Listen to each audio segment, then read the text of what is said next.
£10,000. Playing 8 ball, black ball. One winner, one chance, one prize. £10,000. Enter at a venue near you. Deathmatch Pool.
Good to be back, and this is the £10,000 grand final.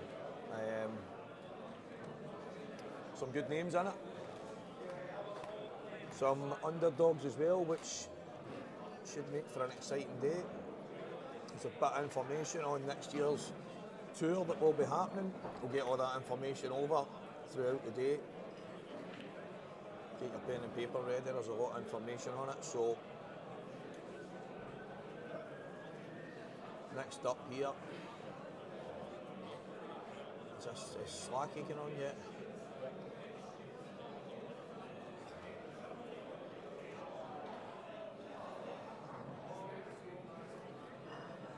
So here we go, the latecomer, Christopher Slack. Well, sporting these new microphones attached to the chest, look quite TV-esque, it's very good. So here we are, Chris Slack, Robert Faulkner. As you can see, we're basically dealing with one group on one table. Try and get through this. Oh, there's Stevie commenting. How you doing, mate? I'm back. I'm like Arnold Schwarzenegger today. I'll be back. So here we go. It's Robert Faulkner, Christopher Slack. Slack's came in here shouting he's the favourite. Let's see how this goes. This could be full of drama, especially if he loses.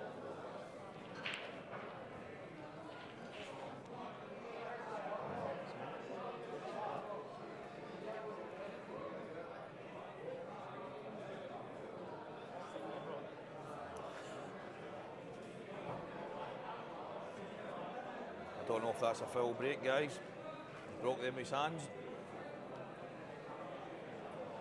So as I was saying, there's a lot of information to be passed over today for all the viewers. Hopefully they get in their droves, and we'll get the information about next year's Deathmatch Pool Tour, which will consist of northeast, I think it's at northwest, I won't get into the details right now, but it's going to be east and west, two different tours which will come together for a grand final, which will, each event will obviously have prize money, 3 different tournaments on each day of the tour, giving plenty of chances to win some money and qualify for the grand final again at the end of next year. So loads of information will be passed over throughout the day. I'll wait on Stevie giving me all the exact details so I don't make any mistakes. And Stevie Cochran on the chat. Yes, I am. I came in this morning. Stevie Walker here was like a bat out of hell, breaking and dishing for fun, and I have managed to qualify, and I'm in this group, Stevie. I don't know if you can see the fixtures on it, but I play Phil Craig in the last of the ties.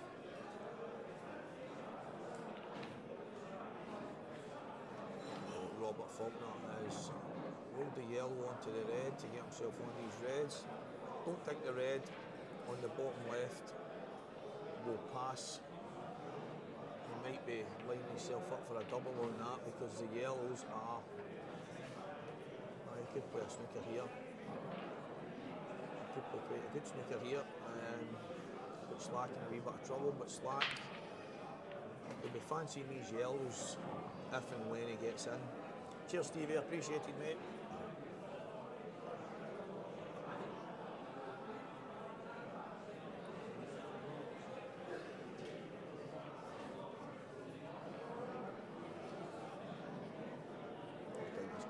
Snooker here. If he gets it good, Slack could be in a wee bit of trouble. Nope, he's not. I think Slack will fancy these. It's that old saying in the pool, snooker, whatever it is, one good gene. There is that one good one. Oh, that's landed a bit awkward.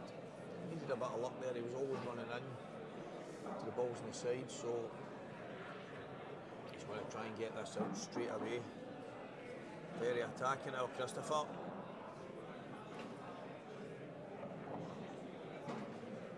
Chance for Robert Faulkner again. It's not easy, but if he gets this plant and lands, he's played that well. He needed a little bit of luck, but he's played that well. Mystery Miller is on the chat asking how this format works. So essentially you've got 8 players in every group, and the 8 players between them are guaranteed 3 frames in the basically a qualifier, if you want to call it that, to get to the deathmatch ladder. So you play your first frame, that will dictate where you go on the second part. You then play your second frame, that will lead you over to the third section. After that, you are playing for your position in the deathmatch ladder, where if you finish top of the ladder, for instance, then you only have 1 match to play, or 1 frame to play, to get yourself through to what will be essentially the grand final tonight, the final 8.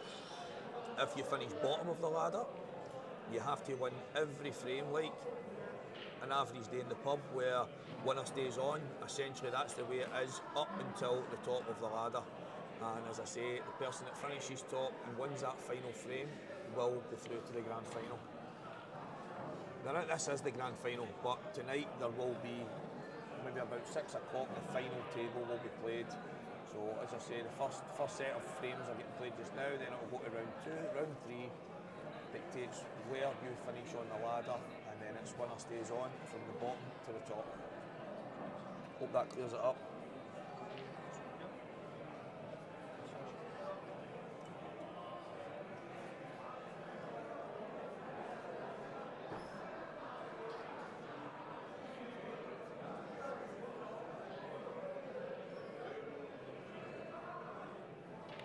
He's played a little bit of a safety there. I think it's easy enough to hit the reds. I mean, I would argue he's on the reds, but I think the shot that Slack's played here is quite clever, because he could be left on his bad ball.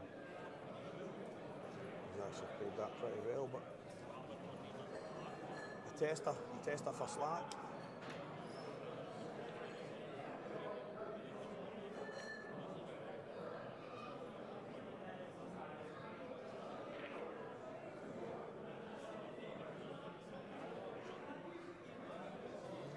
wondering if maybe he would be tempted to take the short jab shot into the left middle, maybe even the top, but I think this is a shot. I think he's playing the right shot here. It's aggressive, but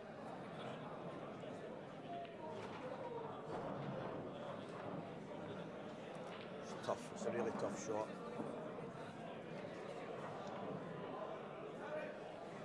There's not really much joy in leaving the yellow down here. It's essentially, in saying that, I mean, if he plays the long plan, or if he goes cushion first to play the top yellow in, he can obviously get to the red side of the yellow and take it in the opposite bag, but slack used to be one for saying, never look a gift horse in the mouth. If you're on a bad ball early, take it, but... So remember guys, here we are, Deathmatch pool, £10,000 final, Scottish Q Sports live streaming from McGoldrick's Pool and Sports Bar. Massive money at stake, and I think the man behind the dream has just stepped in behind me. We might hear his voice in a minute, Stevie Capaldi. So I think Slack should have taken that yellow while he was on it down the bottom. It would have been the same scenario if he doesn't get it, but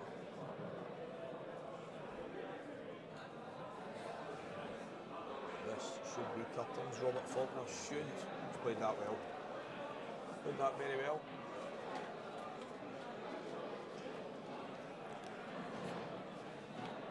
Well done, Robert Faulkner. Hi Stevie, just joining in the commentary box here today. Welcome aboard, mate. Stevie, unbelievable out there. The atmosphere is electric.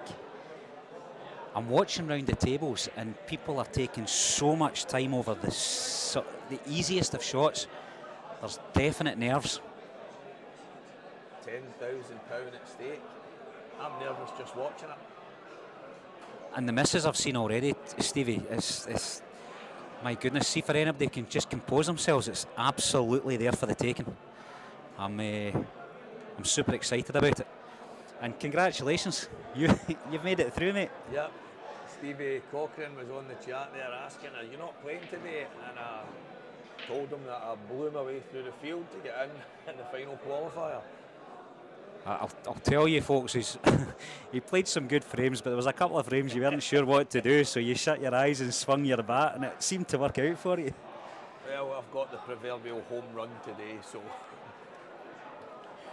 So we've got some amazing groups. I mean, we always were going to have, because, my God, the standard. But, yeah, there's some really tasty groups out there. I'm just looking at the one that I'm in.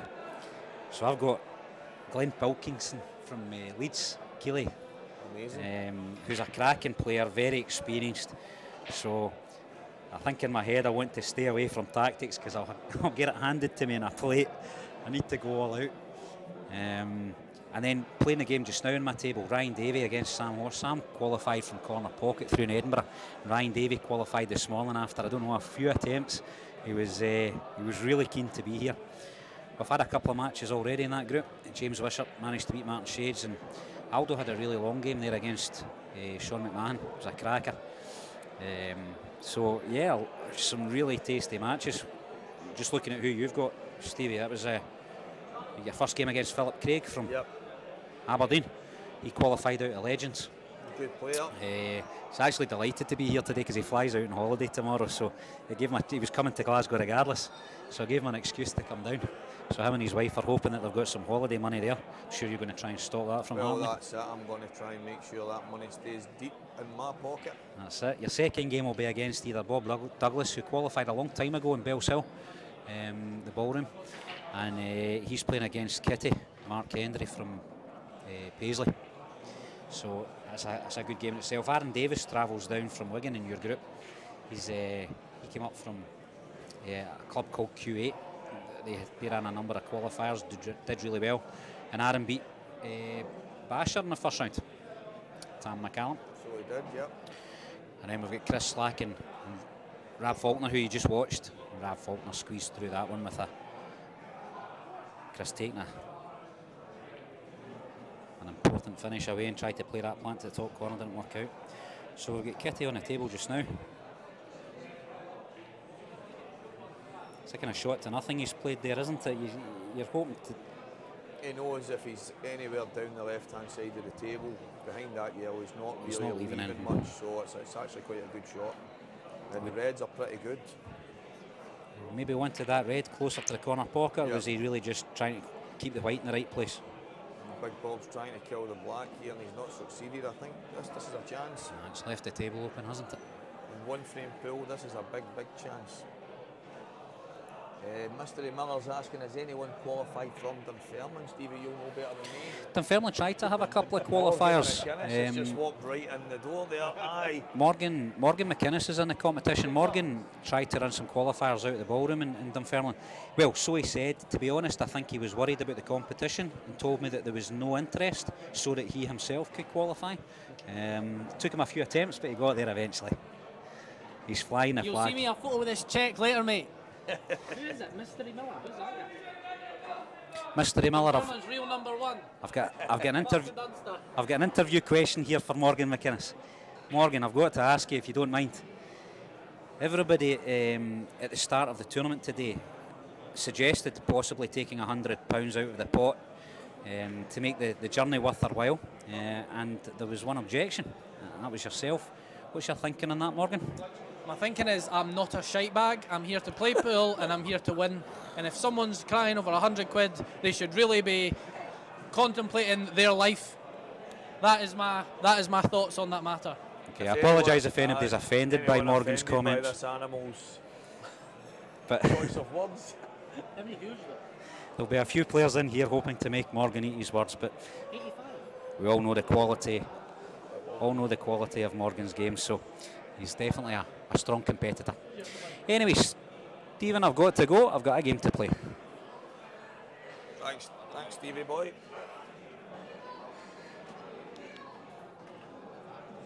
Got a bit crazy there, guys. Stevie comes in being very official and professional with his data on the qualifiers and stuff. And then Morgan comes in shouting like an absolute trooper. That looks a very good shot. Still work to be done here. Don't get me wrong, I'd sooner be at the table than not. Mark Henry, otherwise known as Kitty, will know that he cannot afford to miss here.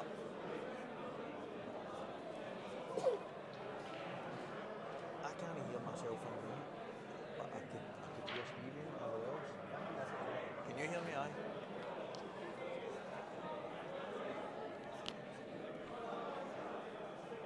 This is a tough shot. If he gets it, he's perfect, and he's absolutely sconed it in. Well, guys, you're going to lose me for a few minutes as I go and play my frame here, so I will be back in 5.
Okay guys, I'm back. For anybody that was watching there would have seen I've been arguing and telling everybody about my phenomenal break over the last while, and today I think the white ball is still travelling through the air somewhere, but well done to Phil, good finish. I mean, they were all there and he took them well. Awkward ball next to the black. No complaints. I've been breaking quite well over the last while. A lot of good finishes and stuff here and there, even if I do say so myself. But one of the guys that plays in these, Colin Downey, he would be saying, I told you so. Colin breaks from the back. For that reason, he does not want to break, go off the table, go in off, or leave an easy finish. So he keeps it simple, he goes off the back and guarantees himself a second visit to the table on most occasions. So something worth thinking about when you're watching this, that one frame, if you break and dish, for anybody that doesn't know, if you break and dish, your opponent gets the chance to break and dish back.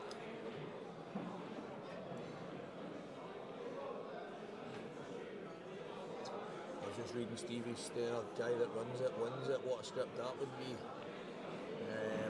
Hope not. Oh Matt, you are very much correct.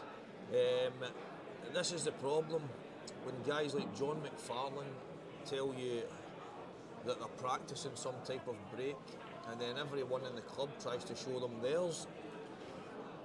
That break right there was John's typical side break where someone gets a dead leg. So back to the match here, Robert Faulkner, Aaron Davies. Aaron is up from down south. Absolutely phenomenal player, and Rab is a very good player as well. So good tussle here. These yellows are there for the taking. I think I'd be tempted to. I think if you try and get up the table just now, take the one in the middle, one in the top right, try and come across so that you're cutting the yellow into the right middle. You could play a kick shot right now and open the game up. I don't know if he's got the angle. He's actually played that well. He's played that really well. Great shot. And now it's one of these where we all have a different opinion on how you go when they're quite simple.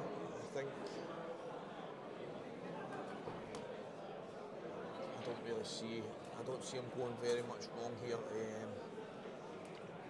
Take the ball into the bottom left as we see it. Middle, top, and anywhere down the bottom end of the table. He's under hit that. Should be fine, should be okay. He really only needs to drop it in. Give himself a shot. He can still come down the right hand side of the table and take it in any bag. He can just come low. Stevie, I'm listening to you talk, pal. I'm just off the table. See what you're saying? Makes perfect sense. See trying to do it? Oh my God. Oh, it's incredible. I am physically shaking. I've not had that much adrenaline since I think I had the my... white ball going? Oh, I think my first date was the last time I was that anxious, honestly. That is unbelievable. It's a good year and a half ago. You're ahead of time. Well, you should have seen me eat my break, the white ball. Somebody had to get a new white ball. No, I'm okay. What do you mean?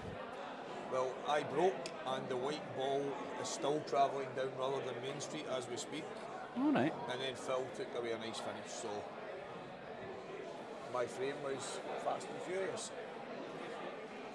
Did the adrenaline get the better of you?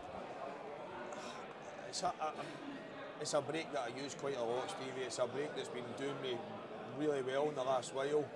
I think I've just hit down on it a bit and got a bit of a jump in the way and lost it. Easy done. As Paul McIntyre has said, there's a few of the guys in the club last week working and practicing these types of breaks, and white balls were flying all over the place. I think I've just been watching these guys too closely. So he can cut this back in, but it's a hell of a shot, especially bridging, yeah.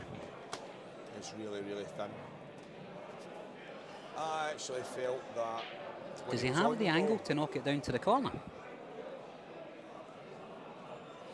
Oh, he's looking at the cross double.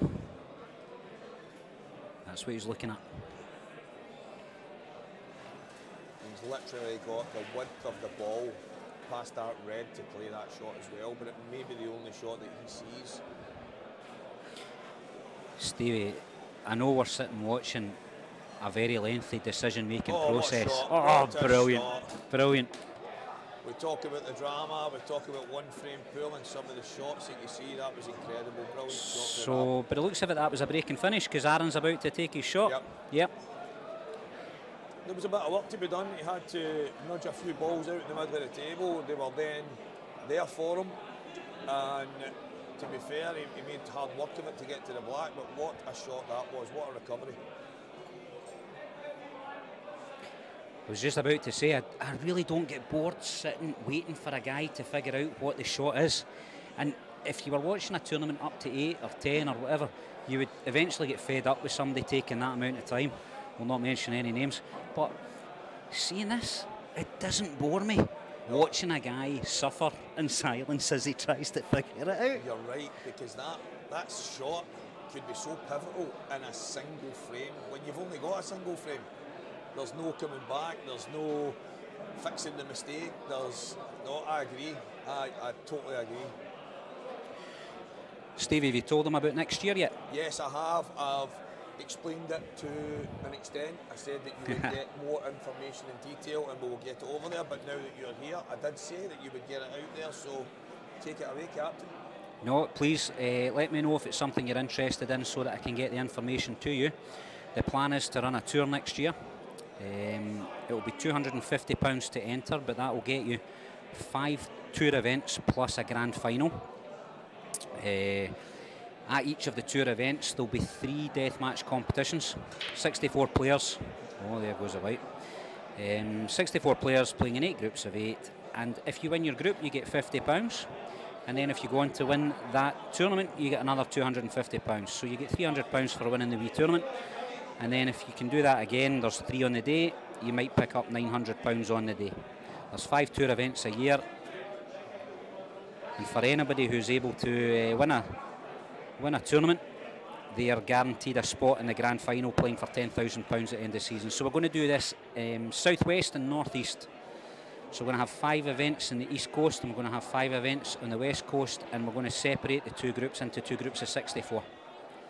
So if you want to be one of those 64 players in the southwest, or if you want to be one of those 64 players in the northeast, you need to let me know, and I can get the information to you of dates, venues, times, and we're using deathmatch throughout, so it's one frame all the way.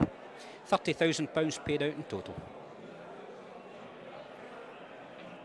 Like I said to you guys earlier, next year is going to be a mammoth year when it comes to deathmatch pool. £30,000. I mean, what is not to get excited about? Where are the venues, says Fraser McKenzie? So I've got interest from venues at this stage. We've still got to iron out how they're going to go on and what dates. But there's a number interested, which is great. The ones you would expect. So we've got the Fleming brothers at Arkeen, we've got McGurty's in Dundee, Sticks, Corner Pocket. So that's the idea on that side of the country, potentially Dunfermline as well. And then in the southwest you're probably looking at McGoldrick's, Shooters are interested. We've got some interest from Bullseye and Greenock. We've got players in Falkirk, Bells Hill. So yeah, we've got a number of venues looking at trying to host. Like I say, you'll be involved if you enter. You'll be involved in a tour on your side of the land, so to speak. What we'll do is a ranking system whereby if you happen to win the first tournament of the day and you win the second tournament as well, you don't get 2 places in the grand final. Your second win will go to the highest ranked player. That's the player that's done well in a number of tournaments but not yet won one. So if you can do well, but you don't quite get over the finish line, you've still got a really good chance of qualifying for the grand final if somebody can win more than one.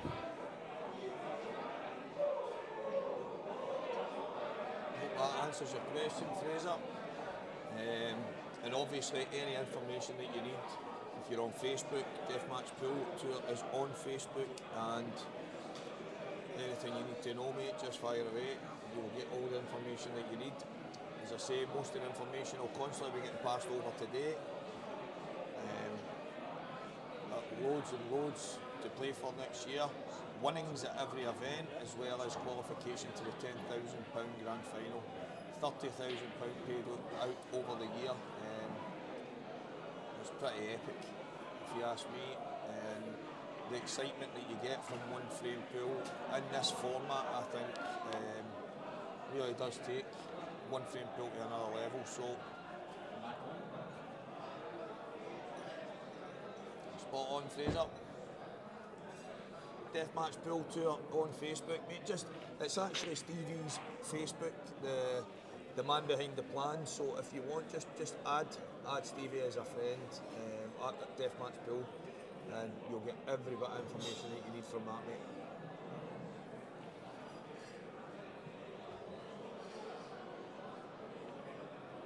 Needs a generous flick here, and he's not got it.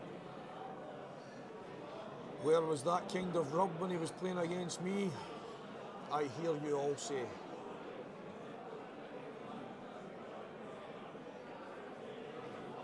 This is tight. This is tight. Oh, I thought he'd absolutely nailed that there. That's a good effort. Well, Kitty will come to the table, aka Mark Hendry.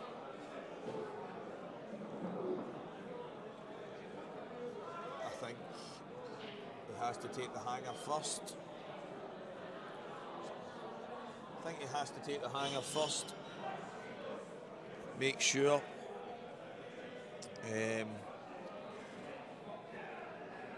all the yells are there, they're straightforward enough. Thanks very much, Fraser, appreciated, mate. I think he has to take this hanger first, and he won't be far away from well, he's played that a bit wild, to say the least, but he's landed okay. There's not too much work to be done here. Even the bottom of the three yellows at the bottom of the table will pass the red. I think just navigating the first shot here, drop this in and then play the yellow across the other side. He would have probably wanted he's coming down.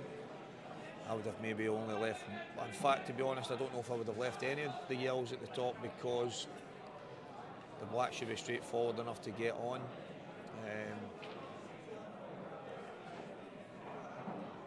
There's a wee bit of work still to be done here. It's made this awkward. Yep.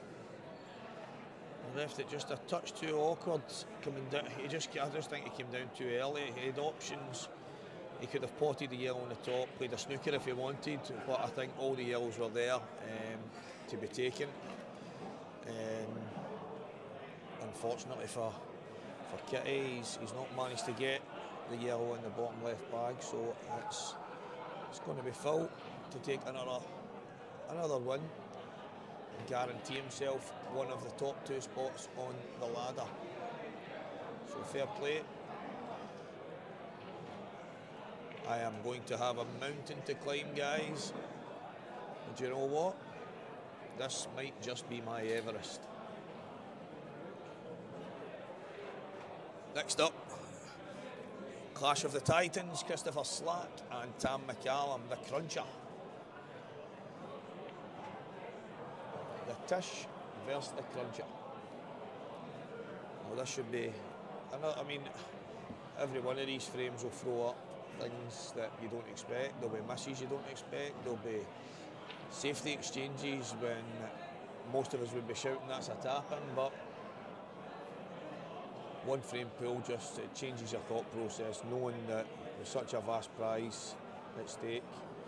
Everyone could have been on £100, but our millionaire Morgan is not having that. Nobody's getting petrol money today unless they make the final 8. Lindsay, Wizzy, any link to see how everyone is doing? I'm sure Craig will be able to show some of that on the screen shortly.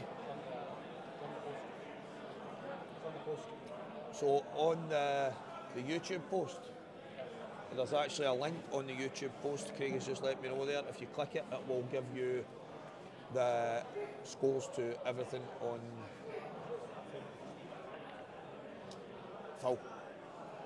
Phil won there, yep. So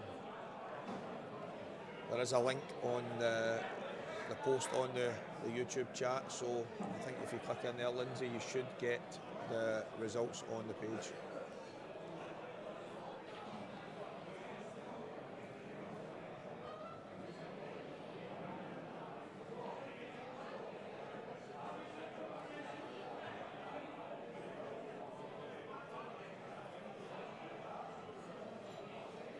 So here we go, Slacky on these. He's going to roll in the yellow and get himself started. If he can get through, no messing about, that obviously goes. Little flick on the red, that's okay. That's okay.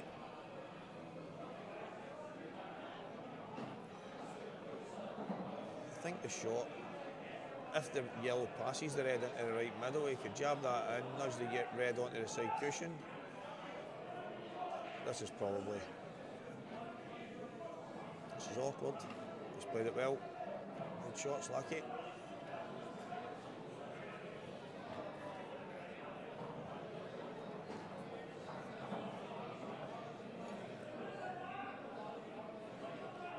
Yep, I would be taking the one in the middle of the 3 yellows in the top here. I think the previous shot, he had the chance to play the yellow into the right middle, and he would have been directly screwing back towards the red on the left cushion. It would have left him on his bottom yellow. Yep, I think this is a shot he has to take.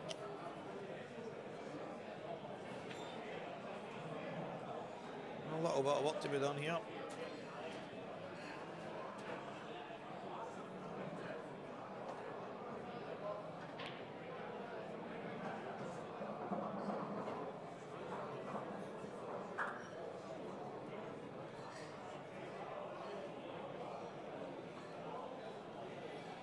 He's going to take the yellow that I suggested. He has to play this right. It's just about perfect. Is he screwing off the bottom cushion here, or just coming back enough? Yep. Oh, he's fine. He's fine. He's going to have to play, I think, for that same gap, though. That's the only thing. Play for the same gap.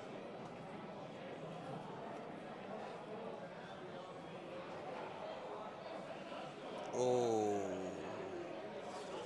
Well, up steps the cruncher. Up steps Sam McCallum.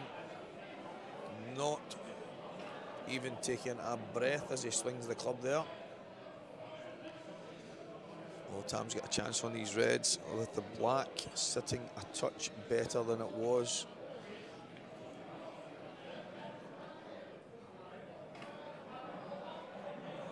Fancy Tam to take these. Mystery mirror. Listen, the thing with this, if I think back to last year's 64-man final, which was slightly different, this is double elimination. It's to create that large prize fund. But last year we had the 8 guys that were in the final. 8.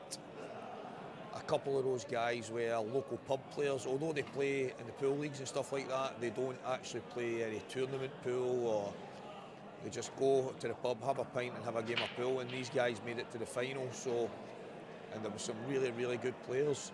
If I was to choose a favourite, I mean, I'm looking at Slack here, who is a fantastic one-frame player. Fantastic player, full stop. Morgan's obviously got quality. Aaron Davies is, I mean, there is some real quality in this today. Anton Riley is as wild as they come in a one-frame shootout. David Kadir, there's some real class in this. So it's tough. It's really tough to pick a favourite in this. I would be struggling to pick one anyway, mate. But that's me on against Big Bob, so I will be back in a few minutes.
We're back looking at Robert Faulkner playing against Philip Craig. Philip's just taken away a break and finish.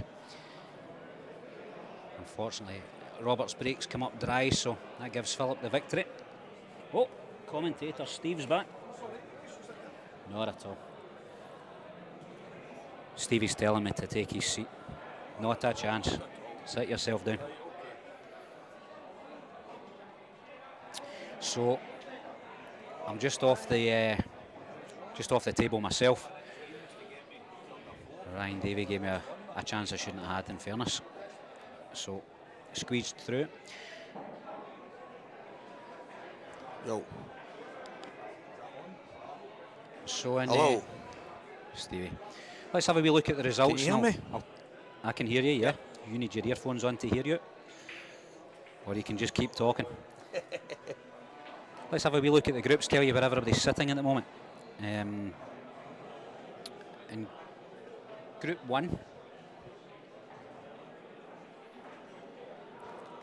In Group 1 we've got Chick McCaig's 1 2 out of 2 and Joe Finley's 1 2 out of 2. So they're sitting top of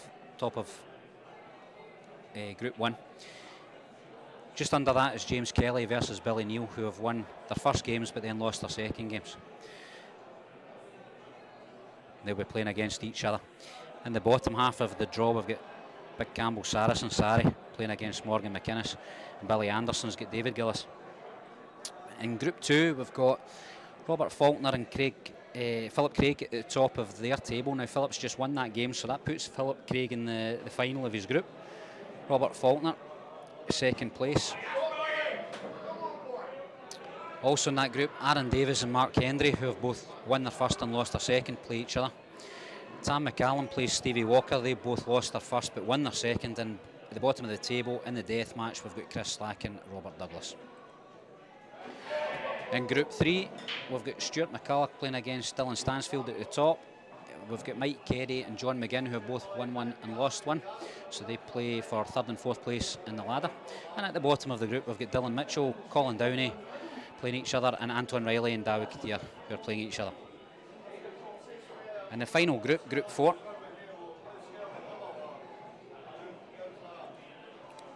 top of the table is myself, somehow, I don't know, playing against Aldo McLeod.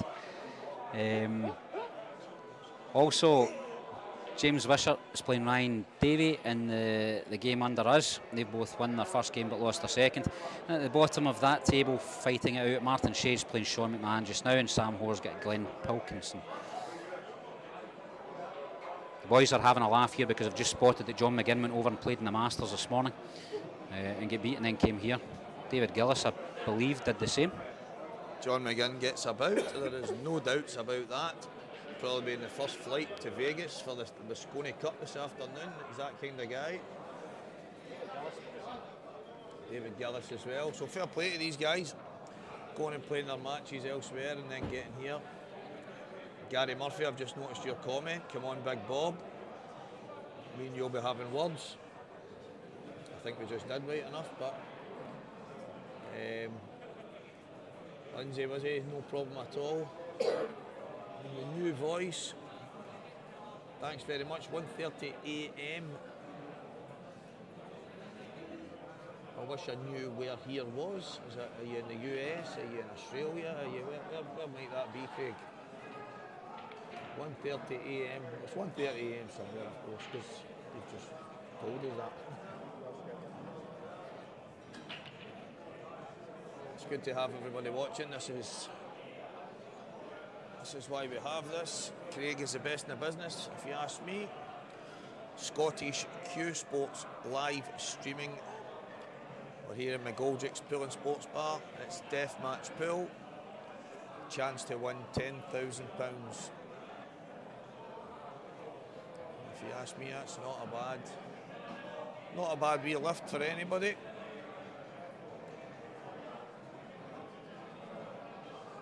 Anybody can see, as I was on the stream a minute ago, how good I was.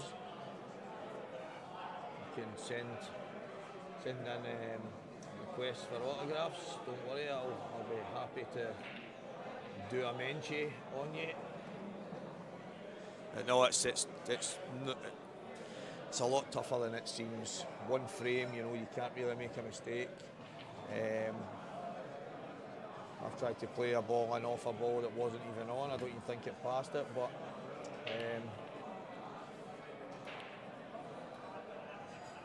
it's... Oh, what's this? Oh, hi there, Davy Blakeway, the bomber. Jamie McCutcheon, don't you worry, son. The exhibition stuff is ready and waiting. I just don't know how to unlock it today.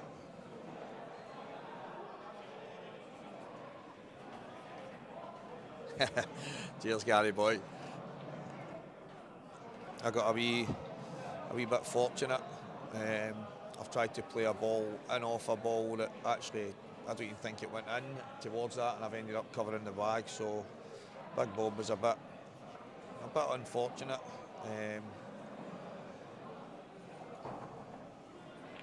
I'll take that. I don't get many rubs, according to me anyway. Well, a chance here for Aaron. He needs to, I think if he drops this in, he should be guaranteed on the black. I wonder, he might actually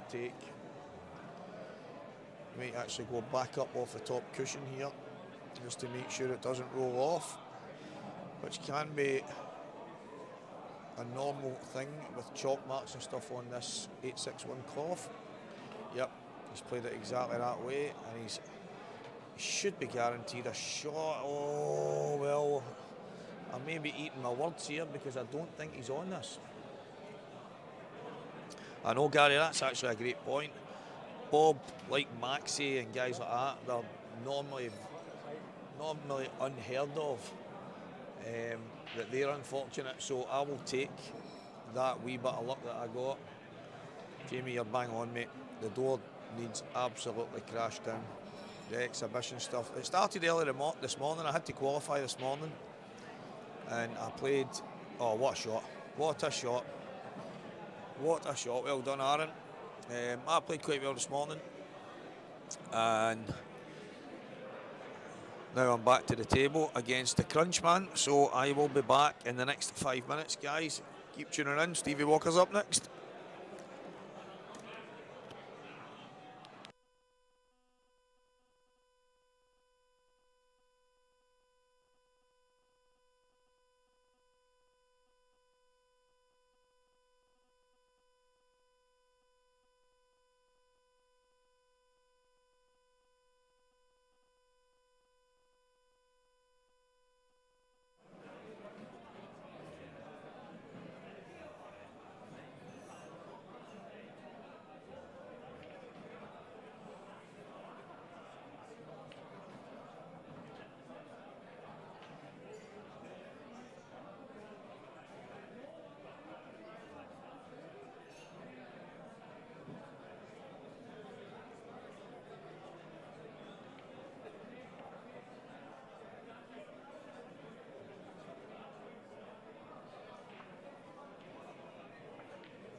Hi guys, for everybody that was watching, Stevie Walker in full flow there. I hope you've enjoyed that.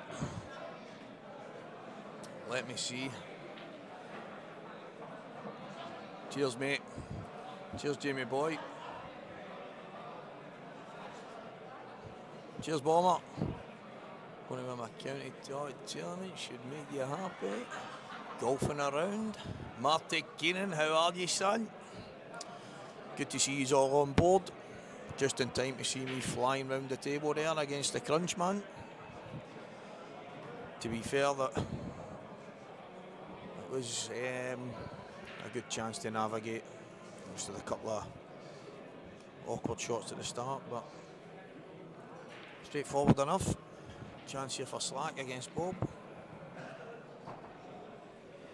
Slacky, he's not exactly firing on all cylinders just yet, so he could be doing me a big frame here.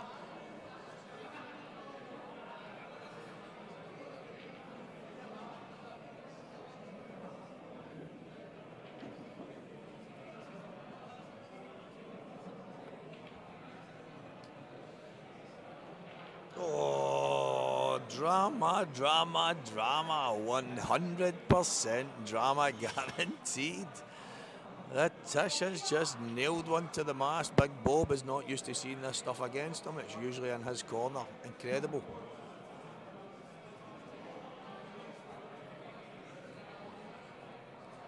Cheers, Bobby Stephen. Keno, cheers, my man. Destroyer, I like that. Cruncher got destroyed like a big packet of Crunchy Nut cornflakes.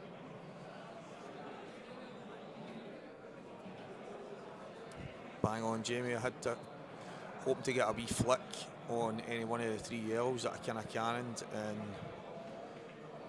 you're right. After that, it was just a case of making sure I kind of got the three out the way and left the top right yellow into the middle, and the black the top. If Bob gets, he's not sitting terrible here, because the black is obviously, no matter what, it's awkward. Slack might fancy just doubling it into a bag that's not on, because the yellow in the middle of the table is blocking that.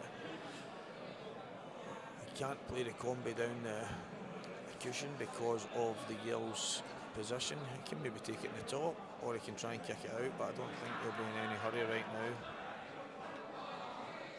Bob will have the exact same problem as Slack, but I wonder, can he pass? No, that'd be crazy. I don't think he can pass the red and get down towards the black just now. Tony boy, you are absolutely spot on. Average. Wait till I hit top gear. If there even is a top gear in this super sick body. Man flu. Floating around, guys. For anybody out there that's got it, put your hand up in the air. I can see at least 50 guys with their hands in the air in their living rooms right now.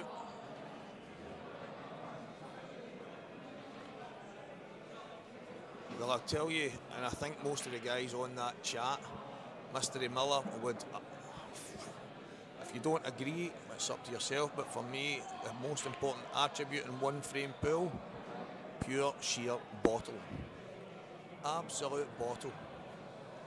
You can have all the game in the world, you can be flamboyant, you can be a tactical genius, but for me, I think without that bit of bottle, knowing that one frame is massive,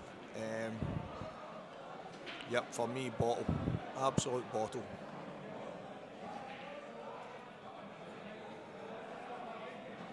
No, I know what you're saying, Jamie, but I'm basically saying that the black is still awkward, even though it'll go in that bottom bag. If Bob takes him away, it's not an easy black by any stretch.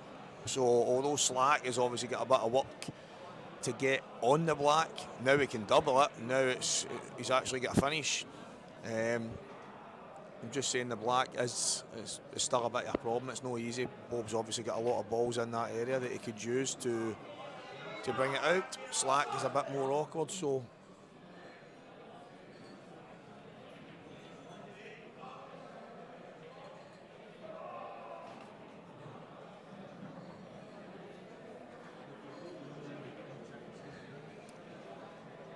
big, massive balls.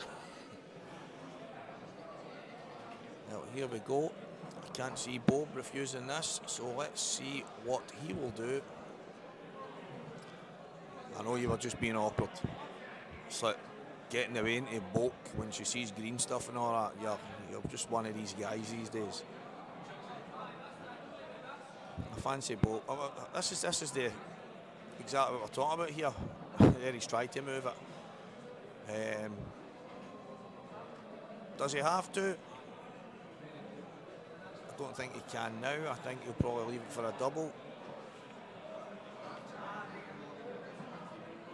Knowing Bob, he will double it, it will can in the red and go straight in the top bag, never mind the middles.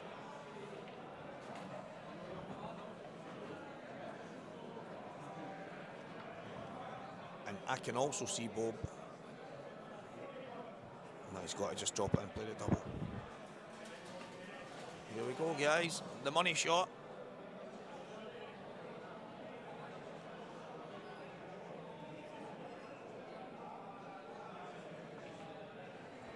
Oh, up step Latish. Christopher the Tish slack.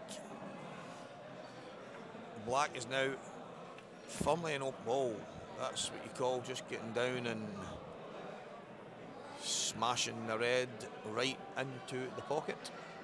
Cannoning the red all over the place. He's not messing about, Slacky here. He knows he's got to kind of go for everything. And we talk about the attributes for one frame pool. Slacky is probably back in the day when he was starting out, he was playing money matches all over the place, and on the odd occasion, great shot. Had some problems here and there. I remember Mick McGoldrick saying, I don't know what it is, it seems as if he's under serious pressure all the time, but then he goes and plays guys for thousands of pounds. Well, the Slacky for the last as many years as I can remember, whether it be Scotland, whether it be the counties, he has got massive balls, as Jamie McCutcheon would put it. Pure bottle. And that's Big Bob out. Tam McCallum, Chris Slack, step up. Here we go.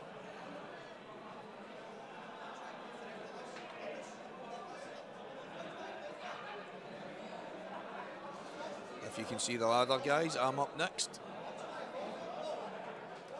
Play against the winner of this match and so forth to Phil Craig, who's at the top of the live stream ladder, Rab Faulkner, Aaron Davies, Mark Hendry, myself, Tam McCallum and Chris Slack playing now, and Chris Slack has just beat Bob Douglas, so here we go.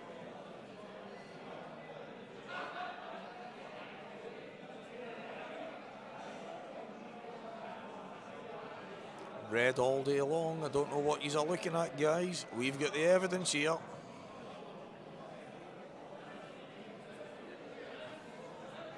Yes, Robert, that is the Aaron Davies that is here.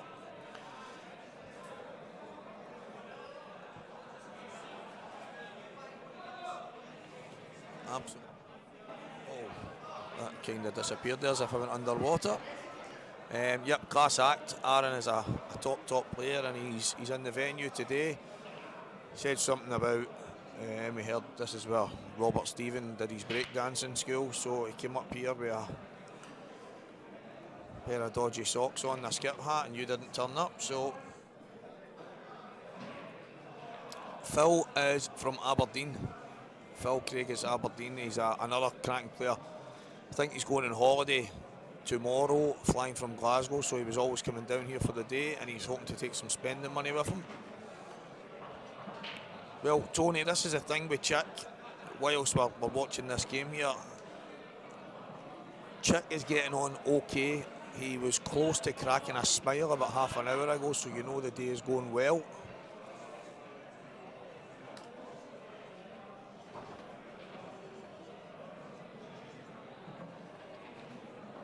And I've just been alerted to the fantastic news that the two guys, yes, the two guys that refused an opportunity to split £100 per head, which would be £3,200 with basic maths. Chick McCaig and Morgan McInnes said no, I'm not giving anyone petrol money, and those two are battling it out at the bottom of the ladder. How the mighty have fallen. Anyway, guys, I don't know if that was a dish or a reverse dish. Right, okay guys, I'm back, someone's getting it.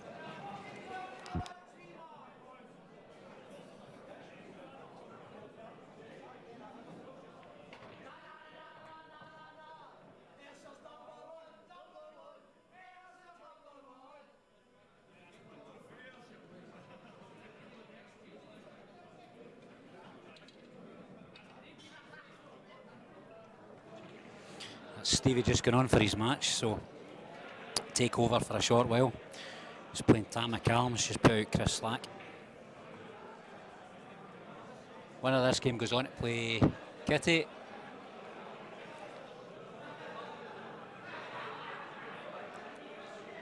Lots of good games out there, and now we're at the knockout stage. It's got quite intense. I mean, if you look at, for example, Group 1, we've got Morgan McInnes playing against Chick McCaig at the bottom of the ladder, having both lost their first 2 games. You just wouldn't have thought it.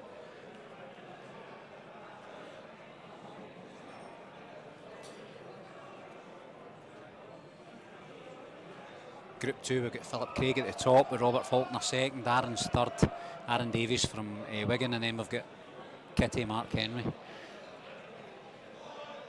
Group 3's a little bit behind, but we've got Colin Downey and Anton Riley at the bottom of the group. I mean, again, who would have predicted that? Dylan Mitchell, Dawood Kadir are just above them. Then we've got Mike Keddy and John McGinn in the top half, and Stuart McCulloch and Dylan Stansfield looking at places 1 and 2. Tam McCallum, Cruncher setting the balls up just now. Group 4, Aldo McLeod has just topped it, put me into second place. Ryan Davies playing James Wishart just now to see who finishes 3rd and 4th. We've got Martin Shades playing Glenn from Leeds for 5th and 6th, and at the bottom of the ladder, Sean McMahon and Sam Hoare. All good games. That's a cracking break. A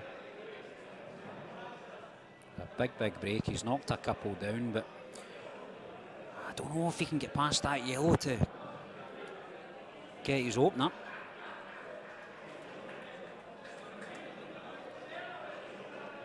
He's got a long red onto the top corner. I think he can squeeze this yellow in. He would almost certainly have to take the yellow in the middle of the table to the centre bag next. And then he's maybe got difficulty getting that last yellow on the side cushion. Whether he goes for it early or late, it's not guaranteed position, so he's probably just thinking his way through this just now. It's not likely to want the reds. A couple of reds. Oh, he's looking. Oh, that's a difficult one. He decided to take the difficult one on a cross double. It's a brave shot, but if he got it, it opened it right up. Clever thinking. Unfortunately, he's handed the table to Stevie Walker. And if he can keep his composure, Stevie should take these away, no problem at all.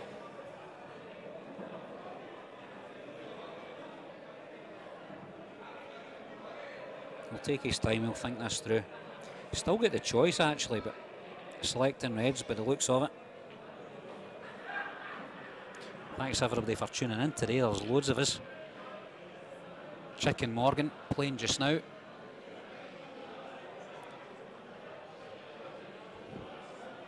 I tell a lie. Joe's got his cue chalked up, so it would look as if Chick won his game against Morgan. Possibly not updated the screen. I can tell you just now, Joe is playing Chick. I'm not sure why that is the case. Oh, we know what it is. There's been a wee fault with one of the systems. We've tried to update it. We're going to correct that for you. So Morgan McInnes is at the bottom. But Morgan McInnes should be playing David Gillis in the death match. David Gillis is at the bottom with Morgan McInnes. Chick McCaig's at the top. He's playing Joe Finlay for 1 and 2 just now, but we'll get that updated for you.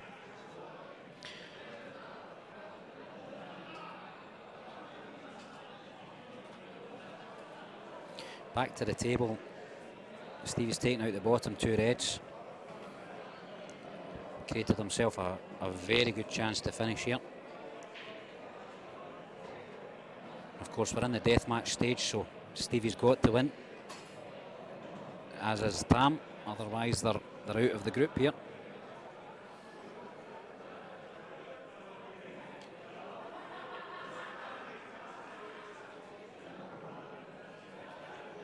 So Chick and Joe are finished there. We'll get you the result for you in just a second. And for 3rd and 4th place, we've got James Kelly playing against Billy Neal. Stevie Walker still at the table. Probably wants to get on the bottom red before the top one. It's kind of falling in between, if we're honest. He can go around the angles, or he can drop the top red in and play the second red along to the corner.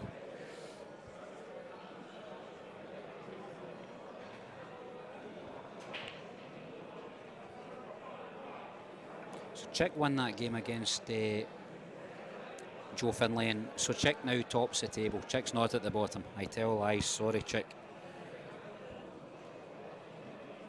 However, Morgan is at the bottom. He plays against David Gillis in that first death match.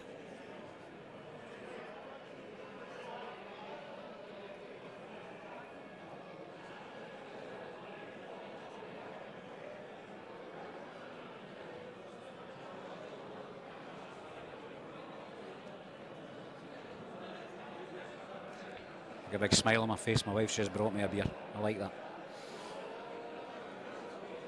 So he's maybe come up a bit short that time, Stevie. Probably nervous about going too close to that middle bag. He's still got a cut in the red. He's got to take the white up and down the table. He's maybe looking for a cannon here. Oh, he's played it dead weight. Has he got it? Oh, I saw that white turn a touch to the left at the last second. That's a tight shot. Maybe a touch aside. No, he looks to be queuing. Oh, is he playing cross? He might be playing cross here. He is. That little turn on the white there just took it away from the angle he was hoping for. And he's gone for the big cross double. It didn't take long to think about it, I tell you that. He's gone for it. So, just looking back through a couple of the comments made. Phil's from Aberdeen, Legends, set up by Derek Ahern. Thank you so much for running those seats up there. Phil was incredibly fortunate. He had a motivation beyond others. Phil is off on holiday tomorrow from Glasgow, so he was having to travel down regardless. This gave him an even better reason to come down the night before.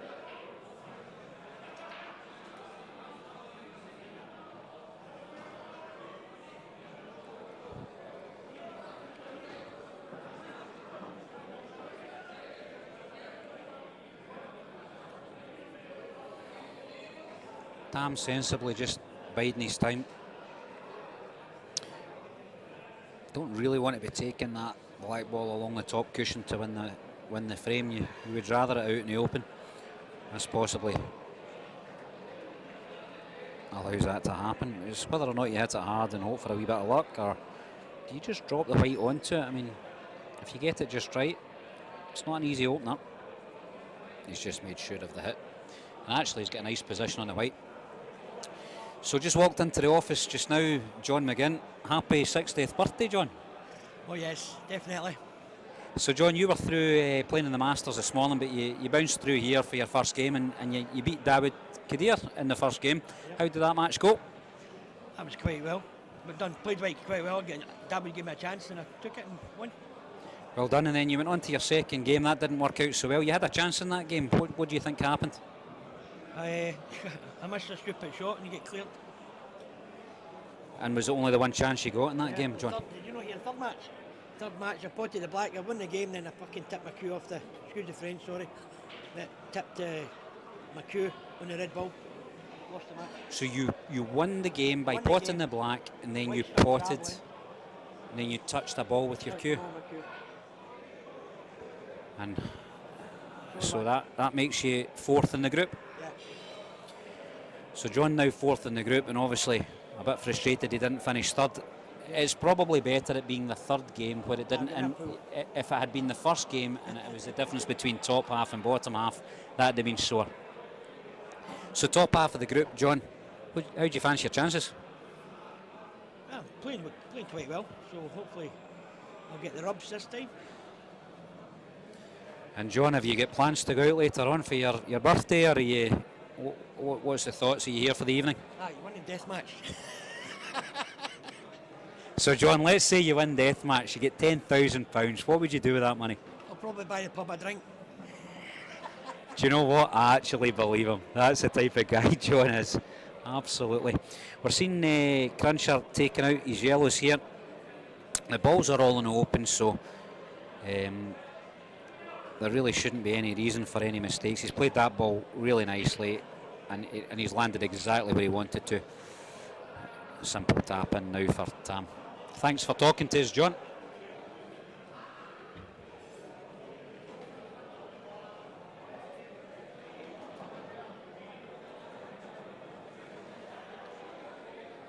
That's John away. I can't believe he's potted the black, he's won the frame, but then touched another ball with his cue. You feel for him. I must say, just for entertainment, if John could win this today, I would be so impressed. Not sure. Stevie's just walked into the office, picked up a couple of things and walked back out again. I think he's going to need a bit of time to go over this. Still got James Kelly playing Billy Neal in Group 1 for 3rd and 4th place in the group. Mike Keddy then takes John's place in 3rd, and John slips to 4th, and we've got one more game in that group just to set out the ladder, and it's between Dylan Mitchell and David Katir. And then we'll go on to the death match there. And also in the group that I was in, we've got Ryan Davey playing against James Wishart, Martin Shades and Glenn, and at the bottom playing in the death match we've got Sam Hoare playing against Sean McMahon. Sean McMahon's a great success story. He came into the club one night for a meeting and didn't realise that it was on, stuck his £10 in, played in the qualifier. He says, when's my final? I says, it's actually now, you're playing 10 o'clock. So he stayed on, played the final, won that as well, and qualified for today. £10. Has a chance to go home with 10,000. So we've got Kitty, Mark Henry playing Tam McCallum now. Tam McCallum having won through and put Stevie Walker out.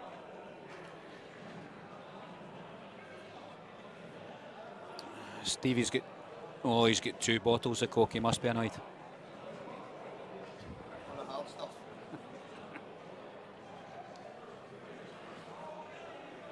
So another very good break on the table, but unfortunately nothing drops.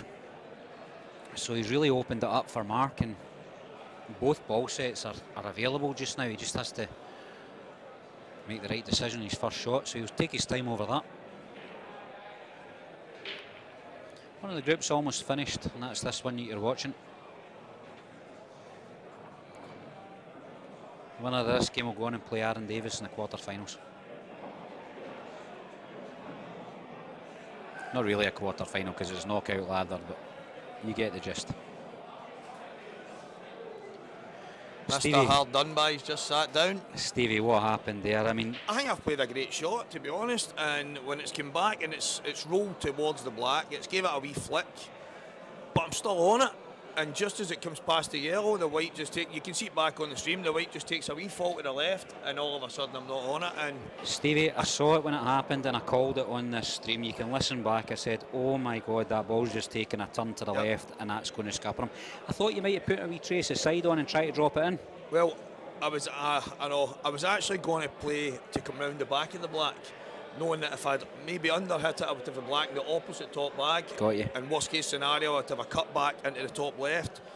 but the angle just looked perfect for a wee tiny bit of right hand side to come back down towards the yellow, and it's turned onto the black, and it's just changed it. But I probably could have maybe jacked up and swerved round it slightly and played that, but I've just overhit the cross double, because in my head I'm thinking if I don't get it and I get it close to the pocket, Tam's in a bit of bother. He's got a couple of balls in a bit of awkward position, but that just wasn't to be. That's one frame pull. See the shot you've played to.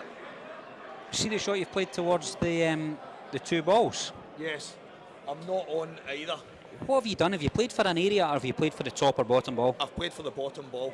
See, I called that. I said you probably want to get on the bottom ball first, but you just not hit it hard enough. Played and for then the bottom ball, and then I could have dropped it you've in underhit the and came the angle. towards the yellows at the bottom left, but I'd have had no control over my shot to get on the black, so I tried to come back round and get myself. Yeah.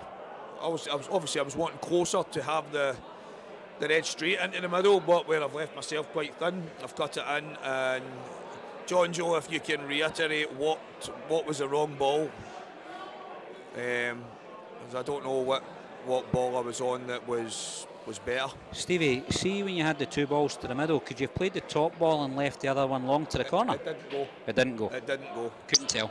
No, it didn't go. I walked round, had a look, it didn't go, so I was basically left with the bottom of the two reds to come back round. So, yep, it was the first thing I looked at. Big finish there from Kitty. Is that a dish? It's a reverse. Oh, unlucky cruncher.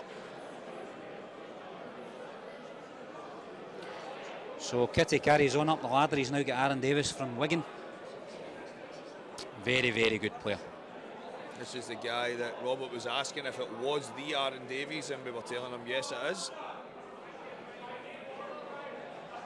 But just as much as the Aaron Davis comes through the door, he has been beaten today already. Yep. He's lost his match to Robert Faulkner, who broke and finished against him. Aaron wasn't able to return the favour. So, as much as you can be a fantastic player, doesn't necessarily mean you're going to win. No, Robert, what happens is the winner of each group goes through to the final 8, and they will await the groups being redrawn. Is it redrawn, Stevie? Yep. Yeah, so all the players that don't qualify from this group, they go back in and play in another group section. The person that finishes second and just loses out, they'll get a bye in the first round, because there's obviously a player missing, the winner. And then they'll be drawn against 2 players from each of the other 3 groups, so that you will have nobody from your first group in your second group if you have finished second. I don't know if that makes any sense to you, but there'll be groups of 7. There'll be 4 groups of 7 that follow this, and the person that gets the bye is the person that finishes second in this group. Yep, exactly, Robert. It's a double elimination for the guys that don't win through the first group stage. So 4 winners will go through and await 4 winners from the second bite of that cherry. No, it didn't go, mate. I'm just seeing that, John Joe. It was straight away. I kind of thought, right, I'm okay here. I can drop the top one in and play the bottom one to that bottom left bag. But as soon as I went round, there was barely half a bag. And then trying to play that and get a shot on the black, maybe be cheating it. It just wasn't there.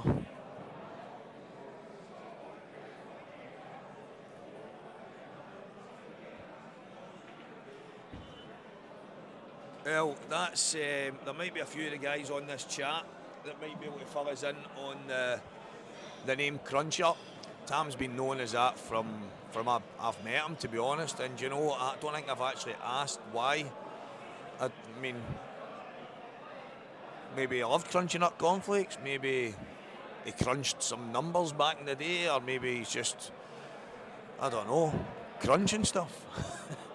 But if there's anybody, there's a few of the guys on here that have known Tam a lot longer than me. They might know Keenan or maybe even Gary Murphy. Some of the guys, if you know, could you please fill us in? My nickname, you might be better asking some of the guys on this chat as well if they've got one for me.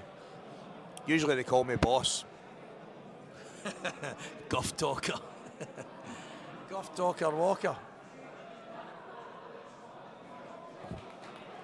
Well, I suppose at school I was called Walker the Talker by my teachers. No idea why, but maybe the guff bit was at the front of it and they just didn't want me to go and run to my man Dan and tell them that I was getting called the guff talker. The way he breaks,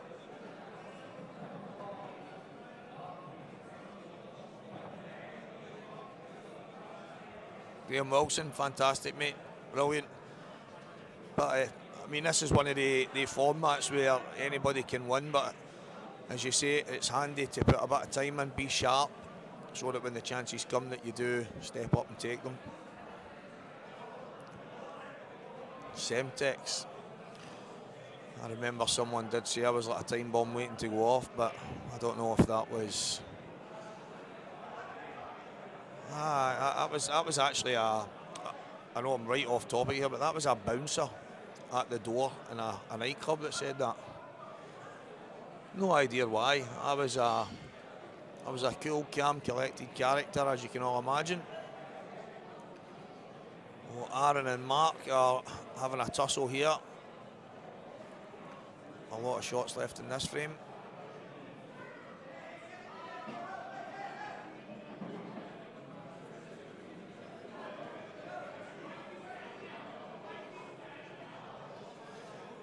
That's a good question, Paul. I'll need to go to the toilet and have a word with myself.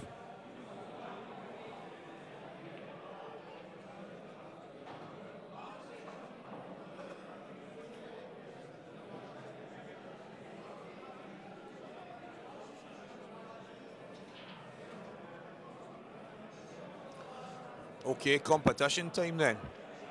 Whoever comes up with the best realistic nickname, don't start throwing dodgy names at me. I will pay a qualifying entry. In fact, I'll pay a couple of qualifying entries for next year's Deathmatch. Qualifiers that could be, oh, the tour is going to be there, but there's going to be individual entries, so I will pay an individual entry for the person that comes up with the best nickname that doesn't include calling me bad names.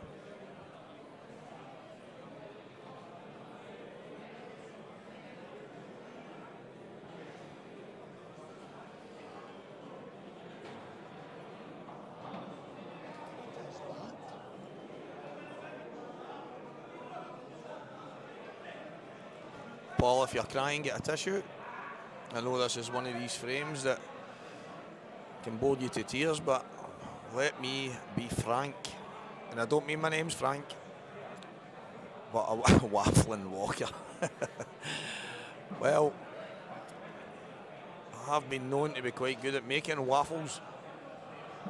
The big star, oh, that's no bad by the way. Gary knows what he's doing here, he's pushing my buttons. Wheel radio. One good shot here. Get himself inside the red. Oh, he's trying to kick it out. I think all he had to do is get himself onto the red. I don't think there was any need for the kick there.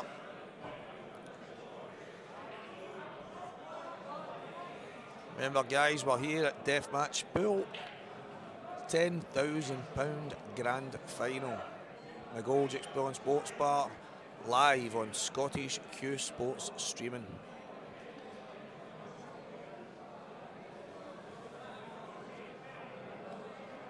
£10,000 to the winner. It's not a bad weekend wage. Unlucky for me, I'm going to have to go to the second round of qualifiers and try and get myself in. Yep, played to a winner tonight, Jamie.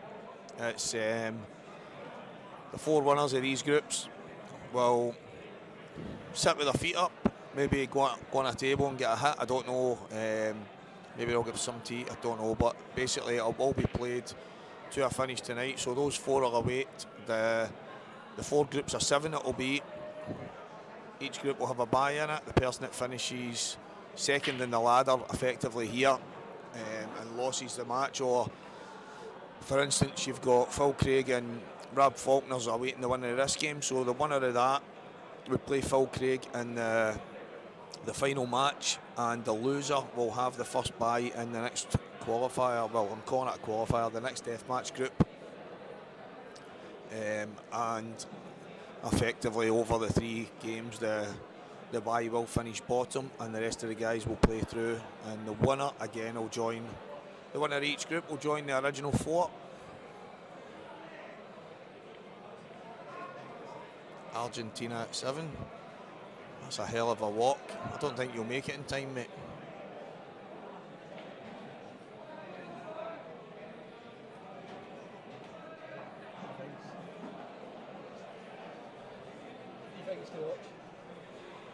Argentina at 7, Moscone at 7. And this, I think it should just be this, because for entertainment purposes, nobody beats Walker. Songs of praise.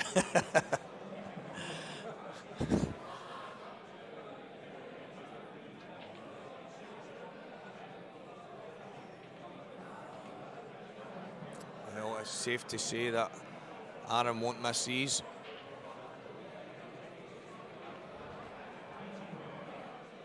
Stevie, winner or Walker?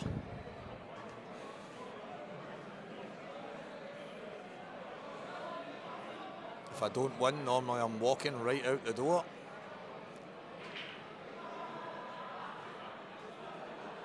Don't forget the real number 1 at 4.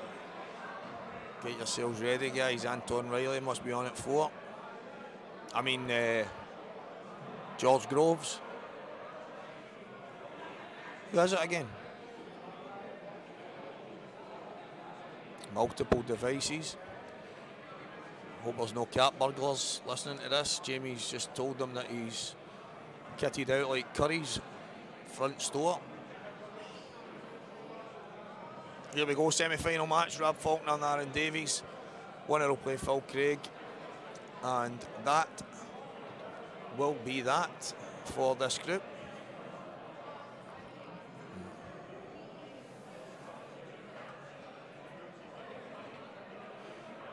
I know, guys. Why would you go and pay $4.99 when for free you can sit and listen to me? What's this? Paul Mack, if I didn't know you,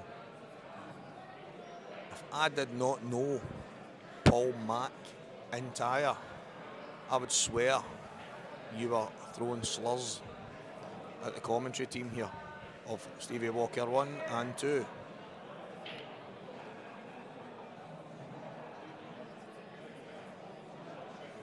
It's no Capaldi, mate. Capaldi has a bit of the Alan McCoy's going on. No, he's no. Maybe he does, I don't know. But this is not Capaldi.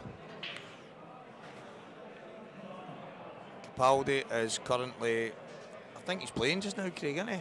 Capaldi on just now. Pete Wright. I've got a bullseye on him. Snake bite in his 180s, having a go at the real number 1. Let's see if we can throw up some drama here, guys. Oh, Stevie Capaldi's actually done quite well. He's sitting second in his deathmatch ladder in his group. If he wins this today, it's a fix. I know people say, how do you fix games of pool, but if you've been on the pool chat and banter page the last couple of days, there seems as if there's plenty of ways. That's a cracking shot.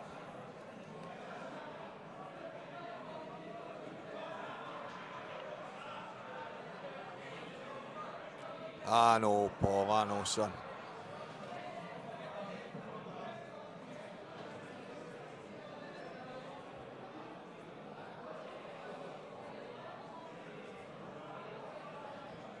That was a great shot for Rab, opening the balls up.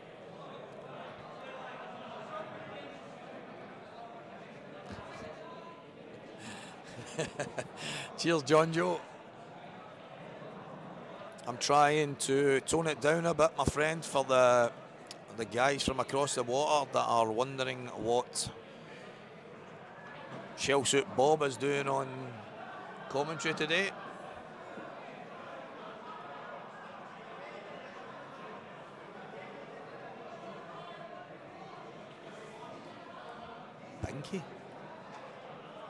Pinky and Perky.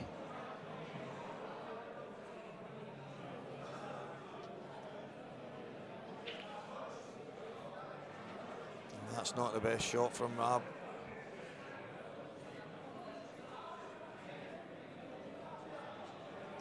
Had a great chance there if he just played that top right hand hanger in. I wonder, does he try and cut this down thin and worst case scenario get the bag, because I don't really see it. Can he cross double it back the way towards the middle? He's tried it, maybe trebled it. Oh!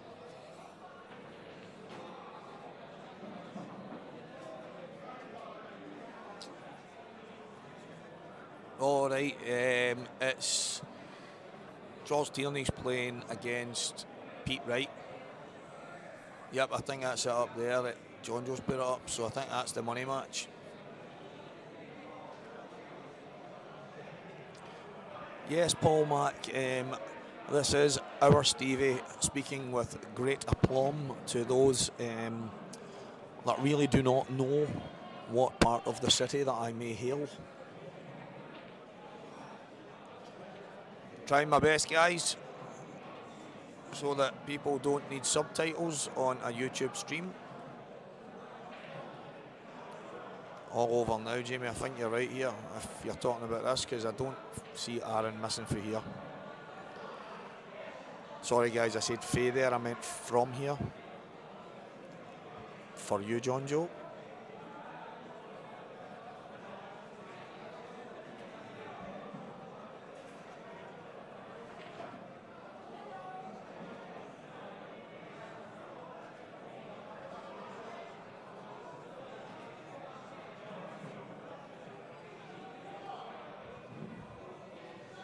It's going to be Phil Craig and Aaron Davies in the final frame, barring a bit of a calamity.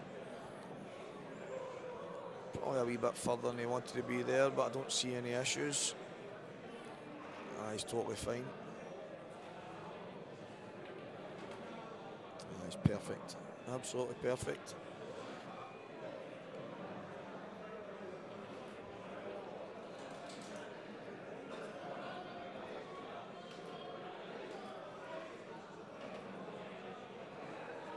What a shot that is. Got himself close to the black.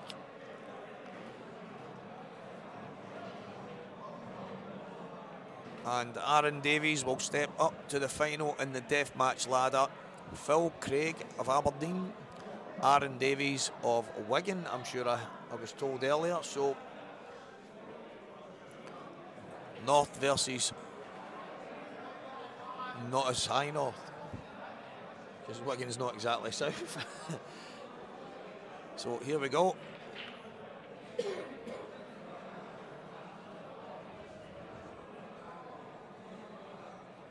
Yellow ball.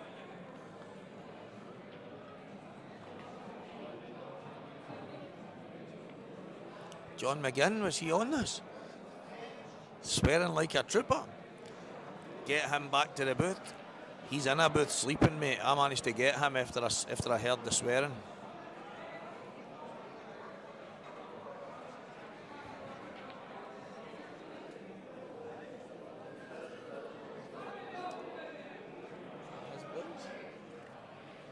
Wow.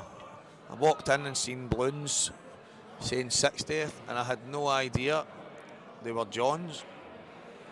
I would have never ever put John McGinn on any age less than 85, so that's a shock to the system. 60 years old John McGinn, who would have thought? Just been joined in the booth there by Rido. What's happening, people? Read some of these comments, mate. A few nutcases on here.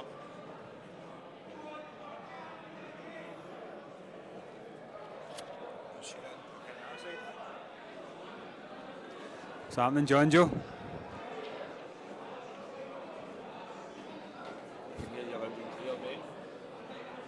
Fancy Philip to take these out, to be honest. Shouldn't be any problems, apart from the pressure of the death match. That's what we've been talking about here. John Joe reckons that every shot they're taking the wrong ball. I agree. It's couldn't me. Every shot. Every shot. I agree, mate. I think this should be cuttings. Should be done here. I think he may have to go up the top right now.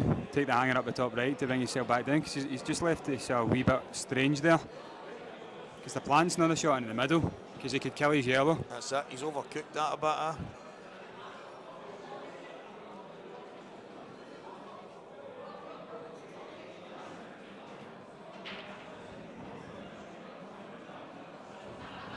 What cue? Right, I've got a northwest.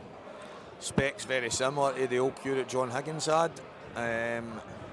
It's a 3/4 piece, but I carry it in a 1-piece case.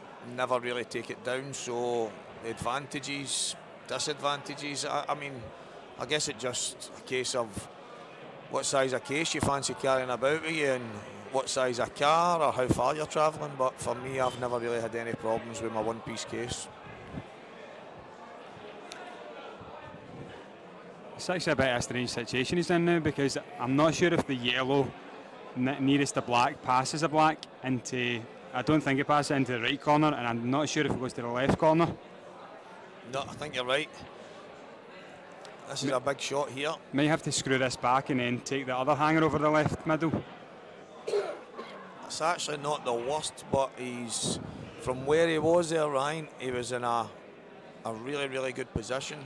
But I think he's fine here, he's fine. He's actually fine. Just don't flick off the head here. Good shot, great shot. Yes, that's the dulcet tones of Ryan Davey entered the fray. Ryan's in the booth here.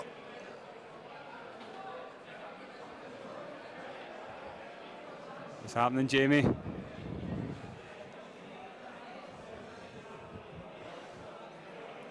Looks like Phil Craig is going to be the first man through. Guy's going on holiday tomorrow. He cannot leave with the 10 grand. Oh, that was a breaking dish. So, oh, Aaron got a shot to hit back. Man gets a chance to reply, I think. Yep, you're right. This could be a dish fest with these two guys. This could go on for the full day. Yep.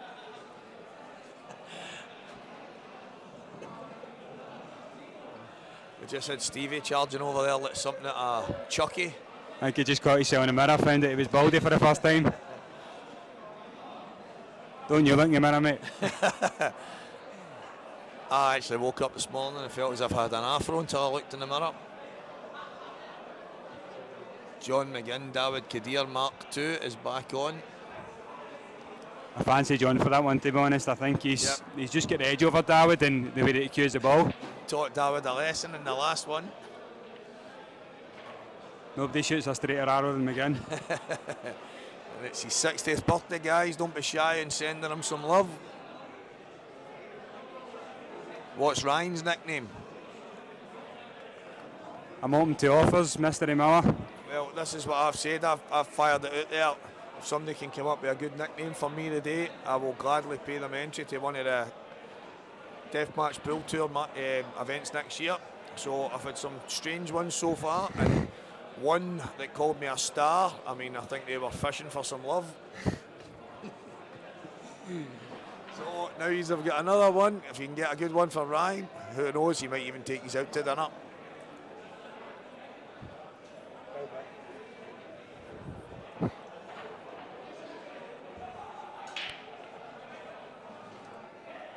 That's a monster break. Where's the cue ball? It's on the table, don't worry. Well, here we go. He's got a chance. What do you fancy here, mate? I think he's got to go reds. Just because of the yellow at the right-hand side. I'm not 100% sure that he's on the one in the middle. Two of them are slightly awkward. He may go yellows just because of the red yellows over the right-hand side.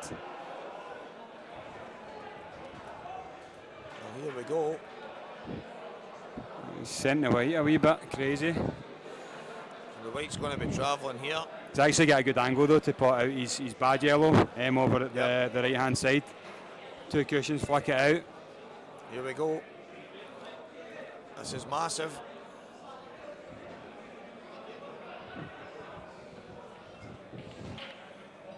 Oh, it's a great shot. That's a great shot. I think Ryan's hit the nail on the head, guys. This could be an absolute dish fest.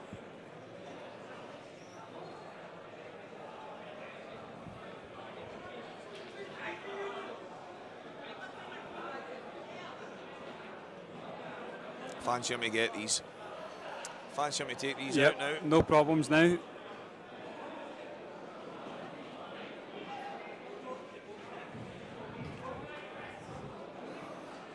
Perfect.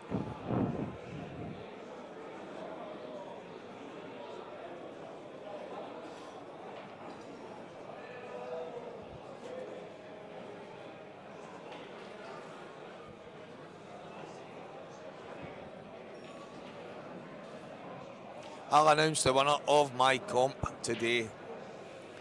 Before this event is finished, the person with the best nickname, I guarantee you I will pick it today, and that person I will 100% enter into one of the tour events next year.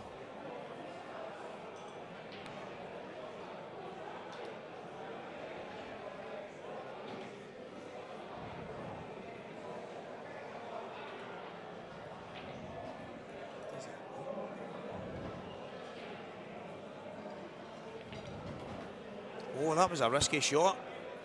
He's played it well. I felt as if he could just drop that in. Would have dropped in as well, but that's absolutely perfect.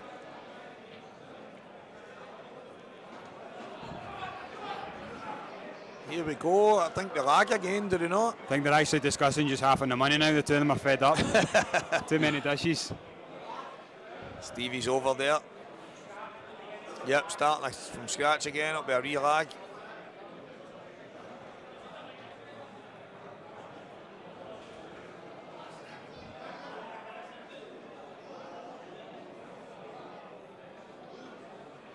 This is exciting stuff. This is what Deathmatch is all about.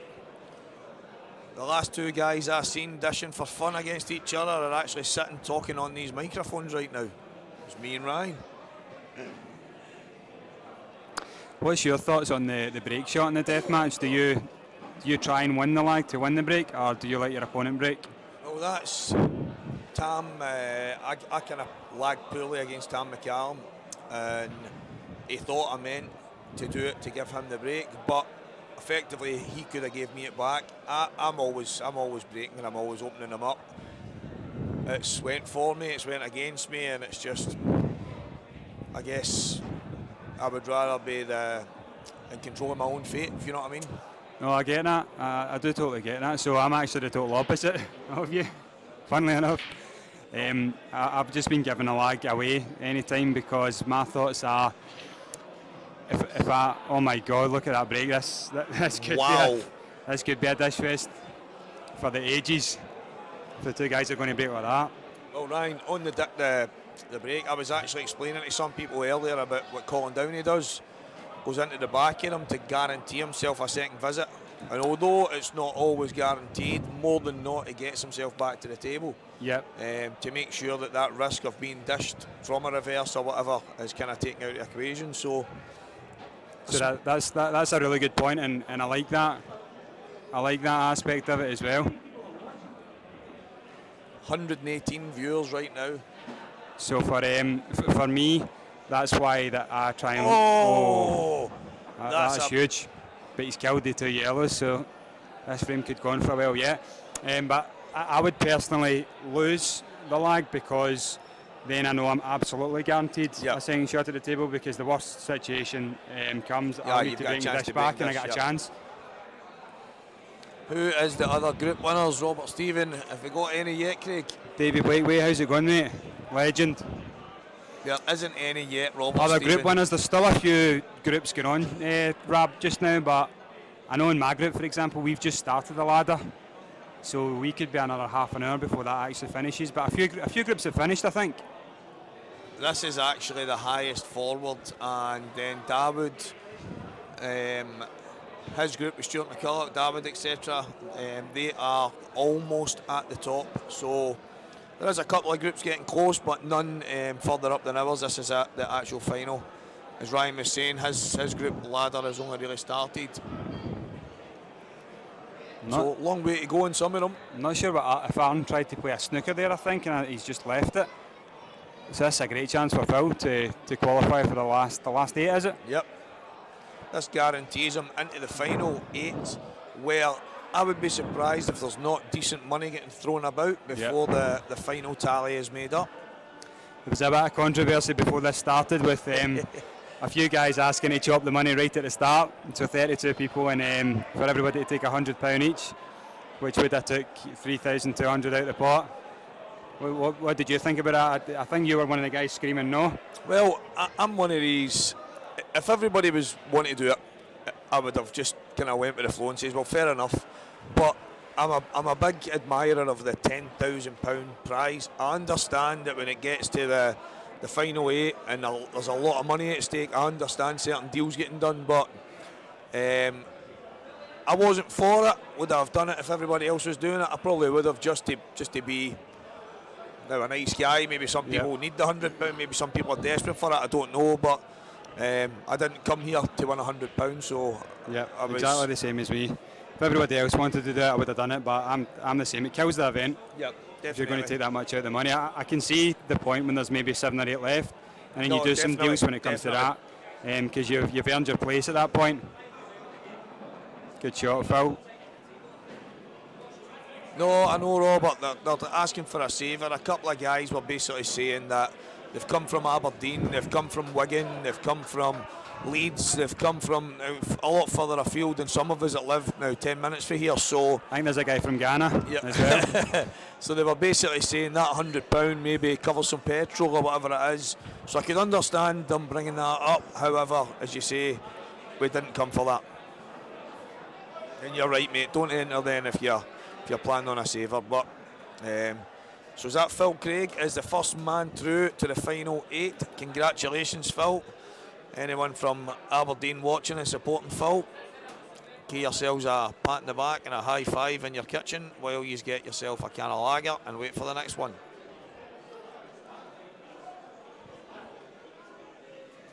Paparazzi floating about with a big camera. I'm going to run.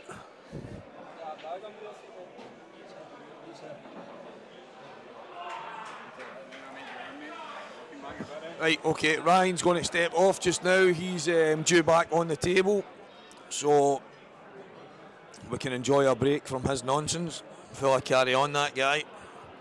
Kept pulling at my hair while he was standing behind me there.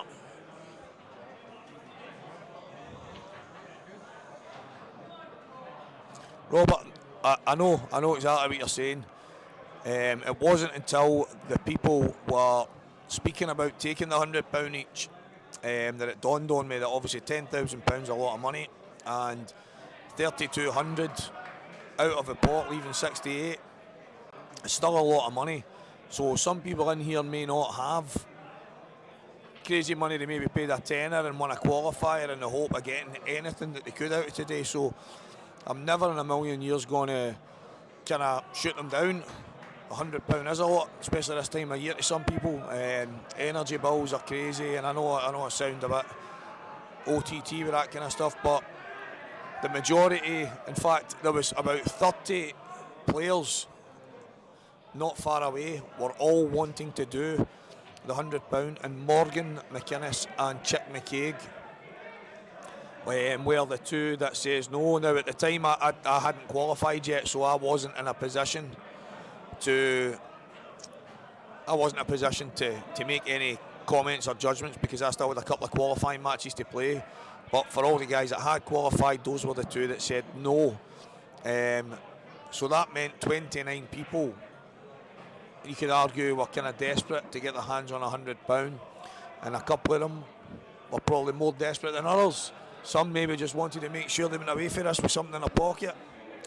Others, I don't know, maybe fuel in the car, maybe a Christmas present for one of their kids. I don't know, but I get what you're saying. £10,000 Deathmatch pool final. It is what we're here to play for. And if you get to the final table and everybody takes 500, if everybody takes 1,000, I don't know. But I just hope that maybe one or two that get to that final 8 are maybe people that really need it. So that would be great.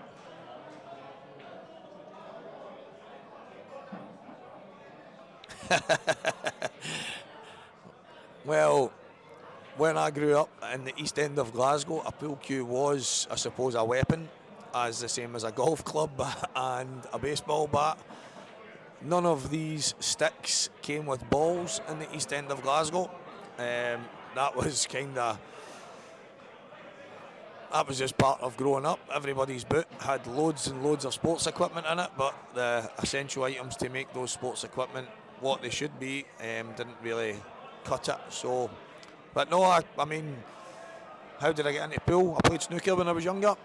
Eventually, football consumed my life, and then after probably a bit of misfortune in the football world, a guy named Tiger, I'll just go with Tiger, he knows who he is, spoke to me one day when I beat him on the pool table and got me involved in the game of pool, and I've never looked back. So it's just a case of timing.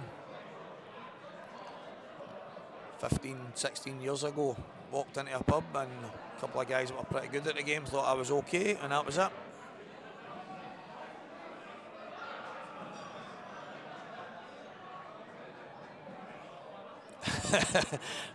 Robert, that's exactly what it was like back in the 90s, mate. Everybody's boot had you'd think that we had robbed Grieve Sport for all the equipment, and they were well stocked up on balls. Nobody had took any of them.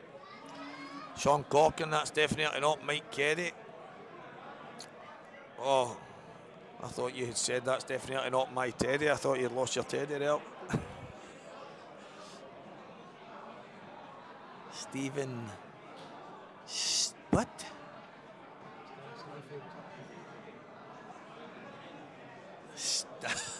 Star Punstein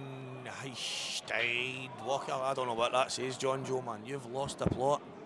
Stan Pon Hashid. Oh, right. Stan Pon Hashid.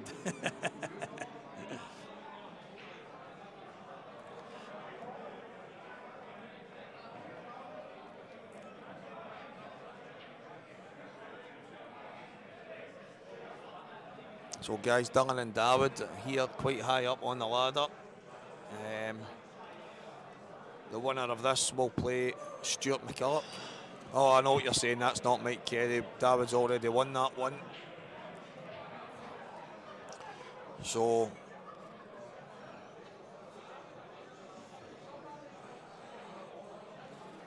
John McGinn, he had a lot more in his boot than pool cues, I can assure you.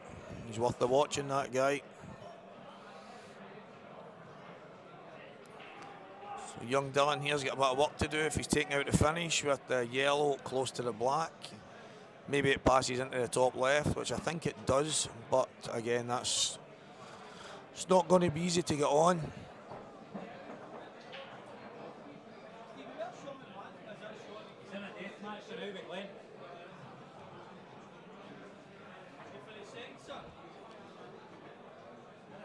The Wanderer.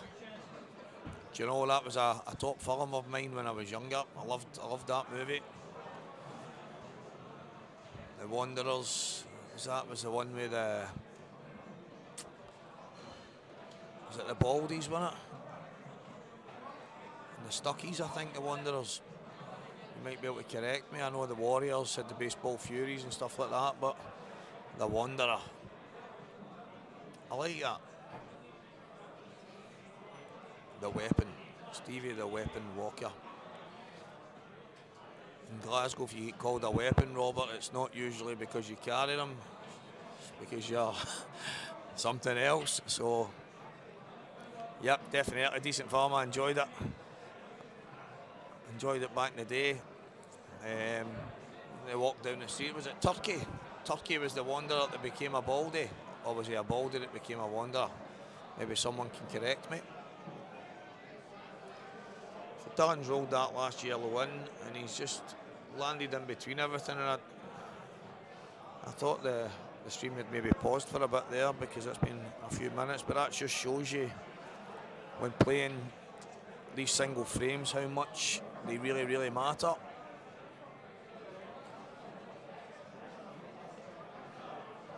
Remember, guys, it's a case of one frame in each of the sections. You've got round 1, 2 and 3. You'll play 3 individual frames, although the frame for the guys at the bottom in round 3 is essentially a first death match. So right now we're watching Dylan Stanfield versus David Kadir.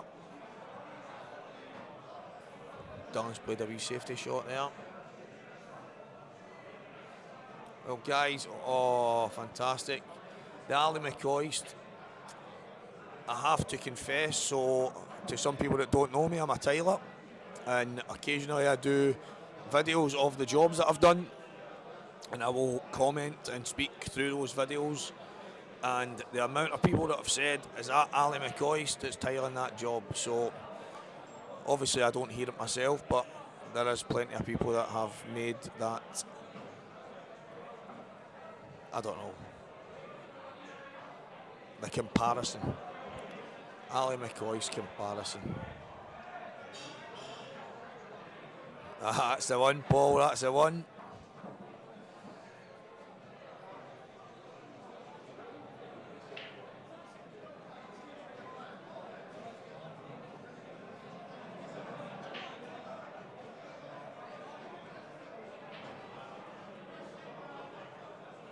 I think this will be done and dusted here with David.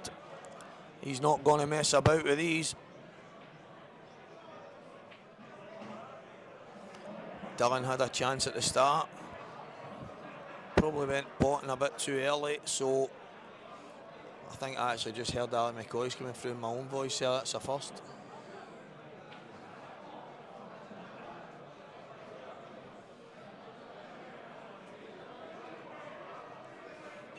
We're here live on Scottish Q Sports streaming. Deathmatch pool. £10,000 grand final from McGoldrick's Pool and Sports Bar. Just got a wee view there for anybody that wants to know. Ivan Thompson and Mark McAllister are currently sitting at 4 each. And that's not a bad shot from David, just using the yellow to cushion the white. It's a bit of a thin cut in the black, but I fancy him to take it out.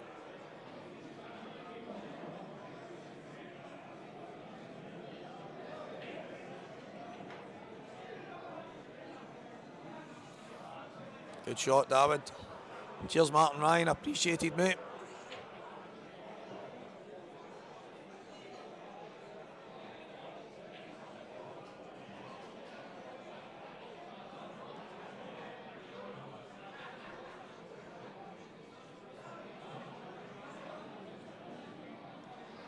So we have another final here.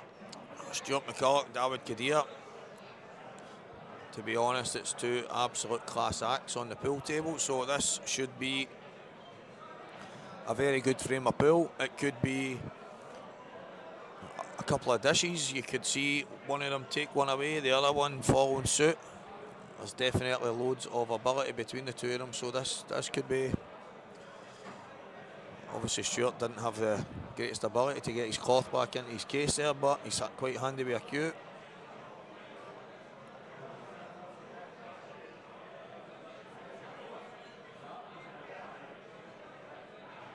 This is class, isn't it? This is absolute class. £10,000. One frame styled tournament. There's a few people who've been saying, oh, I thought it was just a one frame flyer. I thought it was just... Imagine how gutted you would be to turn up to a tournament and play one frame and get whipped out. Now, I mean, you would obviously be ecstatic. To win 10 grand as the winner. But I think the way Stevie has developed this, where everybody gets on the table more than once, everybody gets a couple of bites at the cherry, everybody's got a shot. And the fact that it is one frame, I mean, anybody has a chance. Will the best players rise to the top, or will an underdog take it home? Let's wait and see.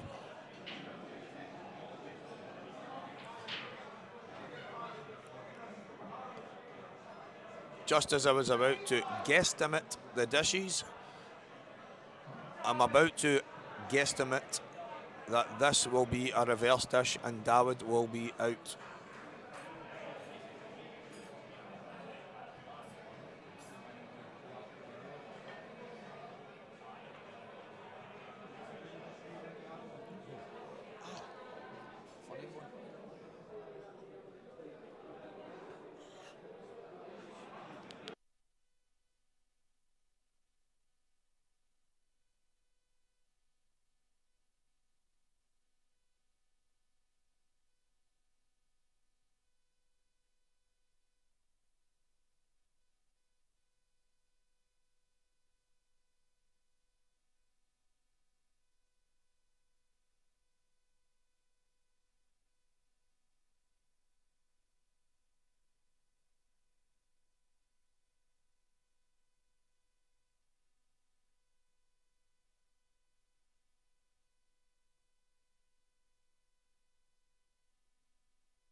What a shot. Cross double back into the left-hand middle. Now, well, I suppose you could say, what a pot. Is he going for the cutback here? Oh, that's thin. Off the red. I'm going to go out on a limb here and say that if Stuart misses, David will take these away. So this is massive.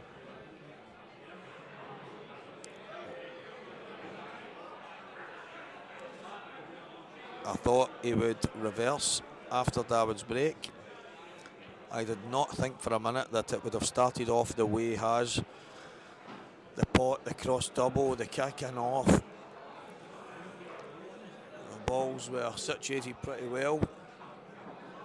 They weren't easy, of course, but nothing is in this kind of format. There's always pressure, there's always a bit of uncertainty on certain shots, so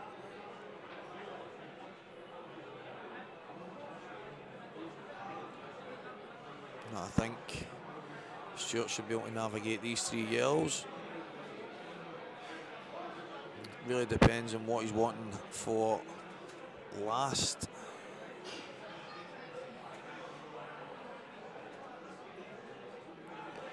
I think he needs to go. That's probably the way. I think he goes top, middle, bottom, and then black. And it looks like that's the way he's going to map it out.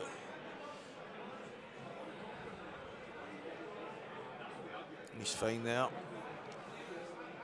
He just wants to leave himself the right angle here so that he can avoid the reds if he's planning on going the side cushion route. If he could leave himself just off straight. See, I think if he left himself just off straight, using the angle past the black, he could have run off the bottom cushion and straight out for the black in the same bag. I know that's probably where he's going to go anyway, but he's got a couple of reds to avoid now. Let's see how he plays this.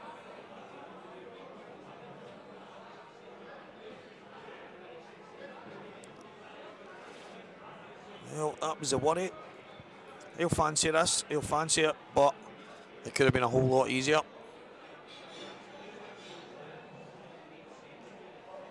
The buzz in the arena, honestly, it's the amount of money that's at stake. Everybody desperate to make that last 8 because they know, as Robert Stephen had mentioned, that the likelihood is the final 8 will come up with some kind of payment plan, I would imagine, where maybe they all get a little cut of something, but the be all and end all is there's £10,000 at stake. Christmas is just around the corner. Santa Claus is not cheap these days. Keeps turning up with new devices every year, so parents can climb the walls and wondering how to pay for them. So this right here, oh, he slow rolled the double, oh, that may well be the chance that Dawid has been hoping for. This is massive. Just broke Dylan Stansfield's heart. He thought because he finished second on the ladder that he was a bye in the next round. Oh, but it's...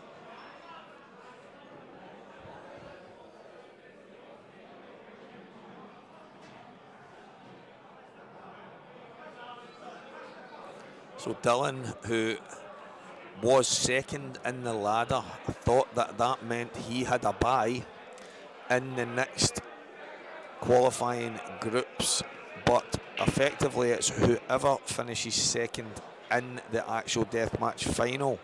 So Stuart and Dawid here, so effectively the loser of this will have a bye. Do you know, Stevie, that broke Dylan Stansfield's heart because he's aware that he was second in the ladder. But because he's lost his semi-final game, he's not second in the group. It's just, I can understand why he'd be frustrated with that. But he totally understands that he is not in second place. So, thank you, Dylan. I really appreciate the understanding. Tough school, Dylan. Tough school. I'm in the same boat. I'm second in the ladder, but I've got to win a hell of a game to get up to the top. Who is it you've got, Stevie? Well, we've still to find out, but it's either James Wishart or Ryan Davey. Neither of which. Couple of average players. Oh, It's there. He's got it! Whoa! Boom, boom. Listen to the electrifying atmosphere in the building. Incredible. Stuart McCulloch, that was a good snooker from Dawid. He's not done a hell of a lot wrong there. He's went 2 cushions. What a shot. People shouting about Elsher's number 1. I tell you what, this place is absolutely electric this afternoon. Just said that, Stevie. It is absolutely buzzing in the venue. Buzzing. People with the hairs in the back of their neck standing up, they're not even involved in the game. That's what's making it. People are realising, just watching, what's at stake. Now, these single shots, these single frames, what it can lead to, and it has created some buzz in the place today. So let's talk about this. Stuart McCulloch is in the 8-man final playing for 10.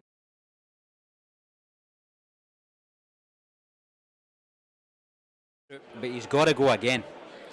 Also through is Philip Craig of Aberdeen. Yep. And sitting with a bye in the first round of the next match is Aaron Davies from Wigan. We've got two groups to be settled. There's a few games left to be played in my group. Aldo McLeod's sitting top, and then Chick McCaig's sitting top of the other one, and they're pretty much at the same stage. Morgan McInnes has done well. He's beaten David Gillis. He's then gone on to beat Billy Anderson, and he's playing Campbell Saracen just now. He's at the table. He's got a difficult red down the side cushion, and he's got to screw back, so he's going to have to hit it quite firm because the black doesn't go into very many pockets. So he's got to play this with absolute precision. Yeah. And he got the white where he wanted it, but the red's knuckled and kicked out. Yep. It was an incredibly difficult shot. Sari's got a big chance here, Stevie, and do you know what? I don't know how those 2 yellows look. Do they look as if they pass each other? Does the outside one go? I think the outside one goes, but you kissed the inside one, so you really just you're not as sure where the white's going to go, where that yellow's going to go. He's taking it now because he's right to. Because he might get on one. He's just knuckled the yellow, but he's left it safe. It's a long double for Morgan if he's going to make it. So the red ball is on the bottom cushion, maybe about 3 inches from the side pocket. So he's going to have to double it back into the top. Oh no, he's just played it really soft. He reckons Sari. Oh, the ball's rolled off. Oh, he's missed it completely. The ball's rolled off. He's missed. And the table leveler guy, Chick McCaig, is standing next to it. He's missed it completely. He's punching the table. It's 2 shots to Sari and a chance to take Morgan out. Really sorry to say, guys, but the cameras are on tables 8 and 9, and those are the 2 tables that have finished first. You're not going to be able to see what's going on elsewhere. We'll get more pull on for you soon.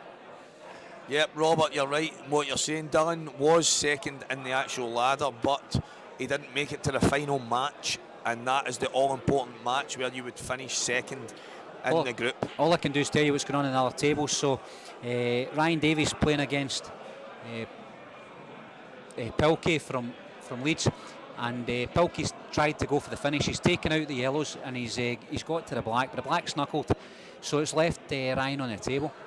The black's kicked out from the knuckle, so it's not sitting in the bag. Ryan's got a couple of clumsy reds. They're kind of backed up on each other. He might have to play a plant or a couple of balls off cushion. But he's got the table and he's got 5 reds still to pot.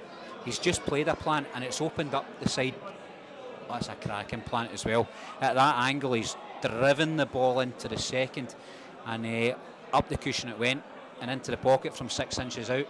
So what a shot. Oh, Stevie, sorry mate, I've just seen Morgan nail the red. I don't know what Sari done to leave him it. He's got a shot in the black here. He absolutely has. He clipped the black there. It ran into the other yellow that Sari had over the pocket, protecting the bag. He's got a thin cut now to the corner, to the middle pocket on the black. He's going to have to dig into the white though to avoid the in off to the corner pocket. I can't believe he's got back to the table when Sari had the 2 shots. I don't know what's happened. I've missed that when I was watching Ryan over in the other table playing some phenomenal stuff. He's taken it long and he's drilled it in. Morgan goes through against Sari.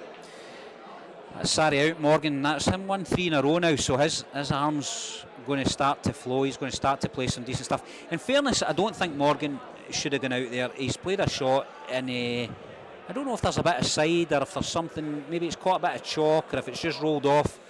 I'm not sure what's happened, but what I will say is he didn't deserve to go out at that point with that shot. He climbs the ladder now, Stevie, and he plays Billy Neal. And Chick McCaig is going to fix the table by the looks of it. That is his job in the club, so that will be sorted. It's brilliant. Chick McCaig just looks at a table and it sorts itself out. You know, it's like a teacher looking at a kid that's misbehaving. Yep. So Ryan's potted some phenomenal balls over there on the table, and he's now down on the black. It's an incredible finish and an unfortunate miss from Pilkey, but Ryan. he's taken it out. And Ryan climbs up, puts out Glenn Pilkinson, and he now plays James Wishart in the quarter-final, if you like, of that section. I think it would be an idea to maybe move them onto table 8. I'll ask the question. They're on the deathmatch ladder, aren't they? See if we can get some pull on for these guys. We'll be back in a few minutes. Stevie's going to go and double check for us. I'm sitting here on the commentary hoping to get you guys something to watch. That would be ideal. It looks like we may be getting them moved to table 8. It's up to them because they've been playing the full section on that table, so technically they don't have to move.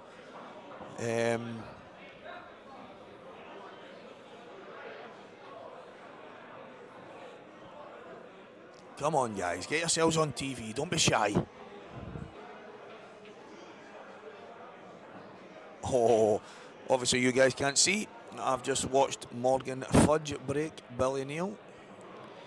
So that's going to be a bit of a battle.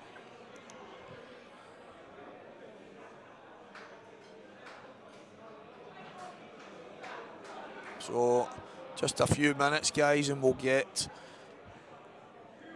the next match on the TV. We've got, just waiting, the man who does the magic stuff, Craig, come and get it flicked over. And we'll have, who is it that's on? Is it Ryan's group? Yep, it's Ryan and Glenn Pilkington. Yep. So just need to get a hold of Craig. Craig has went, I don't actually know where he's went, guys, but there's more wires in this wee box than anything else, and I'm getting stuck between them all. So Give me a couple of minutes, guys. I'll get Craig, get it sorted, and you can watch some pool while listening to Walk Up the Talk Up. Here live, Scottish Q Sports streaming, McGoldrick's Pool and Sports Bar. This is Deathmatch Pool, guys. Deathmatch Pool, £10,000 in the pot. First prize. I mean, it's incredible, absolutely incredible, and it's been absolutely fantastic engaging with you guys on the chat platform. So I'll be back in 2 minutes, guys. I'm just going to get Craig to get this switched on. Cheers, guys.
How we doing, guys? Craig is just getting this organised. It's Ryan and James Wishart that's on. I know, Sean, everybody keeps saying that now. I don't know. I actually hear it at times myself. The bit of Coisty coming through. Bit strange. A Celtic fan getting called Coisty, but do you know what? He's actually not a bad guy, so there's worse things to be called than Coisty. Scored a bundle of goals and all, so there's another thing we've got in common.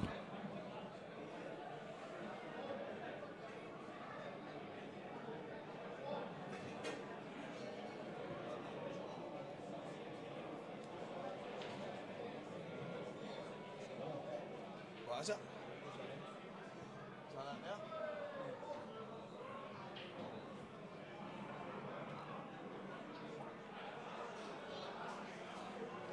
So this game with James and Ryan, the winner of which will play Stevie Capaldi, and the winner of that will play Aldo McLeod. Happiest guy in the room out with Chip McCaig.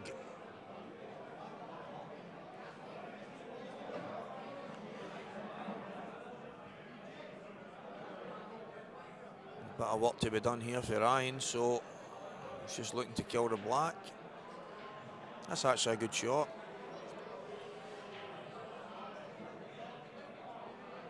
The way he was lining that up, I thought he was going to smash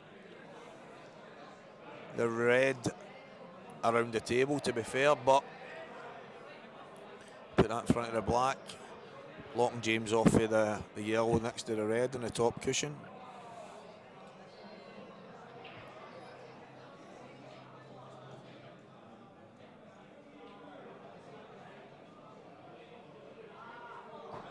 Some quality players playing against each other in this. And some great underdog stories. Find out how far the underdogs can go the further into this we get. John McGinn on his 60th today. Whatever you do, guys, don't buy him a shovel. He's already dodgy enough. That's a good shot. Good shot. Ryan's under a bit of pressure now. And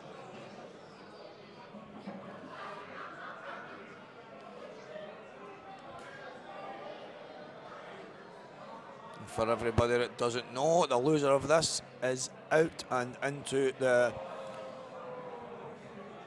double elimination 7-man group that will start after being redrawn once the final 4 are complete here.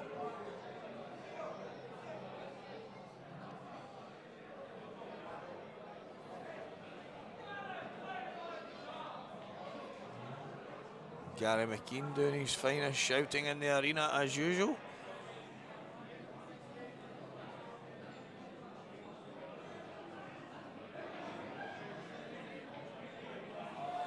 All the pool guys out there, what do you do if you're Ryan here?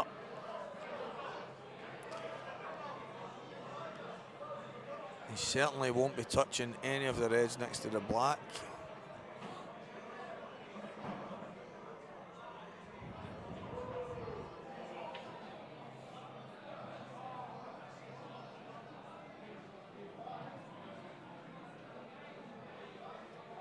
Or will he?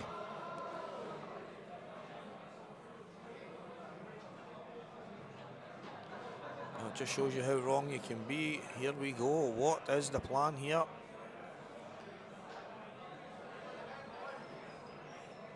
He's trying to get himself down. You can see what he was trying there. Slide off it, cover the gap to the hanging yellow, maybe get his white behind the reds down at the bottom right hand corner. Unfortunately, it has been left. It looks, from what we can see, that James can get through to the yellow, and he has done. And I must admit, that was very, very trusting in this cloth. I know every guy out there and every gentleman, lady that's watching will know that this cloth has got a habit of zigzagging the white from left to right across the table at times. If it catches a finger mark, a bit of chalk, whatever it might be, some of the angles that the white can move, while the table is sitting as close to perfectly level as you can get, so it can be very awkward at times.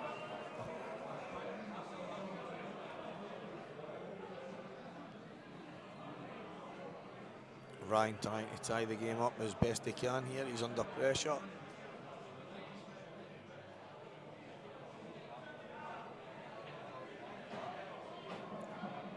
And James has made a good attempt here at leaving him only the top reds.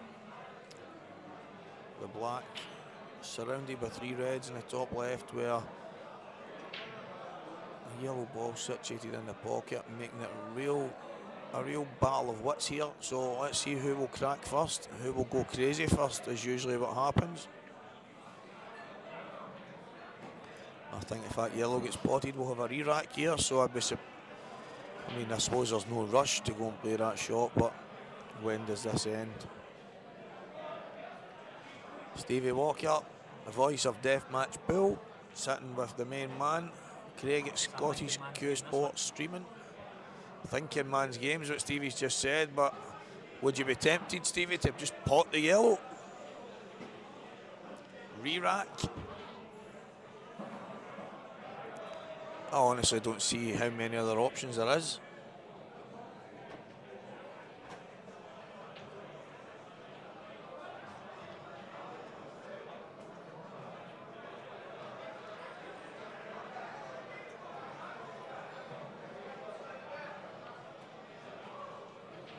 Good to see the viewers start to creep back up. We were well into the hundreds. Lost the streaming for a wee 10-15 minutes and lost about half of the viewing figures. Good to see the numbers creeping back up.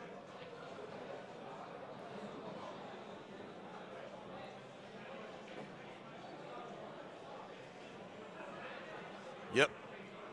We're going to get a re-rack here, guys.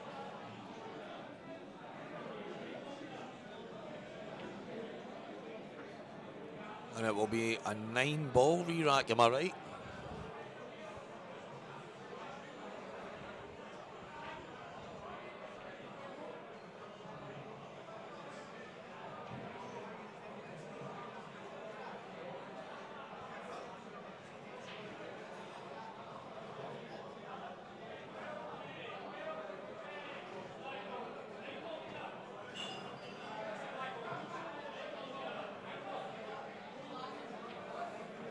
Seems to be a debate over what the re-rack will be, but I'm sure it's a 9-ball re-rack.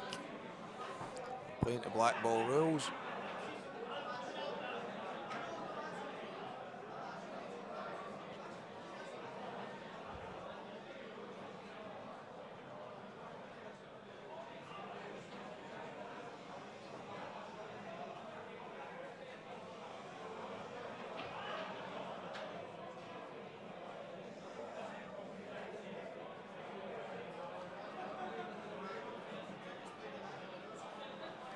Stevie may be speaking to the guys here and offering a chance of playing it out as normal. However, I feel that in black ball rules you would have a 9-ball re-rack. So let's see what the decision has been from, well, the main man at Deathmatch Bill, Stevie Capaldi, has says go ahead guys, play it from the start. Let's hope for a bit of magic here. He's stepping back in, so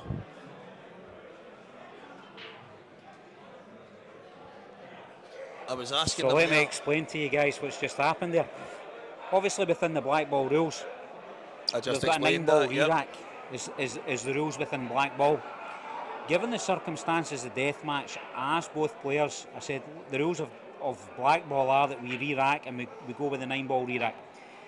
Both players felt that given the circumstances of deathmatch and how brutal it is in its own format, would it be okay if they both played a full frame? Because as we all know, with 9 balls, you split them, 1 drops, all of a sudden the game's over.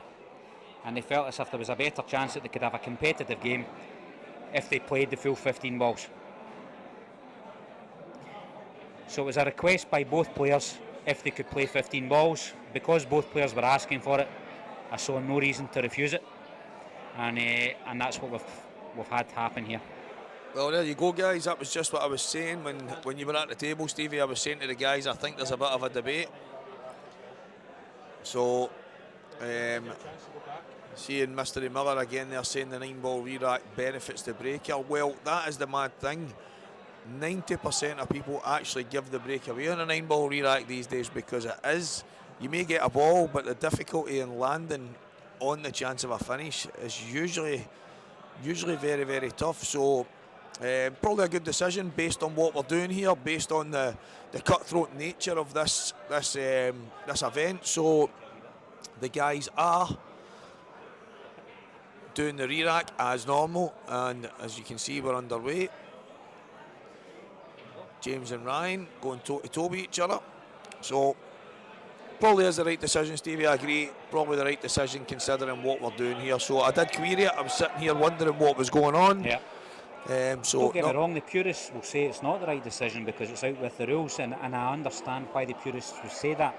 But see, when both players are coming to you, given the circumstances of deathmatch, asking, please, can we just play a full rack? I don't have it in me to say no, this isn't the way that this should go. I did say to them that if I was asked to make a decision or if there was a disagreement, then I would enforce the rules of blackball, which would be my answer if they both didn't agree. So they knew exactly what was going to happen if they didn't want it, but both have said no, they would rather overrule my decision if given permission to, and that's what's happened. I think that's actually quite a good point as well, probably for the benefit of everybody that was watching there and maybe wondering. This is very cutthroat, very, very high stakes from the start. If two guys who are playing against each other, and let's be serious, only one of them can benefit either way if they break, whether it be a 9-ball Rerack or an entire break, and if both of them want to do the break as normal, then I mean, who are we to argue when you think about it? And you know, Craig's made a good point there as well in the commentary box. Craig said, what happens there if somebody breaks and finishes, and the probability of a break and finish is increased, you know, given the lesser number of balls on the table. And we've had the point made on the comments as well by Mystery Miller. It definitely benefits the breaker. Do you get a break back? And if the break back is given, do you break back on 9 balls? You know, there's a lot of questions there. So when the guys asked if they could just play another frame, to be honest, it was a no-brainer. Makes sense, definitely. You know, I'm a PE teacher, and one of the rules, and it's overlooked so often. Often the first rule in every game of sport, and I mean every game of sport, is that the rules must be interpreted in such a way that it's in the spirit of the game.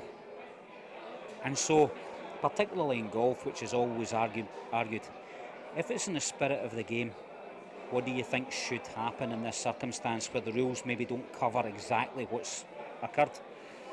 In the spirit of the game, it was definitely right to give these guys a Rerack because both wanted it. It was, oh dear. Oh, that's massive, Ryan. Both wanted it. So, in the spirit of the game, we got it right. According to blackball rules, there was a discussion to be had. Well, that is the beauty of it. So, the two guys agreed. Sportsmanship. I mean, it's came to the fore. I don't think anybody has benefited. Nobody's gained. Both guys have agreed to go and do what they plan to do, and I suppose that's the end of it. Someone goes and wins. Someone comes and loses. Who is that behind me talking nonsense in my ear? Ladies, every 1 point. Ladies and gentlemen, please put your hands together in your local kitchen for Stevie Cochran. Oh, how you doing? Good to see you, buddy. I've only had 1 pint, so it's cool. 1 pint, so apparently today he's going to talk about the pool and the pool only. Yeah. Last time he was on here, he was talking about cutting grass, he was talking about cleaning windows, he was talking about painting fences. I had a time of my life.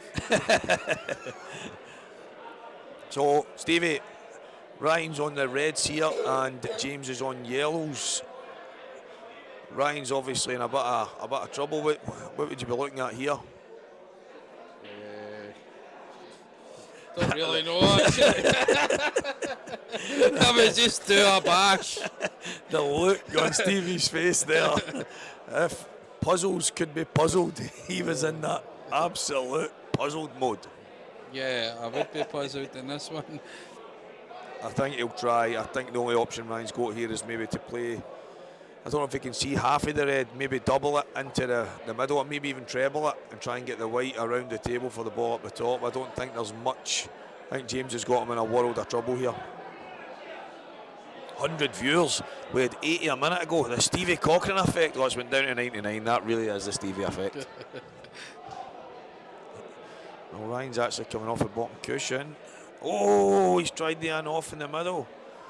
Oh, I think this will be curtains. Yeah, I think it's lights out in this one. Do you know, this is one of the frames, and every now and again we say, well, John McGinn would finish that. This could be one of the frames.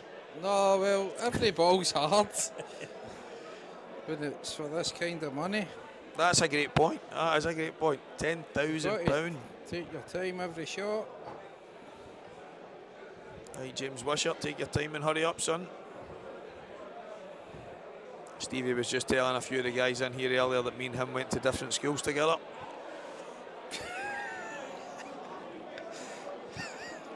I don't know where they came. I don't know where they got that one from now, to be honest with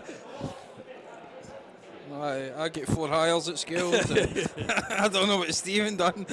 That's how I ended up a window cleaner. Stevie used to say to his teacher, well, I split up in a bunch. Too far. It's good to be here with some good guys in the commentary box. Craig is sitting banging his head off the wall, wondering what is happening here. Sitting with his PhD, wondering how people can split up in a bunch.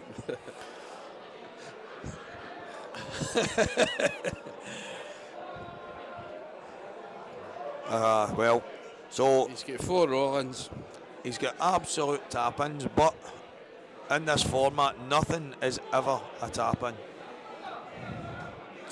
Even if it misses, he's Ryan will not really have a shot. Well, that's it. And I've just seen a comment from the famous or infamous Paul McIntyre ripping the hole out of it here, claiming John McGinn would finish this. Too far. Oh. Well, John McGinn on his 60th birthday today. I would love to see his birth lines. That guy's dodgy. He's at least 108 and from South Africa. The Ginster was in good form earlier. He gave David a lesson. Fudged the brains out of him. Took it away. Unfortunately for John, that was as long as it lasted. Nice shot. That's a good shot. Perfect to come back down for the back. Nice run off the top cushion, as Stevie's just pointed out there. Long bridge. And it's good night, Ryan Double D Davey. So Ryan will go into the second qualifying section with guys like myself, Chris Slack. There's loads and loads of pool stock to be played today. But I see Alan McLeod's playing David. That looks an interesting match. Alan McLeod is waiting the winner of James Wishart and Stevie Capaldi. Right. I don't know if that's you on the hard stuff again, Stevie. No, I just saw it. I'm looking at the wrong screen, I think. The United States of America have just scored against the Netherlands. For anyone interested in the World Cup today, I sincerely hope not, because we're here at Deathmatch Pool, live on Scottish Q Sports streaming from McGoldrick's Pool and Sports Bar. We've got Stevie. I really wish I'd went to one of the qualifiers again. I'd have loved to have been in this. Well, Stevie actually tried his luck in 140 qualifiers and didn't make it through. No, I actually only paid £20. I wasn't paying another tenner. It's hard times with the gas now, no, so. This is what I says earlier, guys. This is what I says earlier. If you've not got £10 in the meter, how could you justify coming and playing a game of pool against John McGinn? It's brilliant. Oh my word! Oh my word! Everybody wondering what we're commenting on there. We were actually commentating the World Cup there. And there's just a random big finger floating about. I think it's Chick. Oh, it's Charles McCaig. Charles McCaig is in the vicinity. The happiest guy in the room, out with Aldo McLeod. I mean, it doesn't get better than these two. So next up, guys, it's Stevie Capaldi, the man who created the magic of Deathmatch Pool. will go head to head with James Wishart, who just put Ryan Davey out of the competition for the time being. A lot of pools still to be played. I don't know that boy, James Wishart. Where's he from? When is Stuart's game on?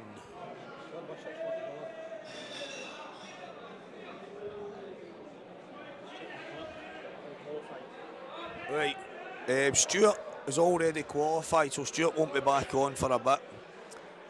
Is it for Stuart McCulloch you're talking about? Stuart has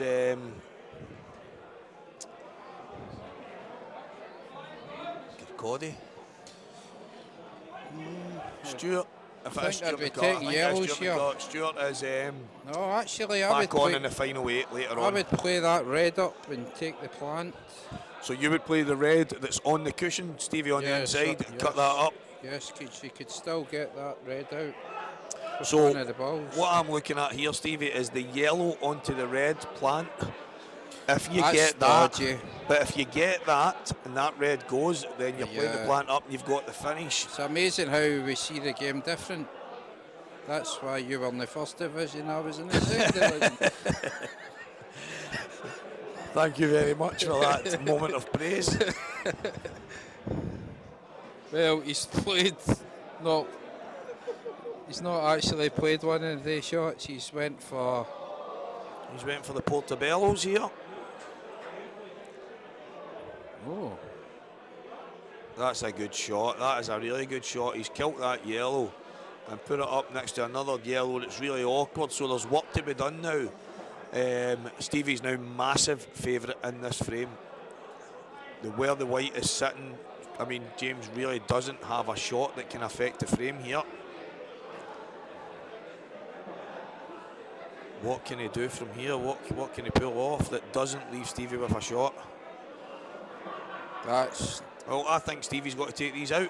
I really do. I think he's got to take the ball in the bottom bag, get his white out, play that plant that you spoke about earlier, Stevie, get it up, and then I think they're all there. I think they're here to be ball in taken the away. corner, then the plant. That's the shot. Needed. That's- It's okay. He's okay. Not a good shot, yeah. He's okay. Even if he doesn't nail this, he should still be in good shape. I've seen these shots go wrong, but Normally when you're playing them. well, that's a brilliant shot. Well, thanks for that comment, Stephen. I'm actually quite good at these shots. So I'm when Stuart's game on, Kirkcaldy from Maybole. Don't know if you guys are having some kind of private conversation. That's a loose shot. Oh, right. He's Okay. He needs to pull one Right, out the bag here. okay.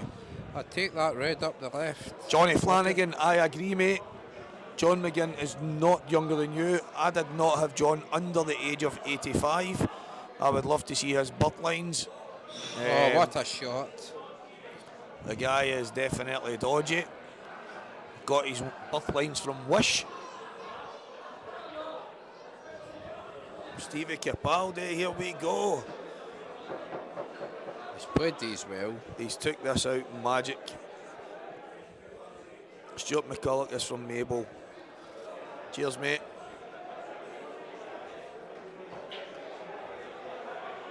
Just needs a wee bit off the cushion, that's fine. He'll be comfortable enough with this.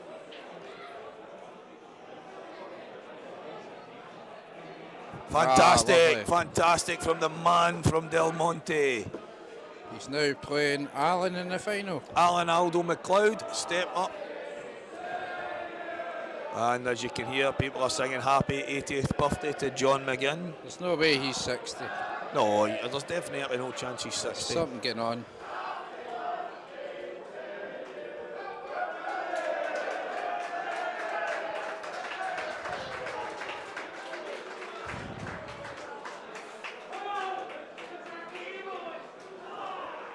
Okay, guys, so Stevie Capaldi will go toe-to-toe here with Alan Aldo Who do you McLeod. fancy in this one, Stephen? Well, do you know, Stevie's quite fresh here. He's managed to get a frame under his belt there. He's looking quite composed. The thing is, if Mr. McLeod wins this, he might actually buy a round. Yeah, I can't see that happening. No, because honestly, when he opens his wallet, the amount of moths that come out of it, Well, it's incredible. that's why they call it the dusty bin.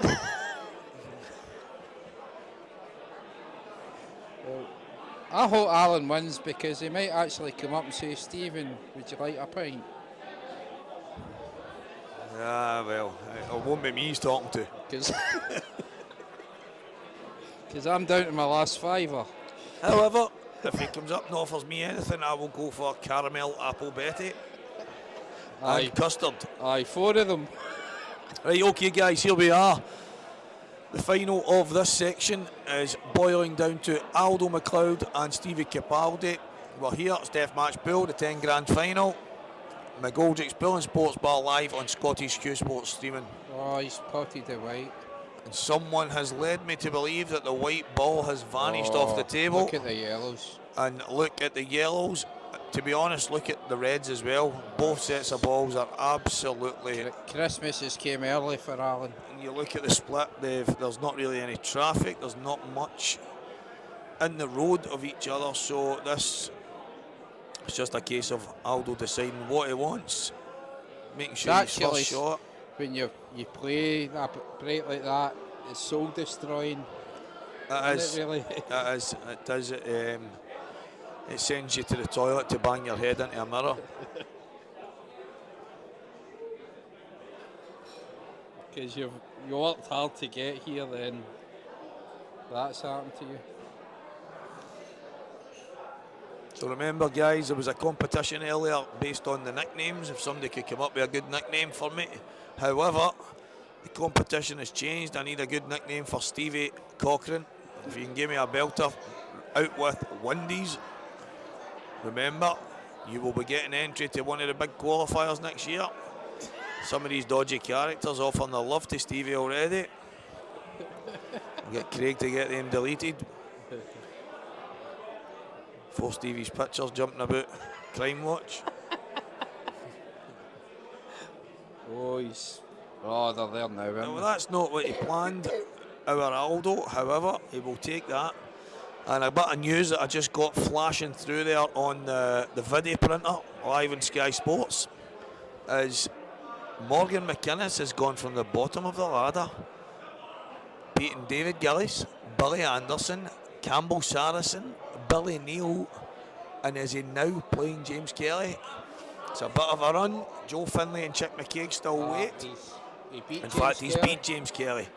This is great stuff from young McInnes.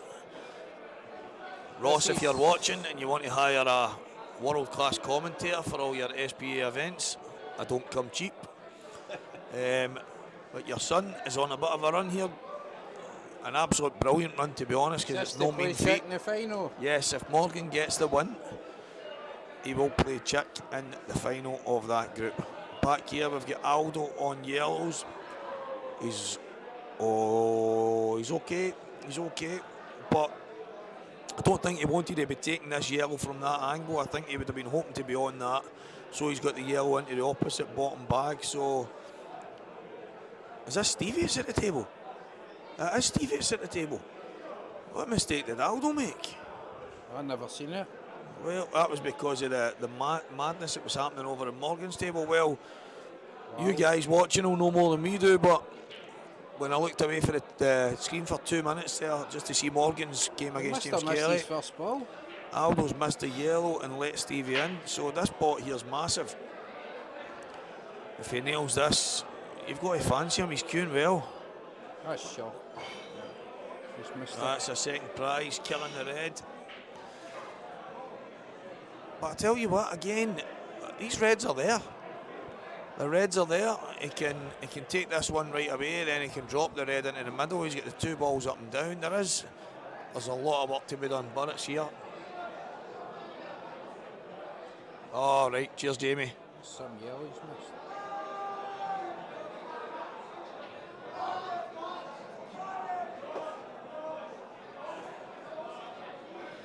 I've actually just seen it back there, guys. Just seen it back.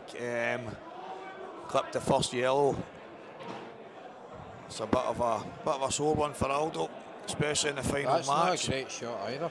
Stevie's awkward here. Aldo will just be sitting now hoping to get himself back at the table because the Reds. I would cut that one. So Stevie Cochrane is suggesting that the bottom yellow be cut along into the bottom He's right got the hand yellow bag. off the red into the middle. There's still a bit of pull left in this. Just having a wee peek through, guys, just to keep you updated. Morgan's on a finish on the yellows. I think he's looking at the double here. Oh, I'm not going to lie, Morgan has got 3 balls to go put away and the hanging black. I think Morgan He's going for the will. double. He's nailed it. I think Morgan will be going to play That's a check in the great shot. final. Stevie Capaldi looking fantastic here for all the viewers at home. Stevie has got these 4 yellows to navigate. Here's Tony Sylvester saying, why do I get called Stevie Windows? You know that? He gets called Stevie Windows because he occasionally gets caught at the window licking it. Oh, that's a lovely shot. And I've heard he's the best in the world at cleaning them. Only person that cleans windows without any tools. The guy's incredible. Morgan McInnes has got a yellow to drop in now. There's a few reds in the way, nice guys, shot. for all you guys that can't That is a see. nice shot. For all you guys that can't see, is he on the black? Brilliant from Morgan. So He just Morgan, needs to follow through here.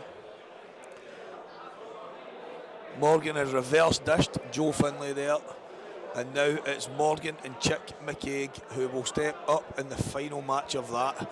Back to the live one here. Just follow through. The yellow goes off the red. Oh, he's played it the other way. I think that's a pretty good shot. He's just taken away, Stevie, he's taken away the chance of it rolling off. Saying, if he plays that one up there, he's going to get No, it's on I know, the black easy. I know. He's just making sure it doesn't roll off, that's all. This is So he's gonna putting be it in with a wee bit of pace. Oh my word, the drama! Cost him. This is drama! Guys and girls, this is what this is all about. This is what this.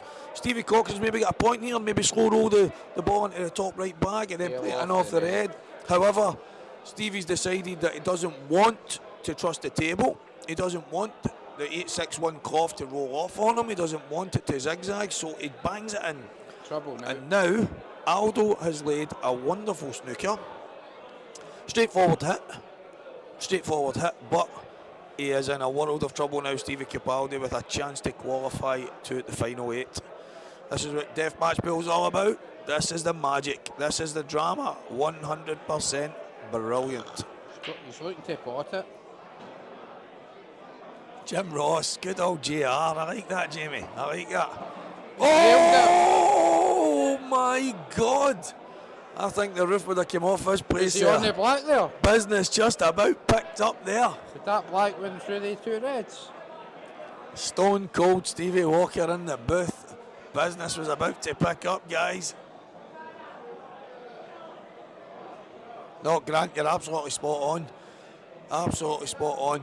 When he decided to bang the yellow in and come to the left-hand cushion, I don't think slamming that in to get close to the black was even an option after that. I think it was just drop the yellow in, give yourself a shot.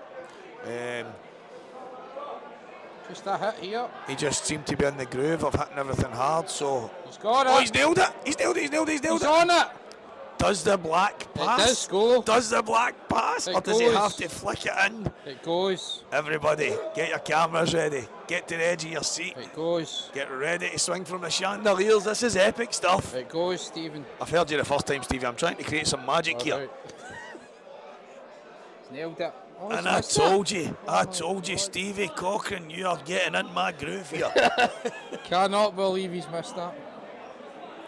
Now, Alan Aldo, Alibaba McLeod, what are you going to do now? This is absolute crazy. It obviously went, well, maybe it didn't, maybe because he's missed it on the low jaw. He's maybe tried to flick it in off the red. His bottles went, mate. Simple as that, Stevie. Simple as that. This is what we call straight talking commentary. I've no swore there, but his bottle went. It's just this is what it's all. This is what I love about this.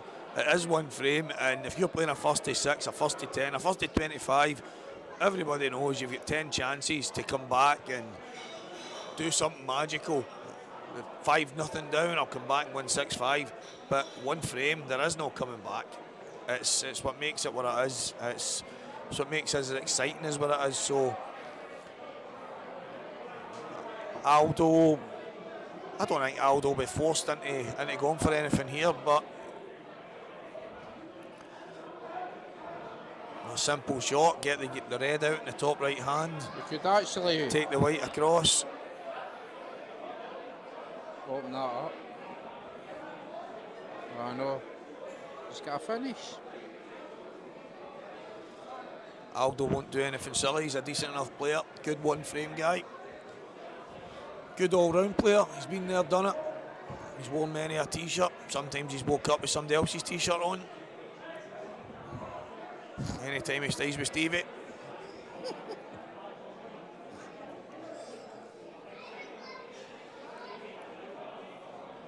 So here we go.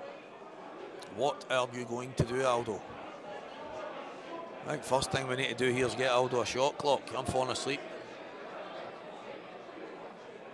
How can you fall asleep? I think he's overthinking this. Is that what you think? Yeah. Well, he's overthinking. You're also thinking. No. No, he's overthinking it. He needs to get on with it. Look, he's blowing his cheeks. He's wondering whether to just touch it. He's wondering whether to come across ever so slightly. He doesn't want to leave Stevie that gap. I don't think no matter what he plays that he leaves this gap. So if I'm Aldo, I'm just getting that red up the table towards the pocket and leaving the white there. He's actually went for it, so fair play. To be honest, that was a shot to nothing. I think this frame's done. He just plays the red off the black and he opens up the bag. It's good to see you've been watching my video, Stevie boy. No, it's just... Good shot, Aldo. So I don't think we'll play it now. No, I don't think he'll play it until maybe his last 3 balls. I think he'll wait. He's got the 2 hangers if it goes wrong. That's it. He will not. In the middle. He won't take it until he takes these 2. Oh, he's going to take it now. I'm surprised he's leaving that ball up the table. It's pointless. I hope that doesn't catch him out. Maybe he's going to play this and screw back, screw up the table just to make sure. Well, my God. And do you know what? He's got away with that there. There was just no need to go the way he's went. He's got away with that, and he knows it. A shake of the head, the shrug of the shoulders, a shake of the toes. Shivering from head to chin. Someone's literally just grabbed a hammer and smashed into the walls with the sound of it. Oh, what's going on out there?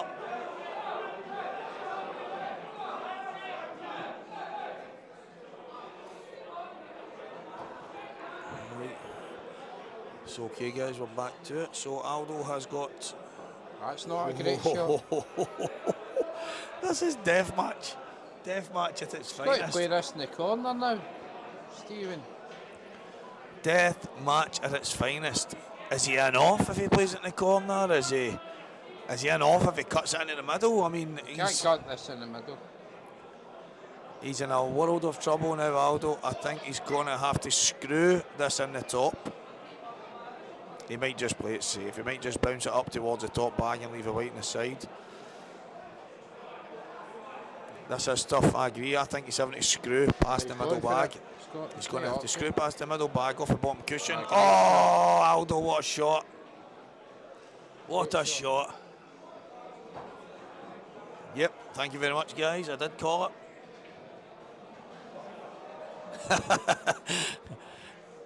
Grant's off for a pint or 2. Oh my God! Where's the white? Where's the white? Oh, it's all over! Stevie, the Deathmatch man, Capaldi.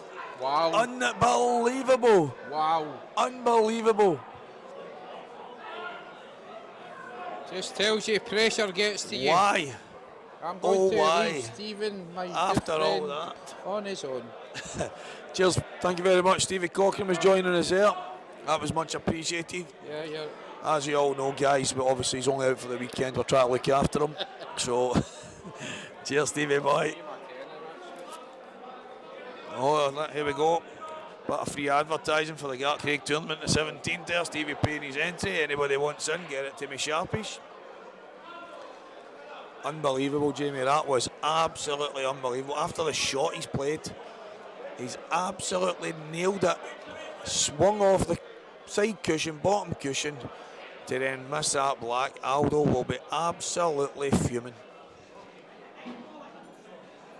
And it's not on the stream table, guys, but Chick is Mystery Miller. Well, there you go. In a nutshell, Jamie boy, in a nutshell. Bottle, I mean, if you could buy it, how many millions would it be worth? I think it's as simple as that. So Big Chick is on a finish against Morgan. Nobody can see it, but basically he's got a red and a black at the top of the table. Two reds down the bottom end. They're not easy, to be honest. He's going to have to go down the table for the two reds and get himself all the way back up. The black is on the top cushion. So there's a bit of work to be done here.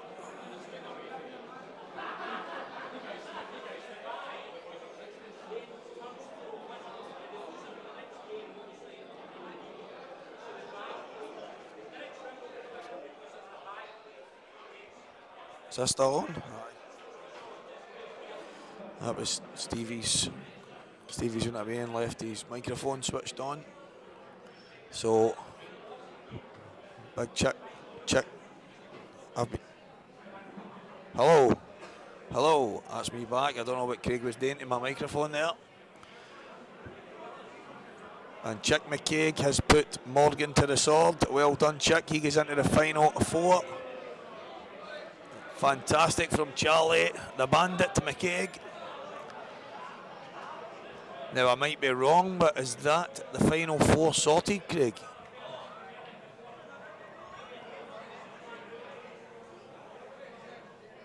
Phil Craig, Chick McCaig, Stuart McCulloch and Stevie Capaldi.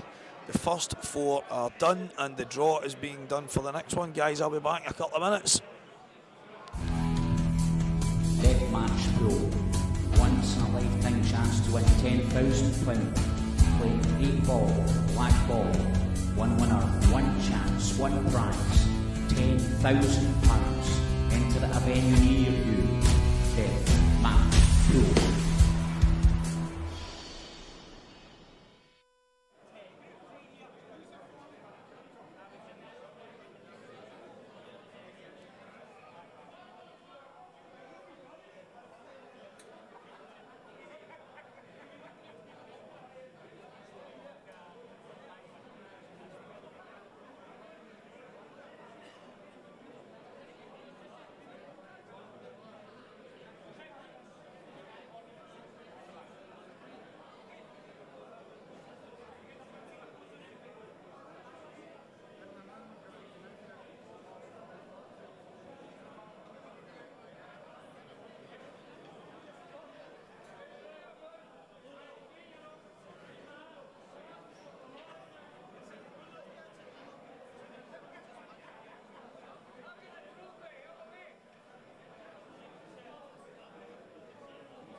Hello, hello, hello. That's me back again, guys. The draw is being done there for the second set of groups. As you can see, the guys that finished in the final spot and lost in the last groups gets the initial bye, guaranteeing that they will finish in the top 4. So, do you want to know what group you're in, mate?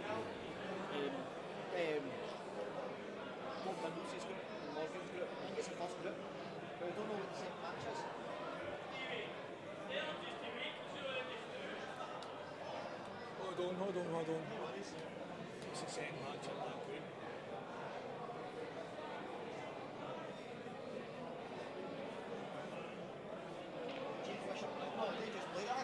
They played, so shouldn't go.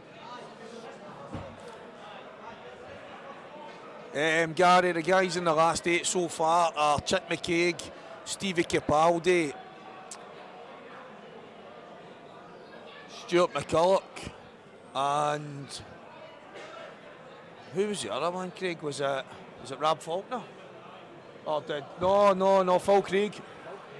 Phil Craig, Chick McCaig, Stuart McCulloch, and Stevie Capaldi. That's the 4 so far, mate. Tom Steele, what is happening, mate, is Deathmatch Bull live from McGoldrick's on Scottish Q Sports live streaming. £10,000 at stake today, and the voice of Deathmatch Bull here, Stevie Walker, bringing it to you guys live. Jamie, I agree, mate, this should be on TV. Should be on TV, but only if I get to commentate. If they start bringing in Dennis Taylor and stuff like that, well, that's me done.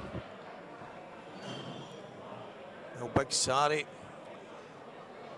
Mystery Miller, this is expected, well, we're not hoping, we expect that the final 8 will be getting played at around 6 p.m. Obviously that's an hour from now. It won't be far away. You could be talking 6, 7 o'clock. I reckon we won't be far away from being done for 8:30, and we'll have a £10,000 winner by then.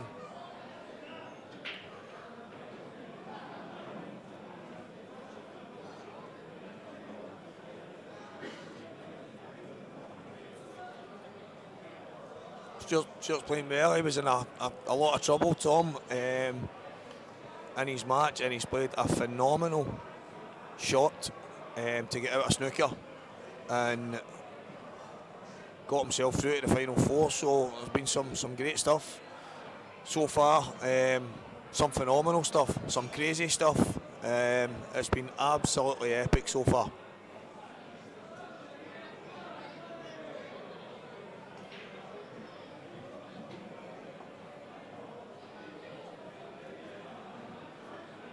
Thank you very much, Mystery Miller. Dennis Taylor, if you're watching, you're sacked. I am in control.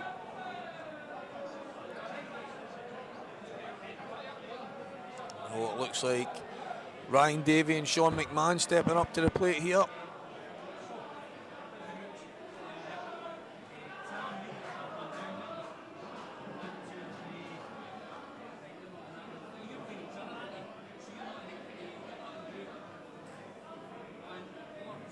So for anybody wondering what happens here, so the first 4 groups on the day, 32 players, 4 groups of 8.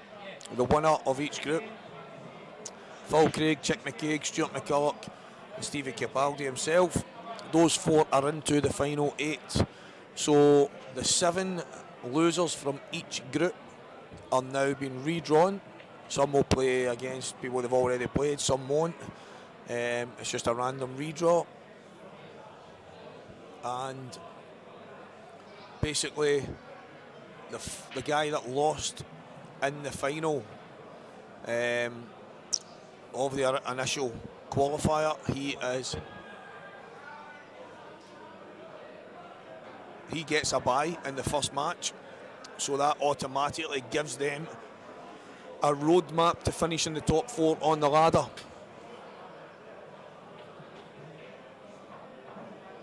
So effectively, giving them, because they got to the final in the first qualifying Deathmatch, they have a good chance in the next one, but no more a chance than anybody else in it. Win your frames, you go through. Shot of a day so far. Do you know, there's been a few really good shots, but I think Stuart's 2-shot escape on the black, he already had a shot prior to it and got a hit. He was really unlucky with, and then I think Stuart's shot, the 2-cushion escape against David, probably the shot of the day. Although on a table that wasn't on the stream, Chick McKaig had a bit of work to do. Managed to get himself on his last red and screw the length of the table and land absolutely plumb on the black, which was awkward in the middle of the top cushion. So that was up there. Howler of the day. It's probably hard to call some of them howlers, but I think Aldo has just had a great chance, stormed in a great last red, got himself a shot in the black and missed it with a mile. He thinks it might have rolled off slightly. You guys would have seen it on the stream. You can judge for yourself. But I think Stuart's 2-cushion escape, Stuart McCulloch's 2-cushion, spit it out. Stuart McCulloch's 2-cushion escape after David snookered him on the red at the top end of the table, I think that was fantastic. So for me so far, from what I've seen on the stream, that's probably shot of the day.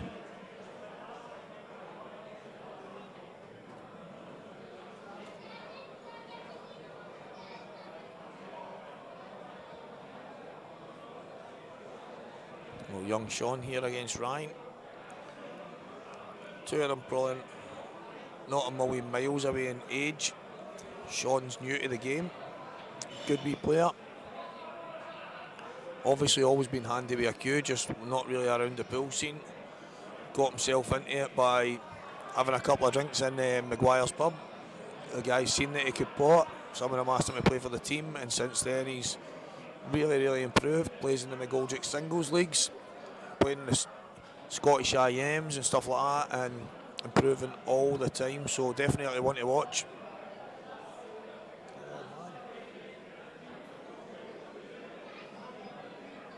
Gonna need to get Craig to get me a cut of comfy mats for my elbows here. My funny bones are taking a unfunny doing.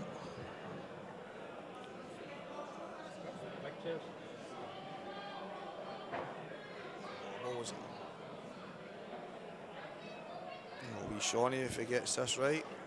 Just played that. I think he's got a cheeky wee angle on this red, so he should be able to get out.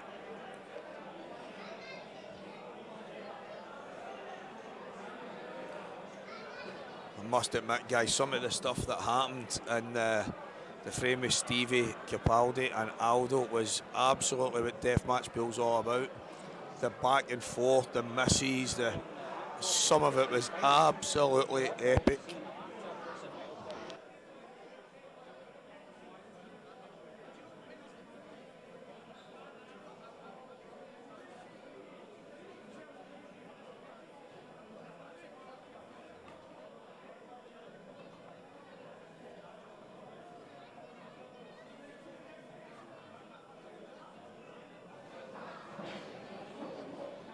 So Sean obviously didn't have.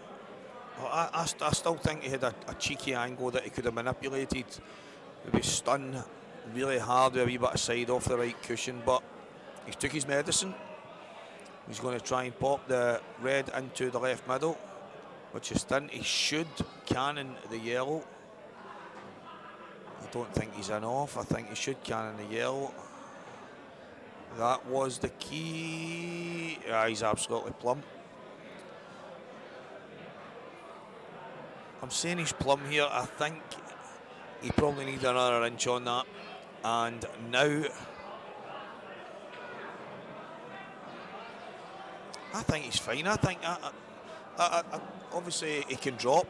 He can drop it and go to the area where he was just pointing. But I think if he screws it nice and delicate towards the black, he should be fine. The only issue will be he has to, whoa. That's what you call a deceleration, guys. There's no way he was meaning to go that far. If that was the case and he had that kind of angle, he could have ran off the bottom cushion. So Sean's a better player than that. Again, this could just be that factor that people are asking earlier, asking about what the most important thing in one frame pool. That thought process that comes to your mind and the right shot at the right time is normally guided by sheer bottle. And it's not to say that shot there, Sean's bottled, but in his mind, he's obviously been a bit worried about where the white may end up, and all of a sudden he's played the shot very, very wrong. This is a thin cup. Oh, he's played a slow roll, and he's absolutely nailed it. Again, he's playing it without commitment to his next ball. So what's next? Here we go, guys. Cross double. Where's the white going? That's the not easy by any stretch.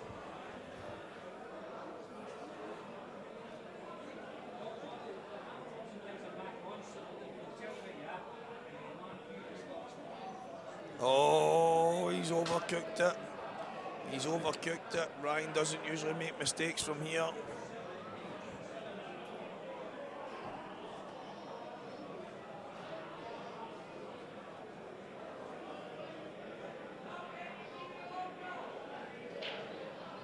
So guys, I've just been shouted, so I'm going to go and play my game and I'll be back in a couple of minutes.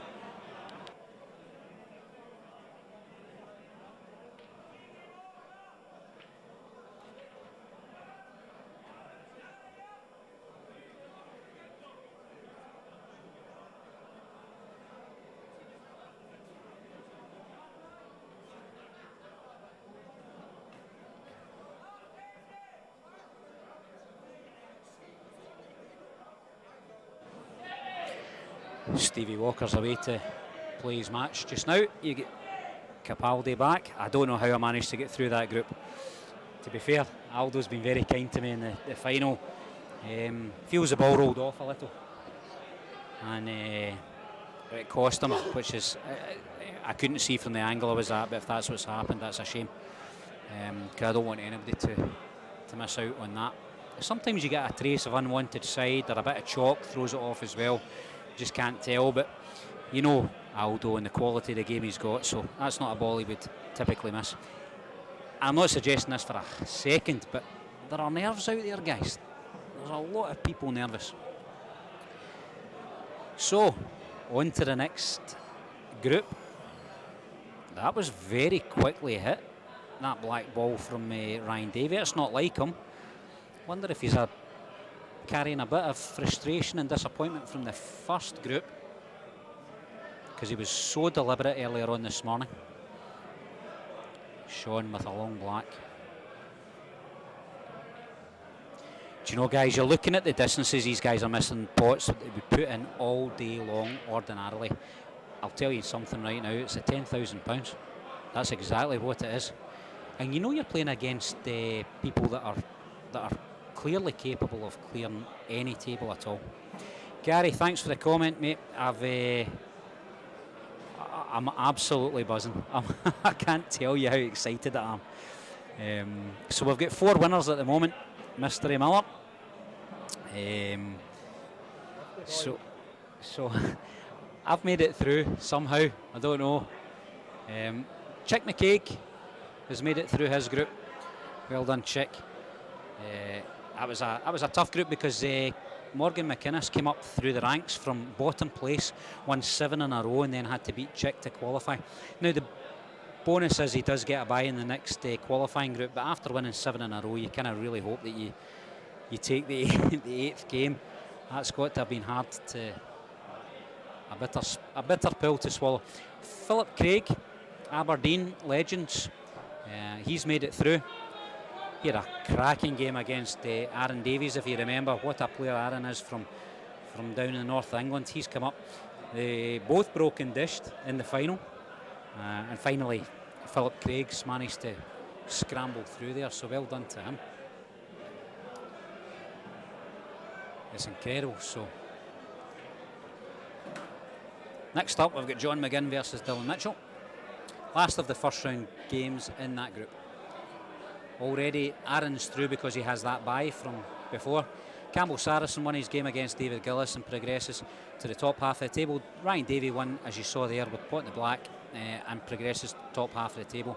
Sean features in the bottom half along with David Gillis, and this is the last game in the first round, so we'll see how that works out.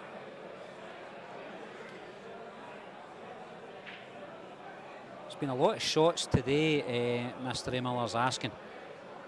I've seen some fantastic shots and I've seen some howlers. There'll be a few people kicking themselves because they've had 2 shots with maybe 2 balls on the table and they've not managed to take the finish away. They've just twitched or made a bad decision, or they'll tell you themselves what they've done wrong. So there's been a few howlers out there. You've seen them yourself probably. Shot of the day, my goodness. I couldn't tell you. I think it's the pressure shots. Like Aldo took one up again, up the cushion there against me in the final. He leaves that anything but in the pocket, and he's left with the black. So it's a do or die shot. It took a long time to think about it, as you remember saying. What a pot that was. That was phenomenal. And there are a lot out there, I wouldn't like to say. So Dylan at the table now. Dylan's come up from Keighley in just north of Leeds. Qualified from a club called Pilkey's. Glenn Pilkinson's here today, the club owner.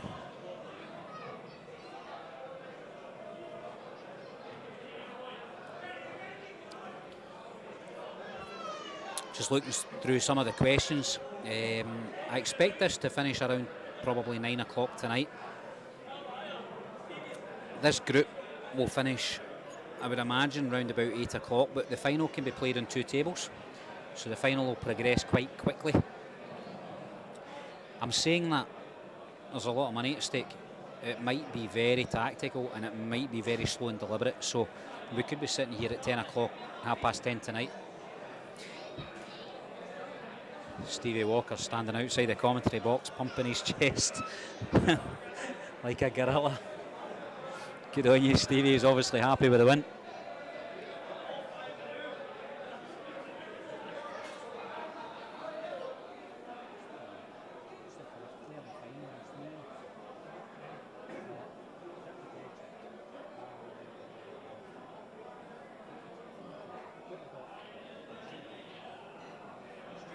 Oh, he had that black, didn't he? Should have said it. I kind of lost place earlier on. I've just been reminded. The 4 finalists at the moment are myself, Stevie Capaldi, Philip Craig, Stuart McCulloch and Chick McKay. Chick McKay qualified through the Gart Craig pub in the East End of Glasgow. Philip Craig down from Legends in Aberdeen. Stuart McCulloch's up from Shooters in Kilmarnock.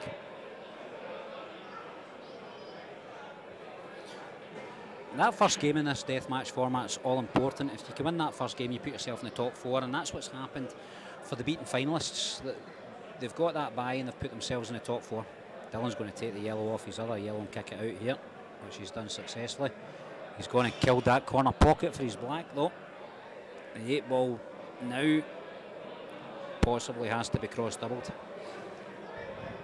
be fair, it's not easy to get out of this. It's going to have to take, I would imagine, the yellow down the table and then getting the white round the angles and into position to put the next ball is going to be tough. I think he's going to have to come up with something a little bit inventive here. He might play the 2-1, but what's the probability? He's a very, very good player, but that's not an easy shot. Can he sneak the yellow into the top left corner bag? I think that's what he's looking at.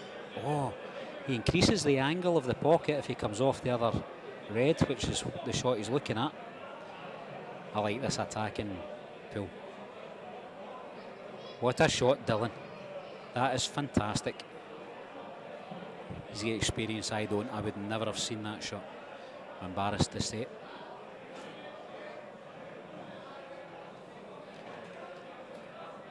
Stevie Walker, by the way, is just like running round the hall just now, jumping up and down.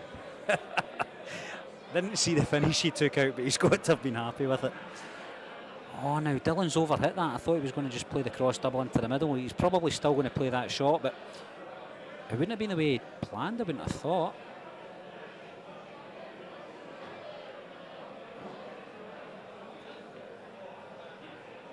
Yeah.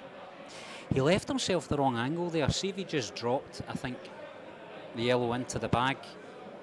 Play the reverse cross double would have been much more likely. And birthday boy, 60 today, John McGinn at the table. You could argue that this is a fairly straightforward finish. Under these pressures, you never know.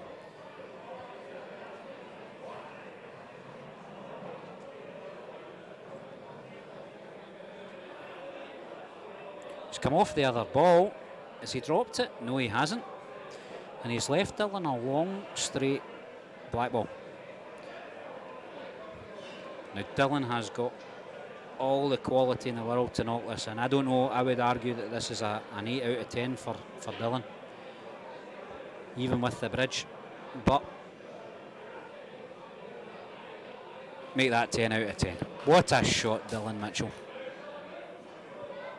John will be kicking himself because he could have knocked that red in and tried to bring the white back out. He had another ball not far from the corner pocket. He'll be frustrated with himself. I'm not sure that was the right decision. So those of you just tuning in, maybe weren't in earlier on, next year's Deathmatch is paying out £30,000. £30,000. But in order to be part of that, you need to send me your name and tell me that you're interested. £250 to enter the tour. The tour will have 5 league stops, 5 tour stops, and then a grand final. There'll be a tour in the east and a tour in the west. Tour in the west will be round about the Glasgow area, Bells Hill, Kilmarnock, Irvine, Ayr, and Falkirk. The tour in the east will be centred around Aberdeen, Kirkcaldy, Dundee, Perth, Edinburgh. So that's the plans.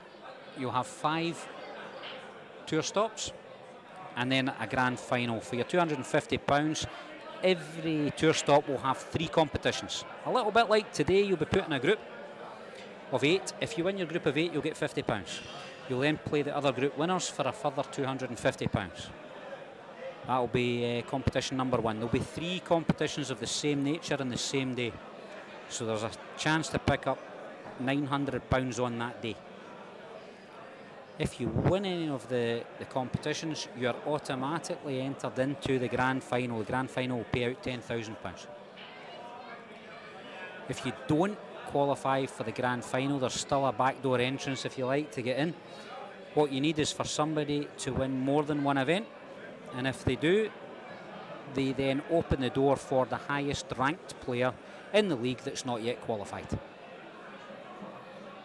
So in order to qualify, you may not need to win a competition, you may just need to finish high in each of the groups and hope that somebody then wins 2 competitions. If you do the maths, that's 5 tour stops, 3 competitions a tour stop, 15 chances to win £300 for a £250 entry. And then if you do win any of them, you're on to a £10,000 grand final, just the same as today. Value for money is extraordinary. It's 1 frame throughout. Nobody will get into that grand final that doesn't play on the tour. What an opportunity. Send your name to me through Facebook, Deathmatch Pool, or through the website.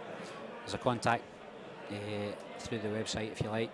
And yeah, I'll give you all the details. I'll send them to you once I've got the tour dates and the venues, and you can make a decision for yourself whether you want to enter. At the table just now, we've got Aaron Davis playing Campbell Saracen. Campbell's on the table. He's got an awkward ball there on the left-hand side, jammed to that yellow near the middle bag. On the reds. Don't think he's got angle on the ball to the middle just now to dislodge it. He's looking at that one up to the top corner on the right. Can he come round 2 angles and maybe nudge the awkward one? He's going to have to nudge it at some point.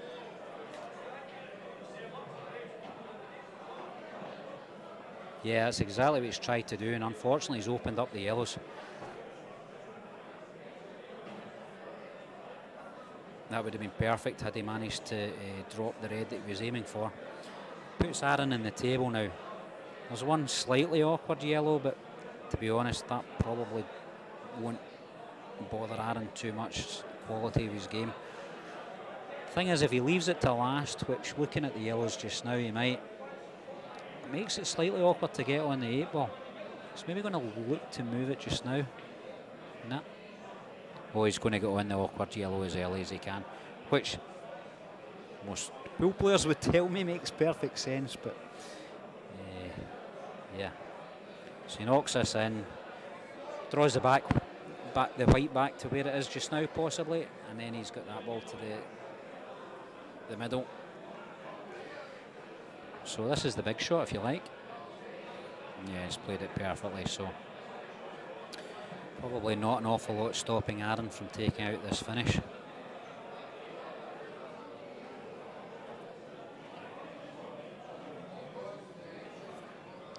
Now these groups will go a lot quicker because if you can imagine, the bye has 4 games that they won't play.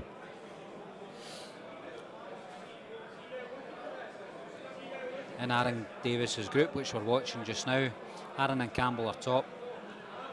Ryan Davey and Dylan Mitchell are second, third and fourth if you like. David Gillis finishes the group in 5th or 6th. And Sean McMahon or John McGinner down at the bottom at the moment.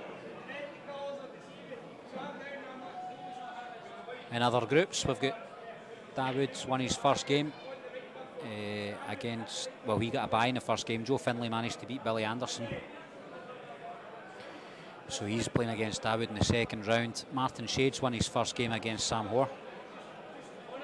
And I'm sure Stevie Walker's beaten Mark Hendry because, like I said, he's running about beating his chest.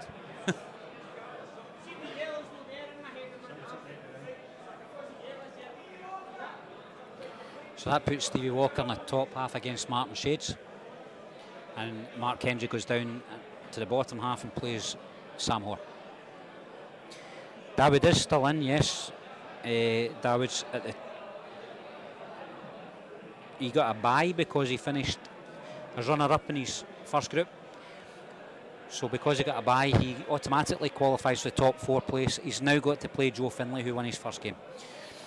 And that game's still to take place.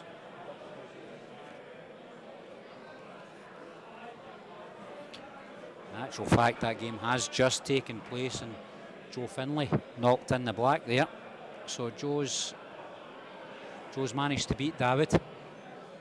And that puts Joe Finlay in the top 2 and Dawood in places 3 and 4. Stevie Walker and Martin Shades goes on to play Joe Finlay at the top of the group, and whoever loses between Stevie Walker and Martin Shades will play Dawood Kadir in the 3rd, 4th place playoff. We're watching Aaron. A very mature finish, as you would expect from him. Took his time over it, but clinical, as he often is. And some knocked in that ball there to go into the top 2 in his group.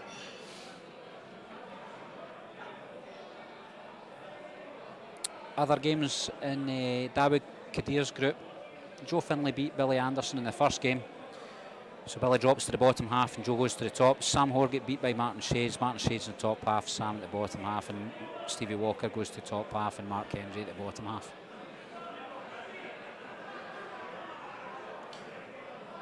It's a good game here. Dylan Mitchell and Ryan Davey, 2 of the most respected players in their area. Absolutely fantastic players. About to take each other on.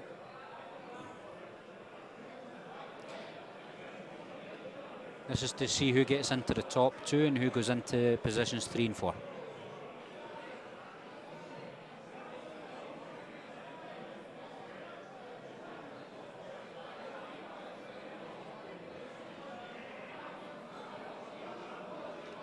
Off screen I'm watching Chris Slack running around the table playing against Mike Keddy here just now. My goodness, Chris doesn't take long to think about what he wants to do next. And sometimes the flow that Chris can pick up is just incredible. I've watched him playing in tournaments. and he can win 4 or 5 games in as many minutes, just because he is such a confidence player. You know, when he gets going, he is so hard to stop. But there, he's just made a mistake. He's played a shot very quickly and just lost the white a little, and it's dropped into the bag. So Mike Carey with 2 shots.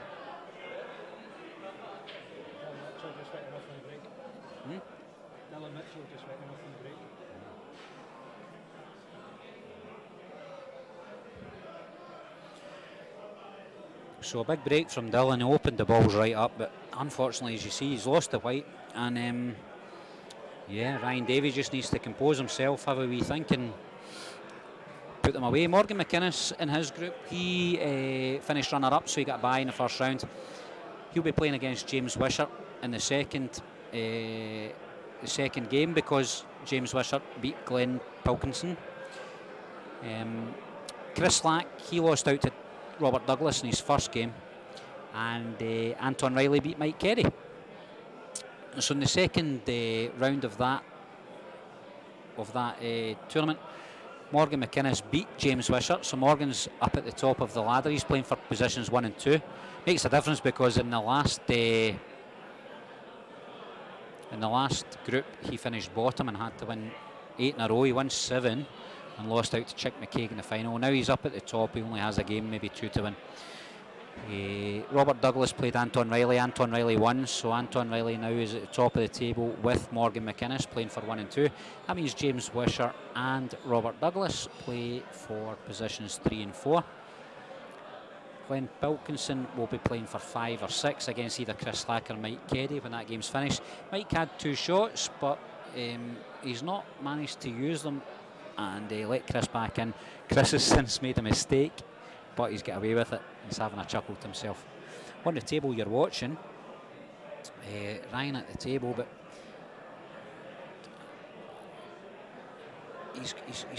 he's taking the yellows. They're all sitting there for him. Just has to plot his way around.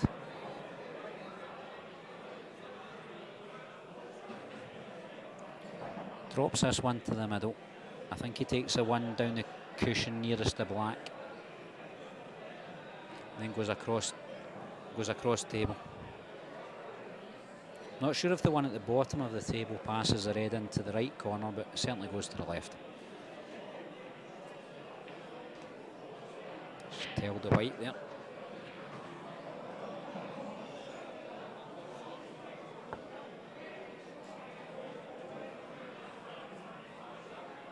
One group we've not spoken about just yet.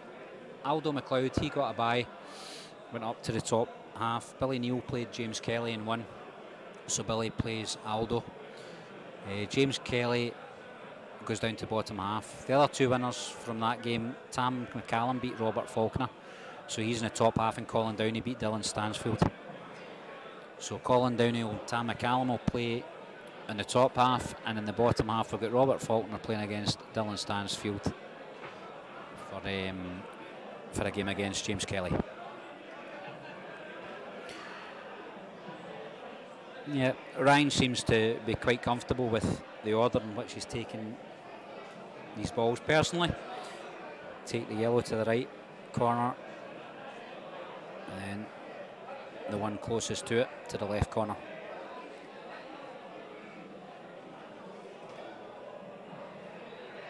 That looks just about perfect to stun up. Can't see Ryan making any mistakes from this point.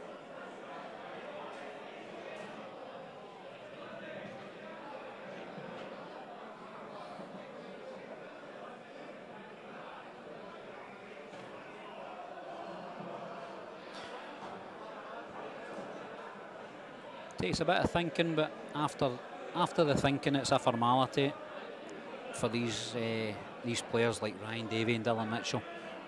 So good.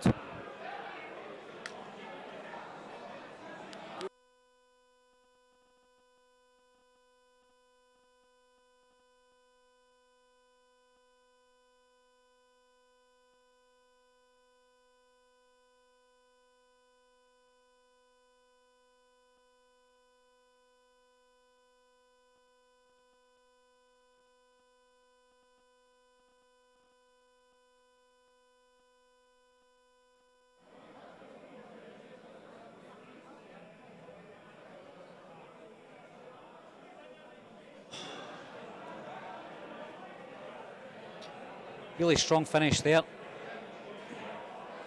Here's a told you that we messed about with it.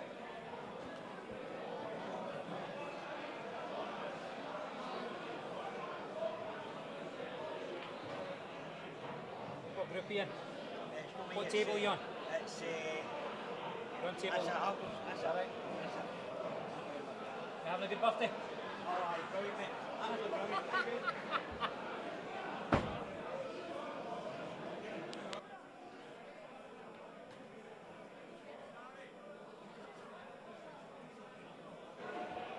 Sorry. See, while we're waiting on the next game, a couple of wee thank yous if you don't mind. Craig Anderson and the streaming service has just been phenomenal. Really appreciated it. And the number of clubs that have helped me out this year to make this happen, to bring forward all the players. There's been a lot of people have to work very hard to get players in. Just because it's something new, I guess, and it's something that people don't know about. How do you part with £10 to play one frame? It's not like that, as you know, but it still takes a strong person to convince people that they want to give it a shot. John McGinn, Sean McMahon.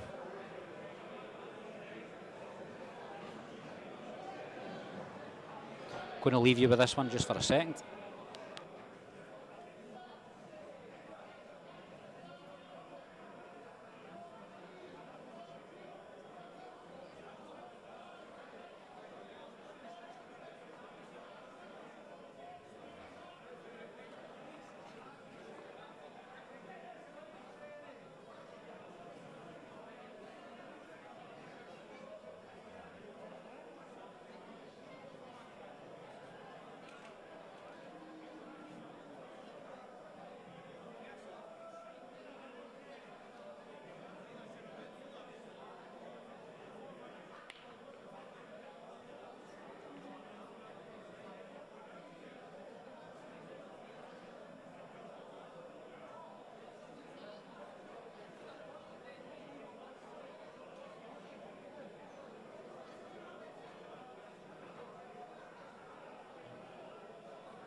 What's happening, team? I had to take a sabbatical there thanks to a bit of a Billy beating for Martin Shades. Part of me wants to believe he was oblivious to it. He's played to cut a ball down the cushion. 100% hit the cushion first and then clipped the ball down. Someone actually insisted that there's a chance he hit the cushion first, then the ball, and then the ball took a bounce in the way off the cushion and back out. I think the laws of physics tell you that's impossible. It was 100% a foul. Martin seemed oblivious. I don't know if he was. He just ignored any reaction at the side. But anyway, I'm still in. We've got David to play next to see where I finish the ladder. Third or fourth, that'll be. So right now, place went mad there for young Sean getting a ball off a break. He has 8 breaks to his name today with only 1 ball potted from it. He's about to show everyone why getting a ball off the break is so important, because this looks like a dish is about to happen.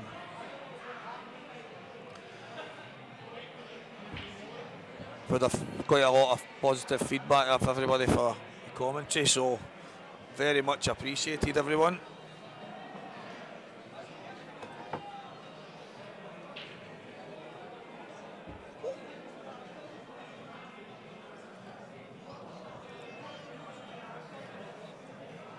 He's obviously a bit straighter than he would like to be on this red.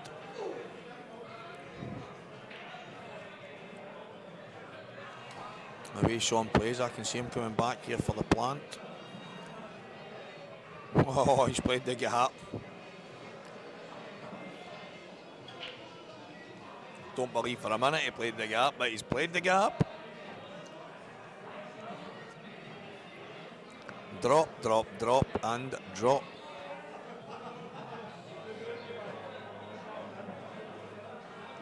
What is it with all these sex finder nutcases on these YouTube pages now? Every time the chat goes up, it's just... Oh, he's overrun that a bit. I would have been playing that in off a near knuckle to guarantee my angle, but I think he's got a shot regardless.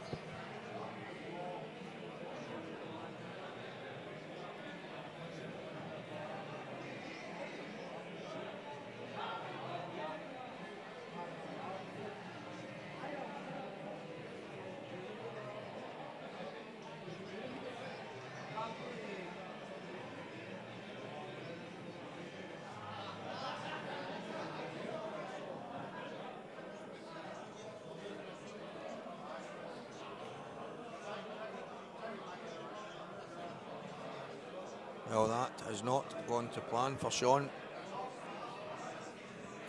I think in that situation he should have been guaranteeing himself the cut on the black.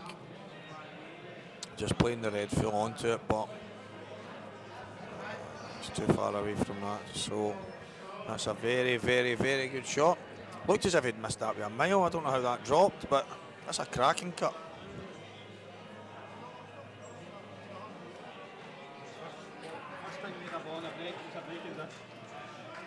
That's how it's done when you get a ball, young Shawnee McMahon.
Okay, guys, I was getting involved with a wee Cajun chicken burger there. Once I play my next match, I might end up with a caramel apple betty. What a dessert that is indeed. Apple pie covered in caramel, dripped in custard. So I can see that we've dropped some viewing figures since I was away there. As I was mentioning before, part of me wants to believe that Martin didn't really see it. I don't know. It was a tough one. I mean, it was like slow roll the length of the table. It's hard not to see that it's went cushion first. However, I'm sitting in the third, fourth spot, so I'll play Dawood to see who finishes in that third or fourth place before the ladder commences. So some exciting games have been happening up until now. Sean is now on his trip up the ladder. David Gillies for Campbell Saracen. Craig just wanders in with a big slice of cake looking after himself. John McGinn's birthday cake. I heard John made it himself. When people say mud pie, you can believe it's made with real... Oh, look at Craigie, boys, not messing about there, troops.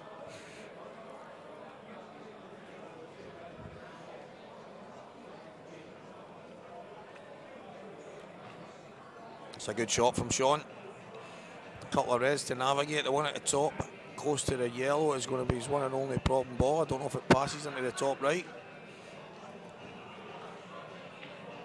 And I've actually only just noticed that the black is covering the bag as well, so actually a couple of problem balls.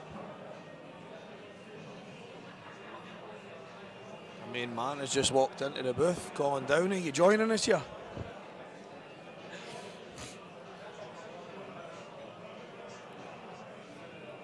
Oh, as you can see, Sean has got a few games to get through here. David Gillies for Campbell Saracen, Dylan Mitchell, Ryan Davey and Aaron Davies. A bit of a task. He's improving all the time, Sean, so who knows, it's just one frame.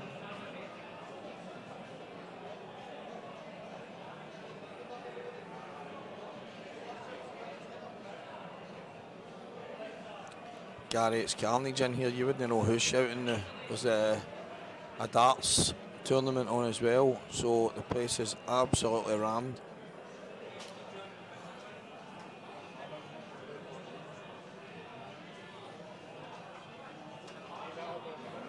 This is for streaming only, this office. As you can see.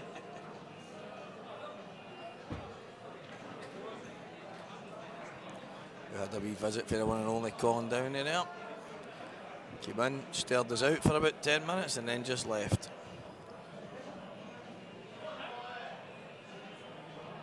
I'll check, find out. I'm pretty sure Craig will know the scores with Ivan and Mark. Any idea? George Tierney won. That is on pay-per-view, so that's going to be a tough one unless there's updates somewhere else.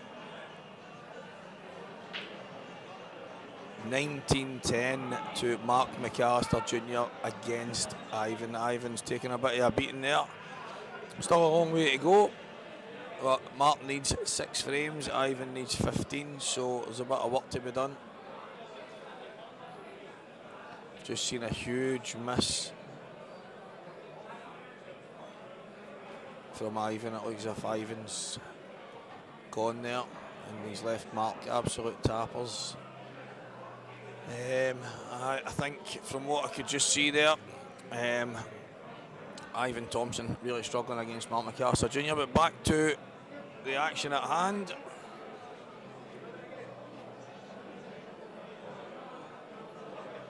Red balls are the balls of Sean.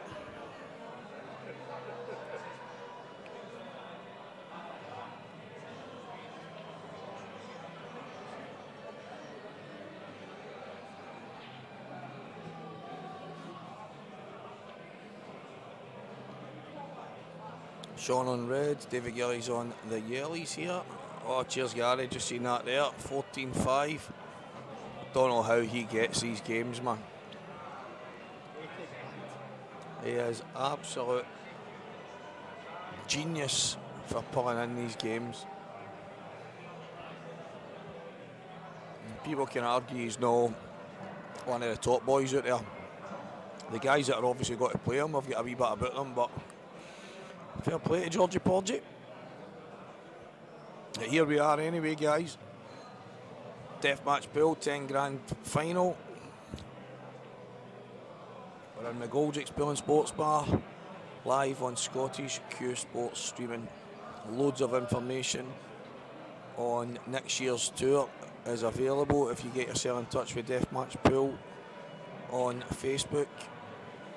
I'll fill you in on it. There's going to be 2 tours running consecutive, east and west, north and south if you want,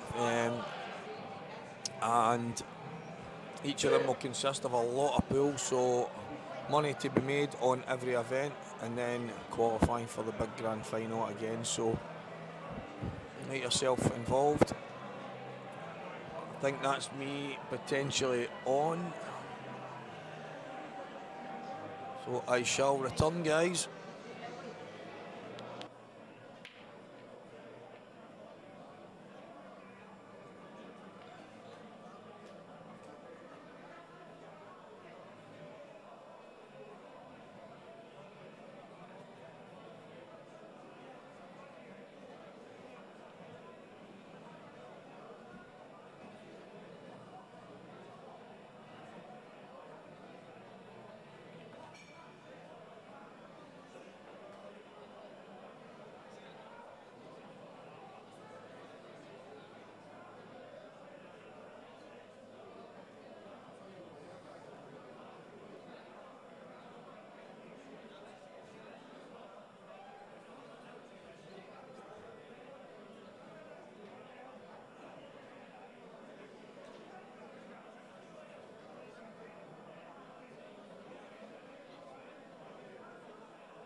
It's me back, guys.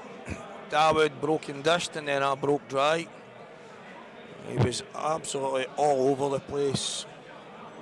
Canning the ball onto the side cushion. Left himself in the jaws of the pocket. Top bag and managed to nail it, and then put the ball down the cushion. And it's kind of the way Dawood plays. He doesn't miss much. I must admit, I was expecting a shot.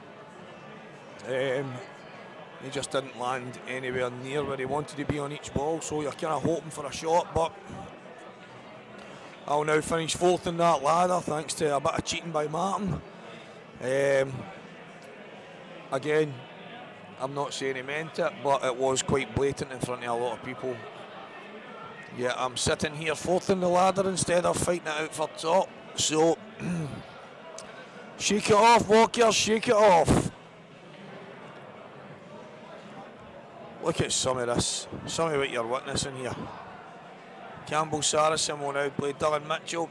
All the best at your new club. I think it's time for me to have a couple of apple betties.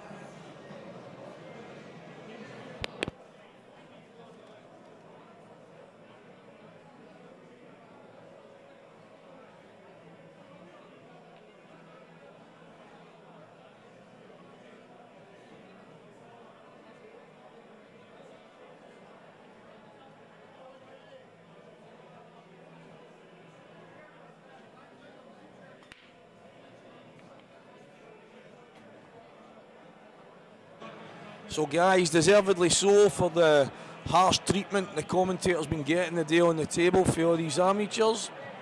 2 caramel apple betties with custard ordered for me. I'll be back on shortly, obviously. However, a bit disappointed in that, I must admit. Dawood's one of my main men. I don't mind losing to Dawood. It's kind of the story of one frame pool. You don't get many second chances. I've broke the balls, a few of them I've went over the bags, nothing's dropped, and all of a sudden the game is over. So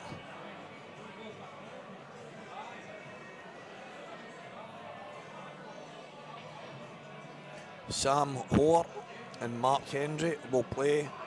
One will play Billy Anderson, then up to me, and then I'll go and need to blitz my buddy Dawood and the cheater guy at the top, and Joe Finlay.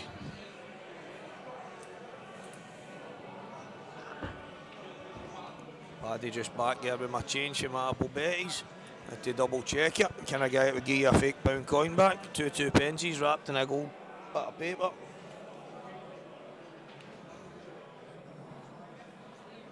So where is everybody? We're still on here. I see 103 concurrent viewers, over 2,000 views. Quite disappointed we've not got 2,000 people actually tuned in to one go, but song of the beginning. We're in McGoldrick's Pool and Sports Bar. This will be the scene. Next week in here there's a big event, get on and check that out. Today it's about Deathmatch Pool. Scottish Q Sports live streaming.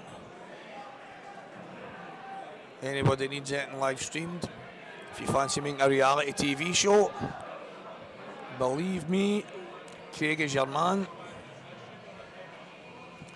Young Cutchy boy is back.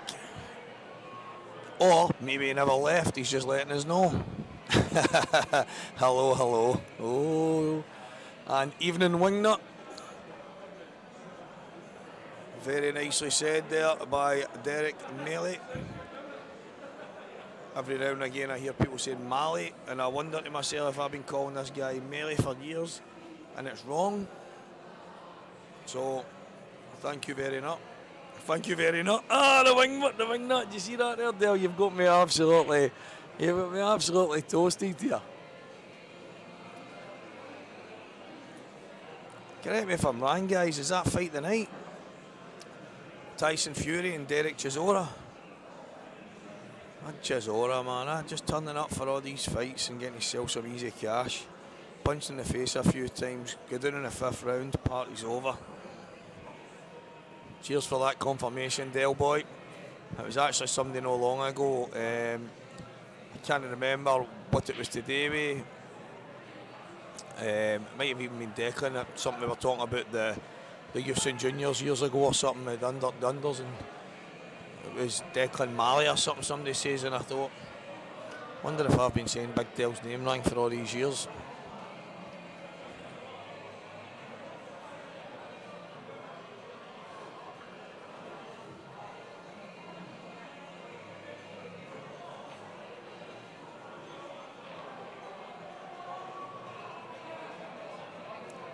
I look forward to seeing how you explain this. Ah, there's Cash and Carry. How you doing, Barry? Your local councillor.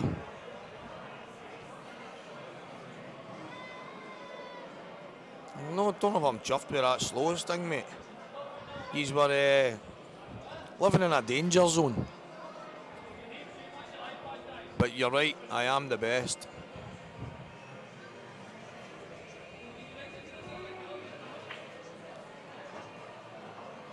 Cash and Carry's on. Young Kutch and Big Del Boy. This is good stuff. Bit of interaction with the audience again.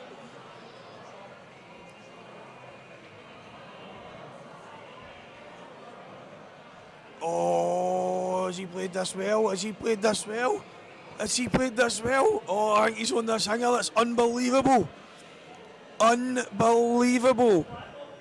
Unbelievable. I cannot believe that. Wow. Did you see that? Oh. Unbelievable.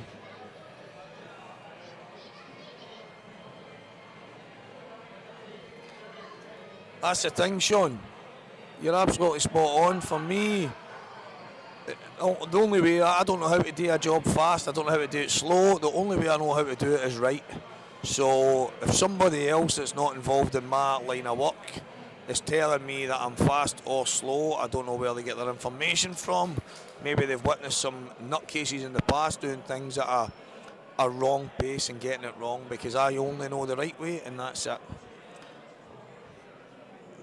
But that shot from Dylan Mitchell there, I mean, I can only assume he played it because there was absolutely nothing else on, or was he just playing the double up the table? But unbelievable. Unbelievable.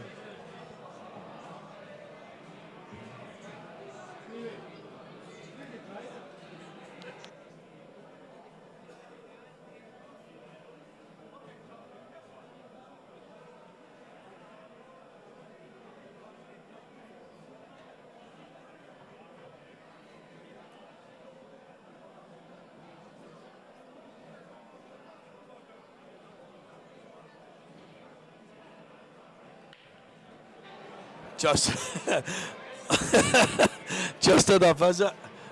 a visit to the booth from Sari, and he's walked right over and Stevie says he went for that.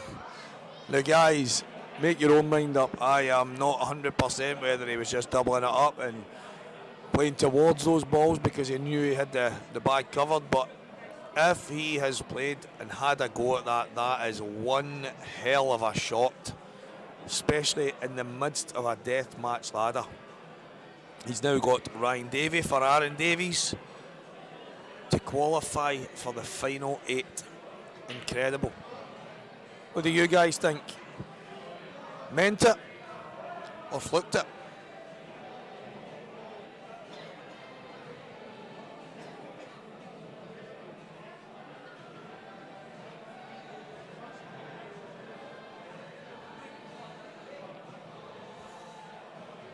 Well, Kieran, I didn't even realise I was saying it. Unbelievable.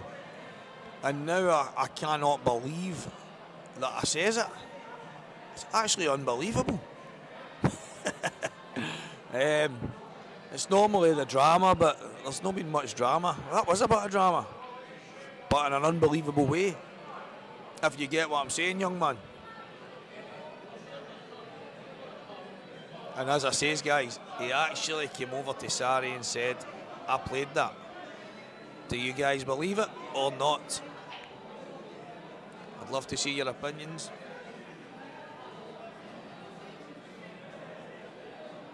If he did, it's going to be up there with one of the best shots of the day, if not the best. In fact, I think it's a no contest if he really played that.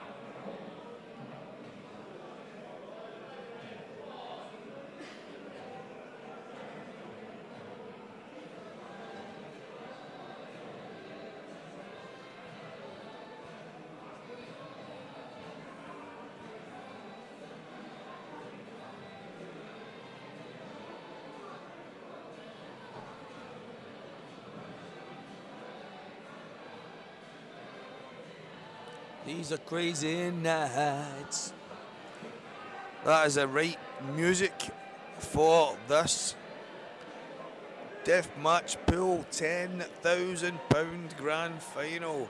Crazy nights indeed.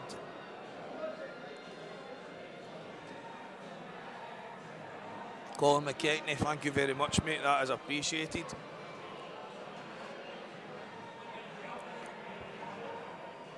It's all fine and well concentrating on the pool, but I must admit some of the interaction with the guys on the typewriter typewriter didn't even exist anymore. Ken Dockett's wonderful. What you're saying, Billy, is I'm doing your head in when I'm saying unbelievable. Disappointed.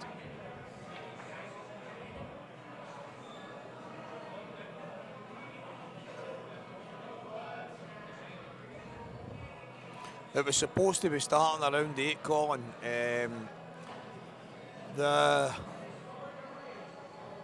Obviously when the second set of fixtures have got underway, that bit of tension that comes with the fact knowing that after this you're out, totally out, is making a lot of frames take a bit longer than would normally be expected. No, I know, Billy, I know, I'm only kidding on, mate.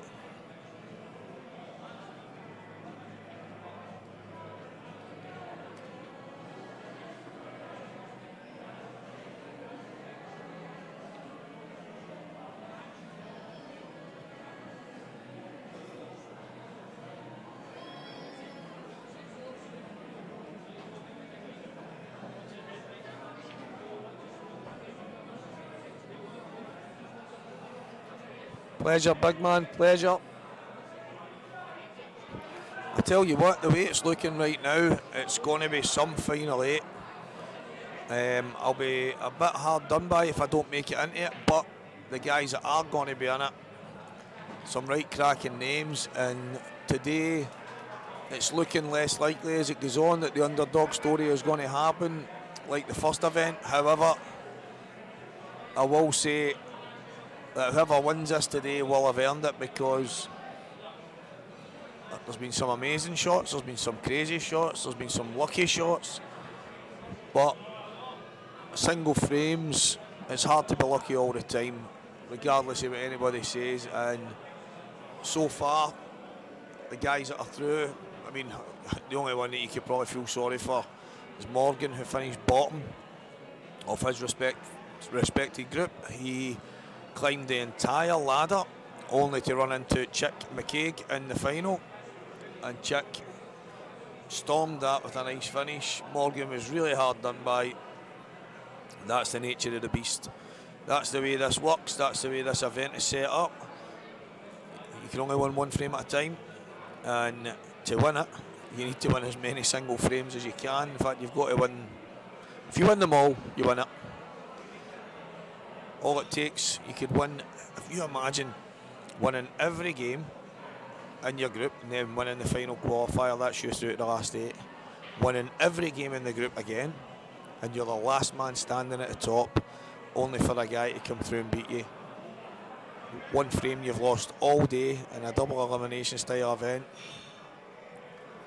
and somehow you're not the winner. No doubt there will be cash handed out to everyone that's involved. However, it'll be a bit of a sickening blow. I'm fourth on the ladder, Jamie. As I say, Martin it's hard for me to say that he meant to just ignore it, but I just don't understand how he couldn't know that it was a foul when every single person seen the white goal cushion first. However, it's done. There's nothing I can do about that now.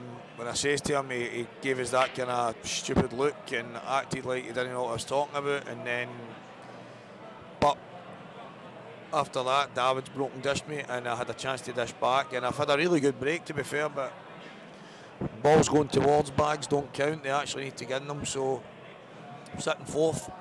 David, Joe Finlay and Martin Shades are above me on the ladder, so still doable. It's only one frame at a time. Just need to go and get the first one and then deal with the next one after that, and so on.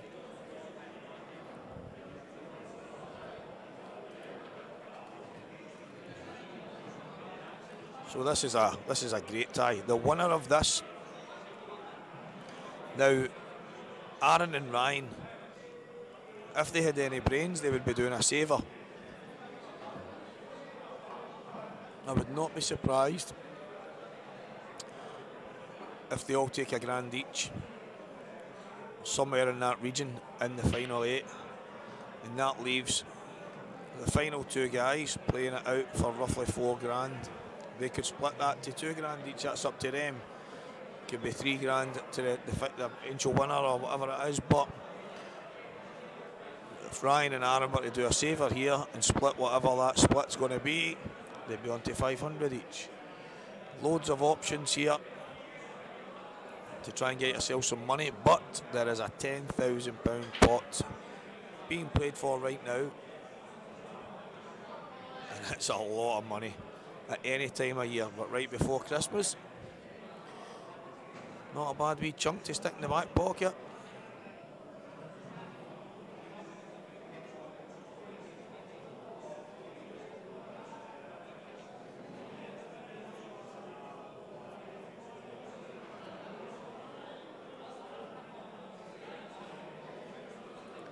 Anton is still in there fighting. Aldo is still in there fighting.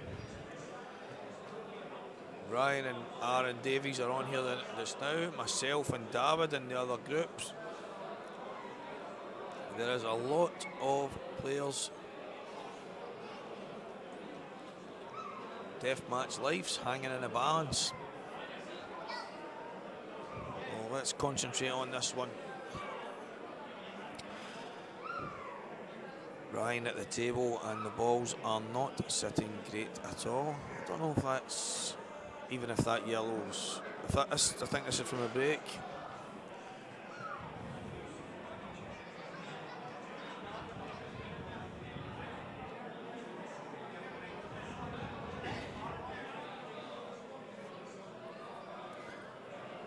See, I agree with that.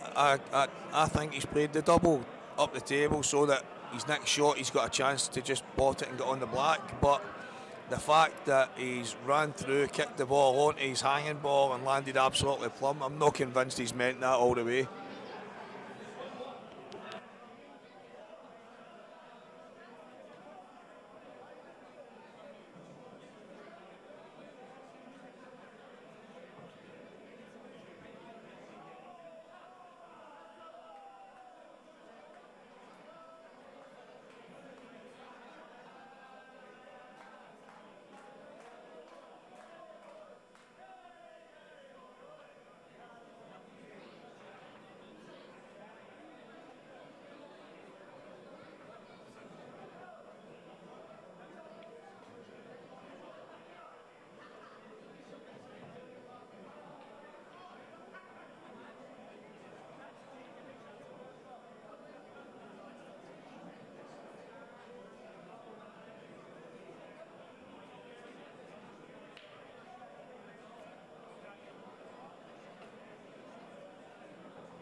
Stevie's away to play his game. You get me back in the booth. Got a final between Aaron Davies and Ryan Davey. What an incredible game. Like, honestly, would you not just tune in to see this game no matter what? And they're only playing to win.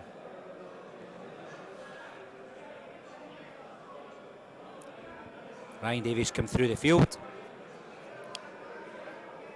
Aaron was at the top of the table. Played so well in the first round, but came up against a unstoppable Philip Craig. So he's back on the table, Aaron, just now.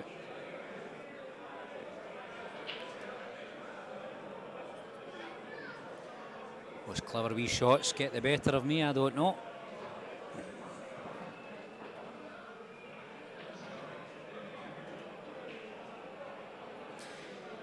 So we're thinking the final 8 will start not too far away. I think it will be about 7:30, maybe 8 o'clock at the latest.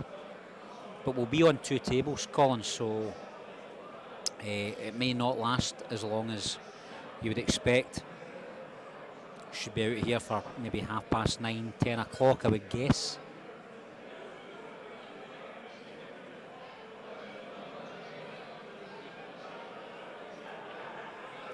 So, difficult shot here for Ryan. He's obviously got the opportunity to take on the pot, but he's going to have a difficult one after, I would imagine, as well.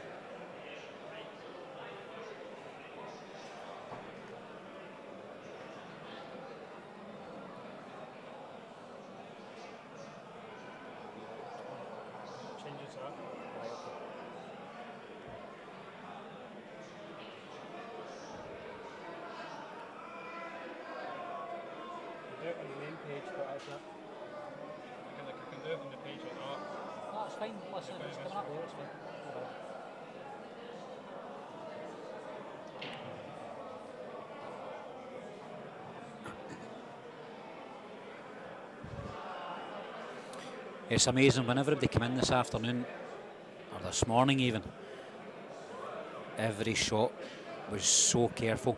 Now I'm looking around the tables, and even though we're getting to the business end, some people have kind of almost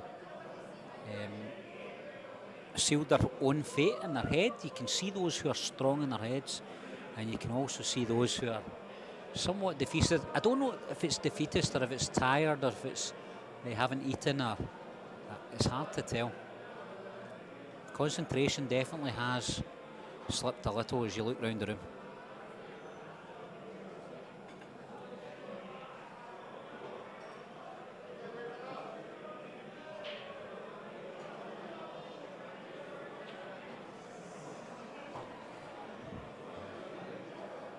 So looking around the room, Aldo's on the table,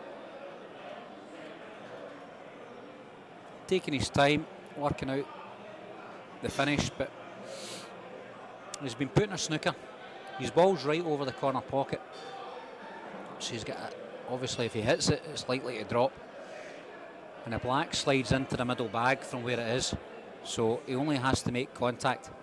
Difficulty is a lot of reds on the table, so trying to work his way around the angles takes a bit of thinking.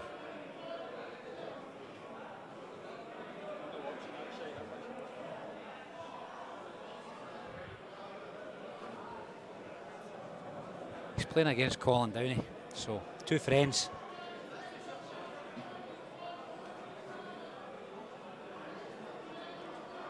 Let's give you a wee tour of what's going on. On table 1,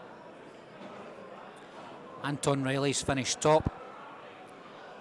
He's playing against James Wishart.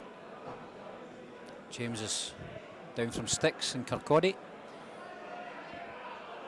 In that group, the players that have gone out are Chris Slack, Mike Carey, Glenn Pilkinson, Big Rab Douglas, Bob Douglas, and Morgan McInnes has just been beaten by James Wishart. So we've got a final qualifier there between Anton Riley and James Wishart in group. It's actually group 5 because it's the second set of groups. As you know, we've got Aaron and Ryan Davey playing their as you can see on the stream just now, on Group 6. Group 7, Martin Shades has topped that group. Joan Finlay in second, David Kadir in third, and at the moment we've got Stevie Walker playing. Stevie Walker's up against Billy Anderson, who's put out Sam Hoare. Also out is Mark Hendry. So Stevie Walker playing Billy Henderson. Winner plays David Kadir to face Joe Finlay and Martin Shades, top of the group. And while Ryan Davey takes a wee think, the final group there is Billy Neal's top of the group. Billy Neal's sitting waiting on the winner between Aldo McLeod and Colin Downey.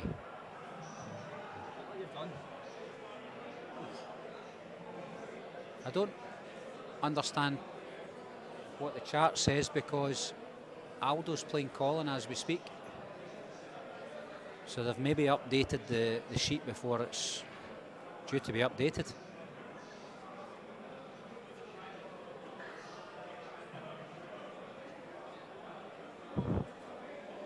Doesn't make a lot of sense. But Aldo's definitely on against Colin just now. And I would imagine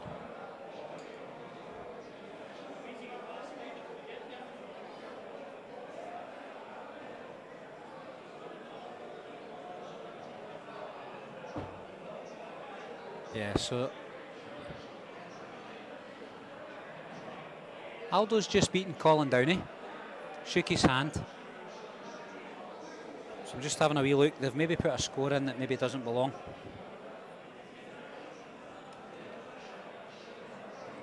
Because that's Aldo through now to play against Tam McCallum in the semi-final. Tam's coming to the table just now, yeah. So that's exactly it. Aldo McLeod, Tam McCallum, semi-final. Winner plays against Billy Neal. And the people that are out in that group now are Colin Downey, Robert Faulkner, James Kelly, Dylan Stansfield, and so that's the 8th group there. Let's go back to the table between Aaron Davis and Ryan Davey.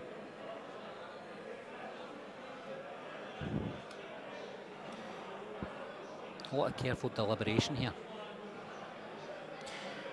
So Jamie McCutcheon, Stevie is sitting in the death match at position 5, playing against position 4 as we speak.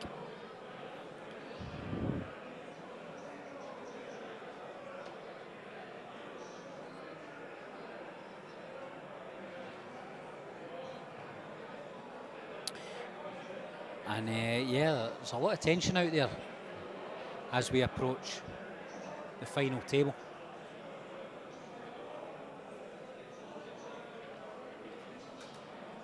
Got the 4 winners from the first round of games.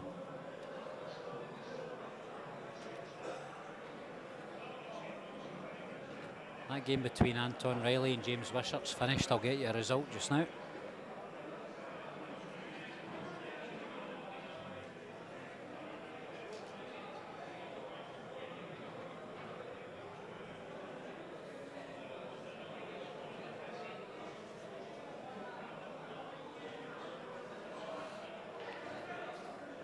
All players have deserted, so I'll try to get you a result on that one between Anton Riley and James Wishart.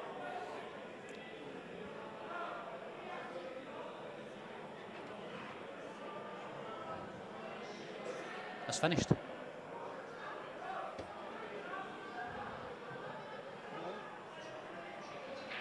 It was either... We'll just try to work it out here who won there, but James Wishart played Anton Riley in the final game. As I've not updated the tablet, we're struggling. I will try to find out for you who won.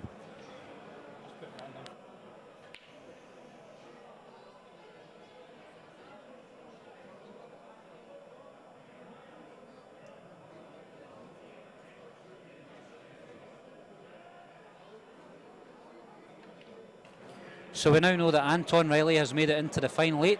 He's beaten James Wishart in that final. Well done, Anton. You're joining Stuart McCulloch, Stephen Capaldi,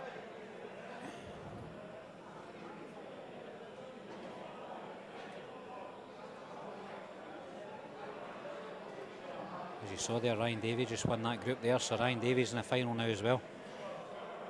Aaron Davies will be disappointed, so close twice, didn't quite get there, so Ryan Davies progresses. Moscone Cup started again. We've got the boxing later on, and if you're watching,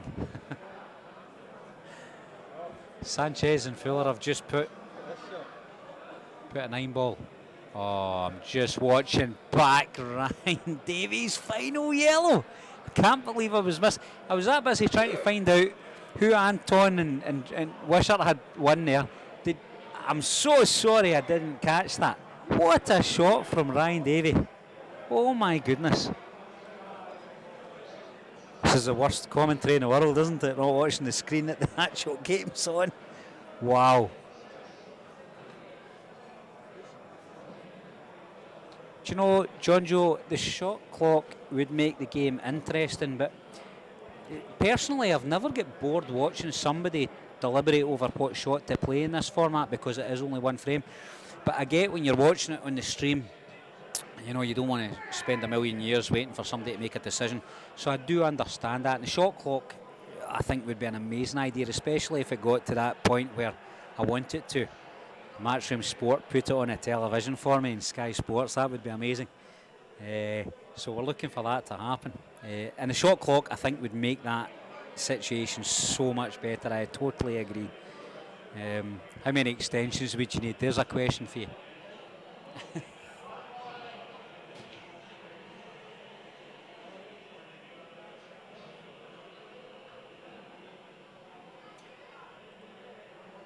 So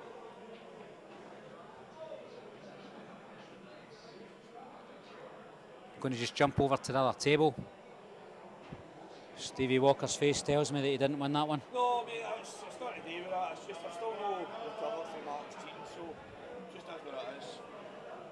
The guy's he's missed 3 shots, covered bags, and I've tried a double, it's up to 2 knuckles, I've tried a 2-1, it's just what it is, it's just the way it is. I didn't get any chances. Mark cheated, that was the end of my day. And in summary, Stevie Walker's not managed to get his head back into the game after some of the discrepancies in the last one. It's disappointing. He's got a marvellous game and definitely could have taken it all the way. A massive break there. Oh, we're watching a rerun of Ryan Davies and Aaron. Hold on, we'll just get you the game just now between Billy Anderson and David Kadir.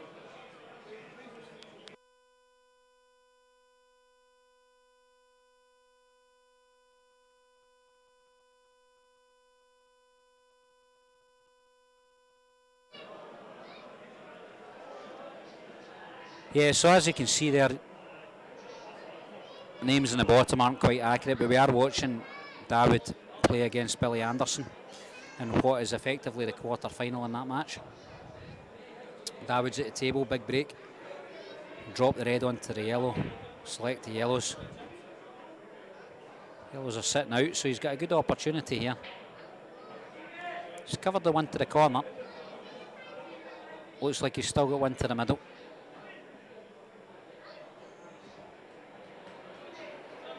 Might actually be a good opportunity to take that one to the middle and nudge the black. Even though the black goes to the bottom left corner,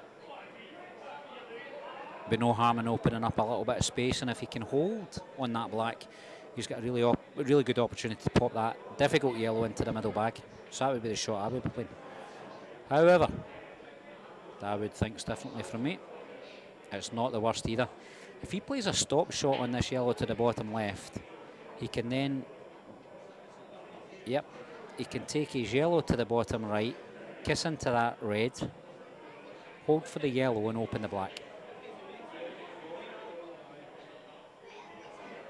Yep.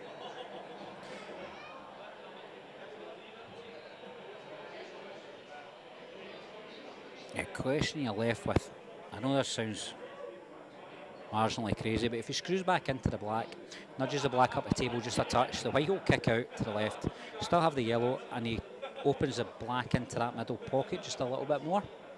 That might be the shot. If he avoids the black and kicks straight out,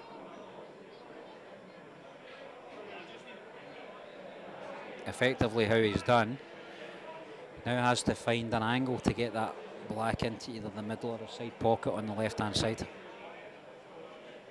Not so easy. John Joe, I really appreciate the comments. I'm excited about the format myself. I'm just hoping a TV company, production company comes in for it. Maybe I can make myself a couple of bob. Ryan Davey came through against Aaron Davies. That's a lovely shot from David. An absolutely lovely shot. Played to perfection because there's a lot could have gone wrong with that. So David knocks this in. But it's a break and finish, so Billy has the opportunity to respond. If he manages the break and dish, he resets the match.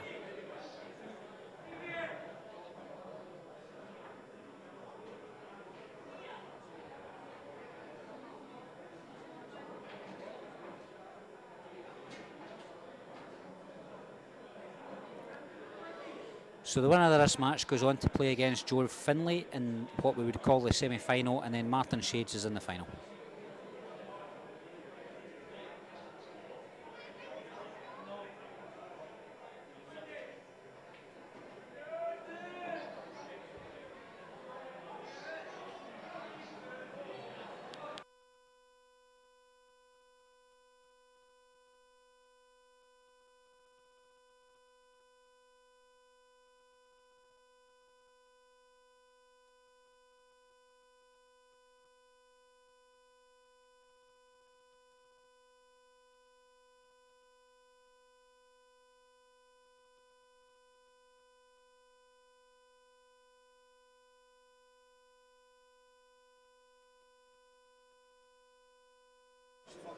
Well, we can see what happened there with that break. It didn't work out, so David progresses up the ladder and plays Joe Finlay.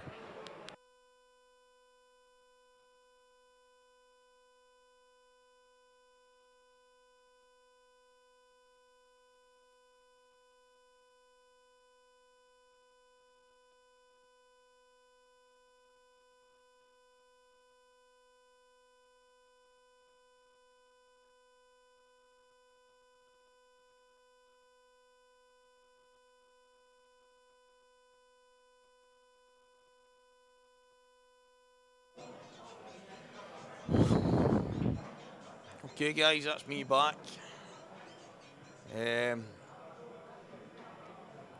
Absolutely scunnered with the on-table stuff today. It's ruined it a wee bit for me.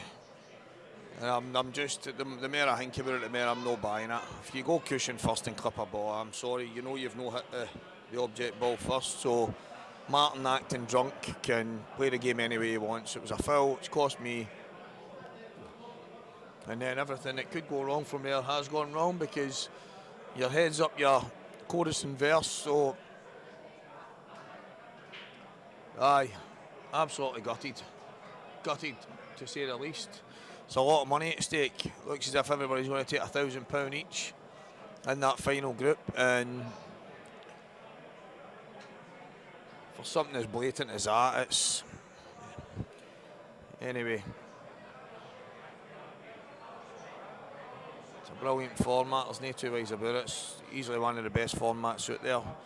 People don't understand it, get it figured out, because it's absolute top class. It's got loads and loads of drama, loads and loads of excitement, and every now and again a half-drunk guy pretends he's not cheating. So, I mean, there you go, it's got it all. Into the bargain, you've got some amazing shots, some flukes, some rubs, some madness, some whatever way you want to wrap it up.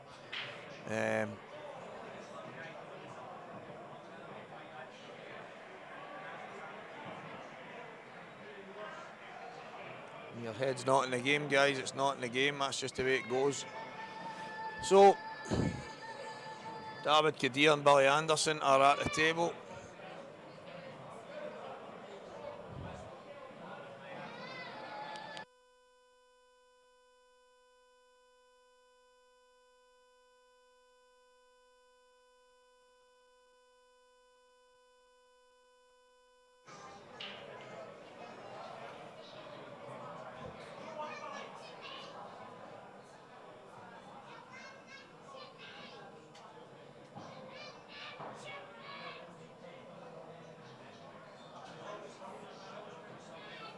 Phenomenal shot for Ryan. To go and attack that shot by potting his ball and then cannoning and knocking the black in is just absolute genius. Black ball rules at its finest, which makes it so exciting.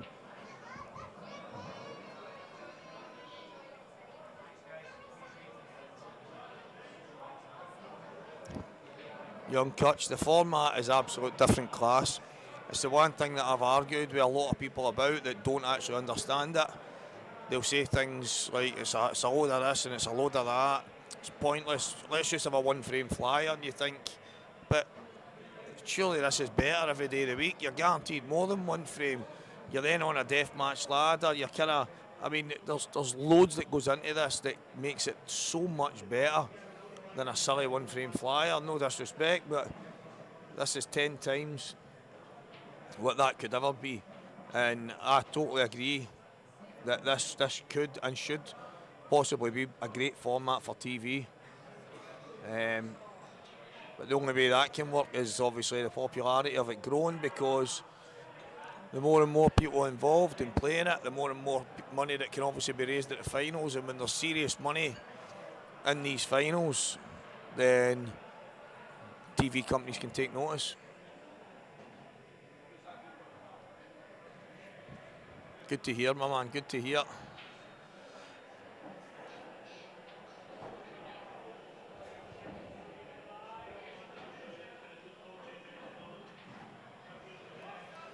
I came here today, guys, with the intention of solely commentating only. I wasn't fussed about getting in the event. Turned up this morning and some space had became available in one of the last qualifiers, so I took it. Played phenomenal. Won myself straight through, and then, I mean, it's not even bad luck, it's just frustrating when... Let's not get into that again, because I'll end up ruining my commentary. I'll end up singing Pavarotti or something. Vincero. Sorry about that, folks. So, couple of games to go here. No disrespect to the guys, but I hope David or Joe go and win this year, because it would be very unfortunate, in my opinion, for Martin, who, whether he meant or didn't mean to own up to a foul, I don't think he deserves to go through and knock himself £1,000 straight in the pocket. No, in a bad sense, but I'm sorry, it's just, I think the other guys will deserve it more, so hopefully one of them get through. Call me bitter all you want. Oh, that looked tight, but it's a good shot.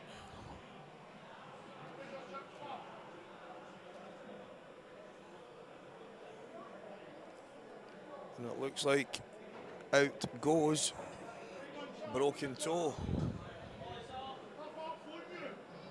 Right, David and Shades, let's go. There can be only one. This is Deathmatch Pool, guys. Deathmatch Pool, one game to go. Okay, see the final. Are we able to show the two tables at the same time, or are we playing it on one table? Two tables. That's how I plan to do it.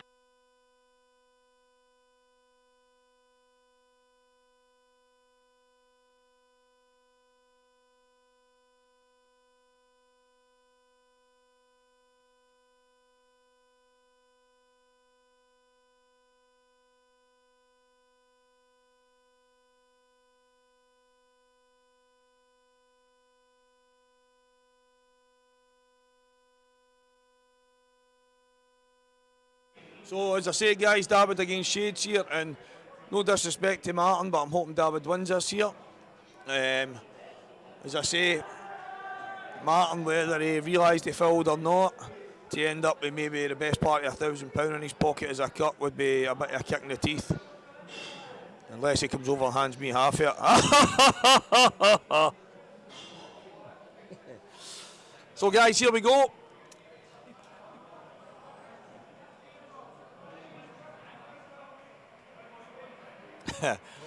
Paul, basically he's got 2 shots. There was a...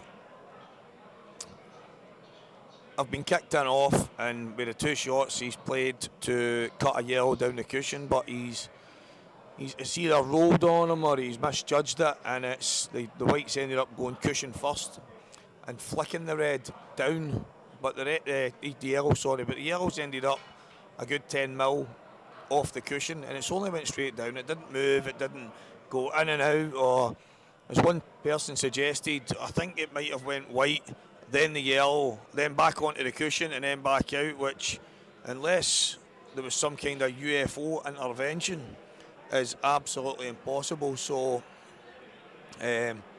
Martin just kept his head down and just kept rolling around the table, putting balls in, made a mess of it and played a snooker, which was not impossible for me to get out of, but with his last ball hanging and the black coastie hanging, I've got out the snooker and left absolute nothing. So he's rolled in that, no, left nothing. I've played the snooker bit off, I've got out the snooker, but got absolutely nothing out of it. It was just a kind of hit and hope, and he goes down, pots of hang up, pots of black, and it was a wee bit frustrating, mate. So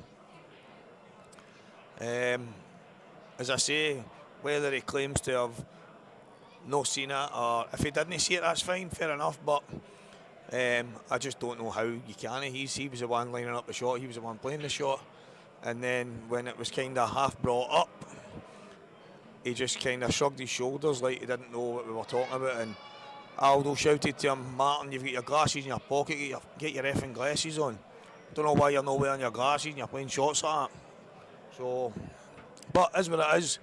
As I say, I'm not meaning to be bitter, but the winner of the match between Martin and David's on to the best part of a grand, and it's a bit of a kick in the teeth when it's been a foul that put me out of the chance of getting that.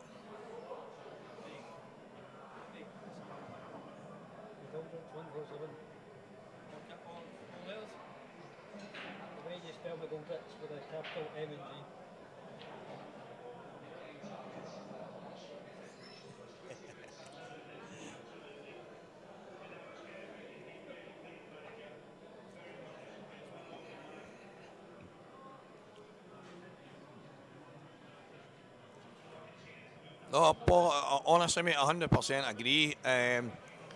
I've kind of it ruined the rest of the day for me, because obviously I've still got pool to play, but I played David and he broke and dished. Fair enough, I broke dry. You get a chance to dish back, that's fine.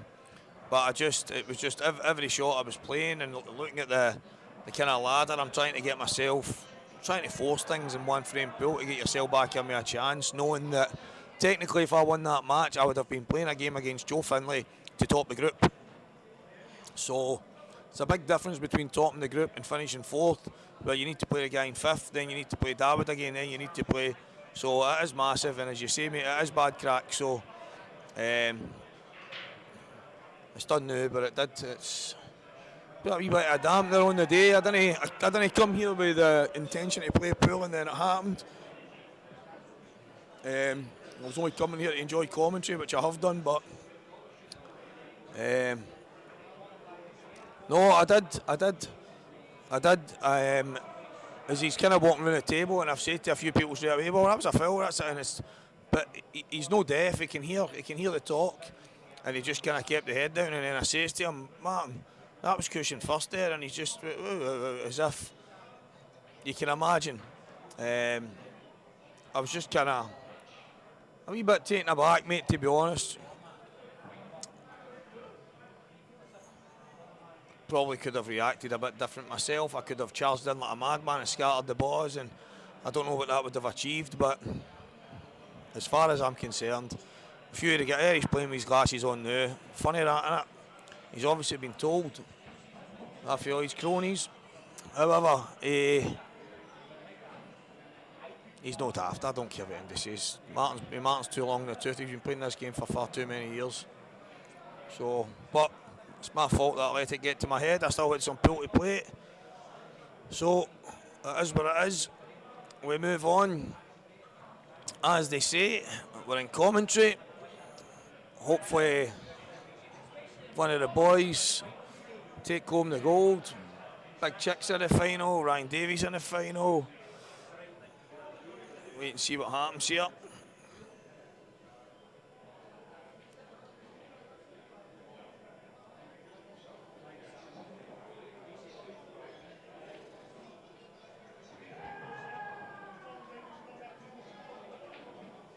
So it looks here as if Shady's got a great chance.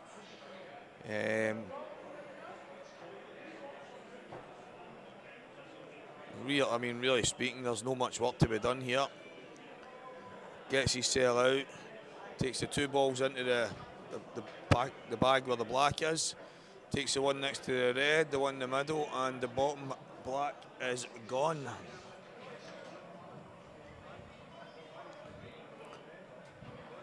Paul, I know. Listen, that's one of the things that's annoyed me. One of the things that's probably dragged on a wee bit in my head as we go and play the other games is the fact that I didn't just kind of jump in and kind of, no cause carnage, but kind of, I think I was just expecting more off of Martin, but do you know what? It's done and dusted now. There's no point me keep going on about it. It's not going to change it. And did it have an impact on the rest of my day? Yep, it did. But that's the joys, isn't it? That's my problem, nobody else's. Needless to say, we're only a couple of frames away on 2 different tables from the final 8, who will play for a £10,000 pot. However, that gets broke down. Someone will be given a £10,000 cheque. What has happened and what kind of deals has happened before that is down to them.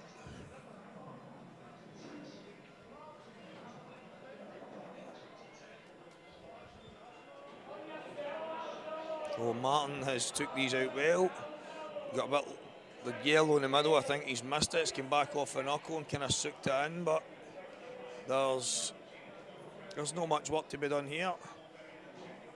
He's got to take the yellow, same yellow into the same yellow into the same bag as his previous shot there. Then take the yellow next to the red that he's looking at just now. Yellow in the middle and then the black.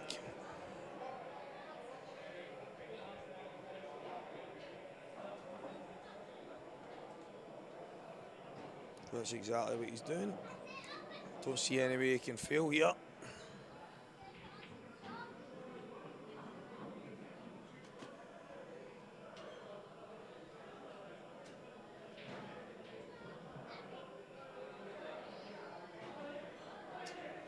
Don't worry, mate.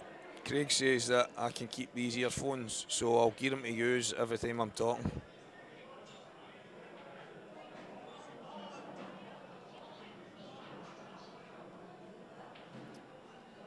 So I don't think Martin can fail here, to be honest. Honestly, he's took these out well. As I say, he's probably missed that ball in the middle, but he's played it at such a good pace. It's just nice and easy dropped after playing after kind of knuckle. So this is a massive shot. Does he flick the red here? I think he might end up hitting the second red on the cushion and landing absolutely perfect.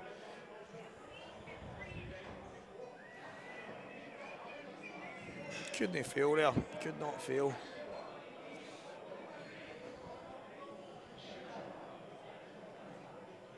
So that was a dish from David, a break from David and a dish from Martin, so well done.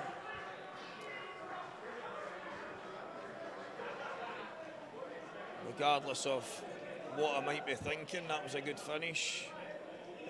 Regardless of my feelings towards cheating, that was a very, very good finish.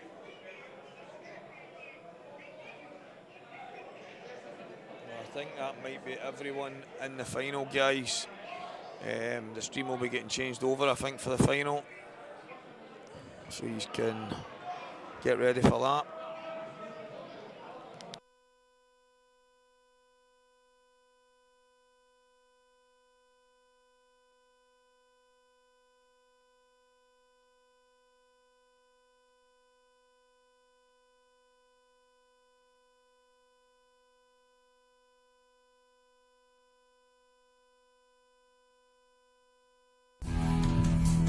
Deathmatch pool.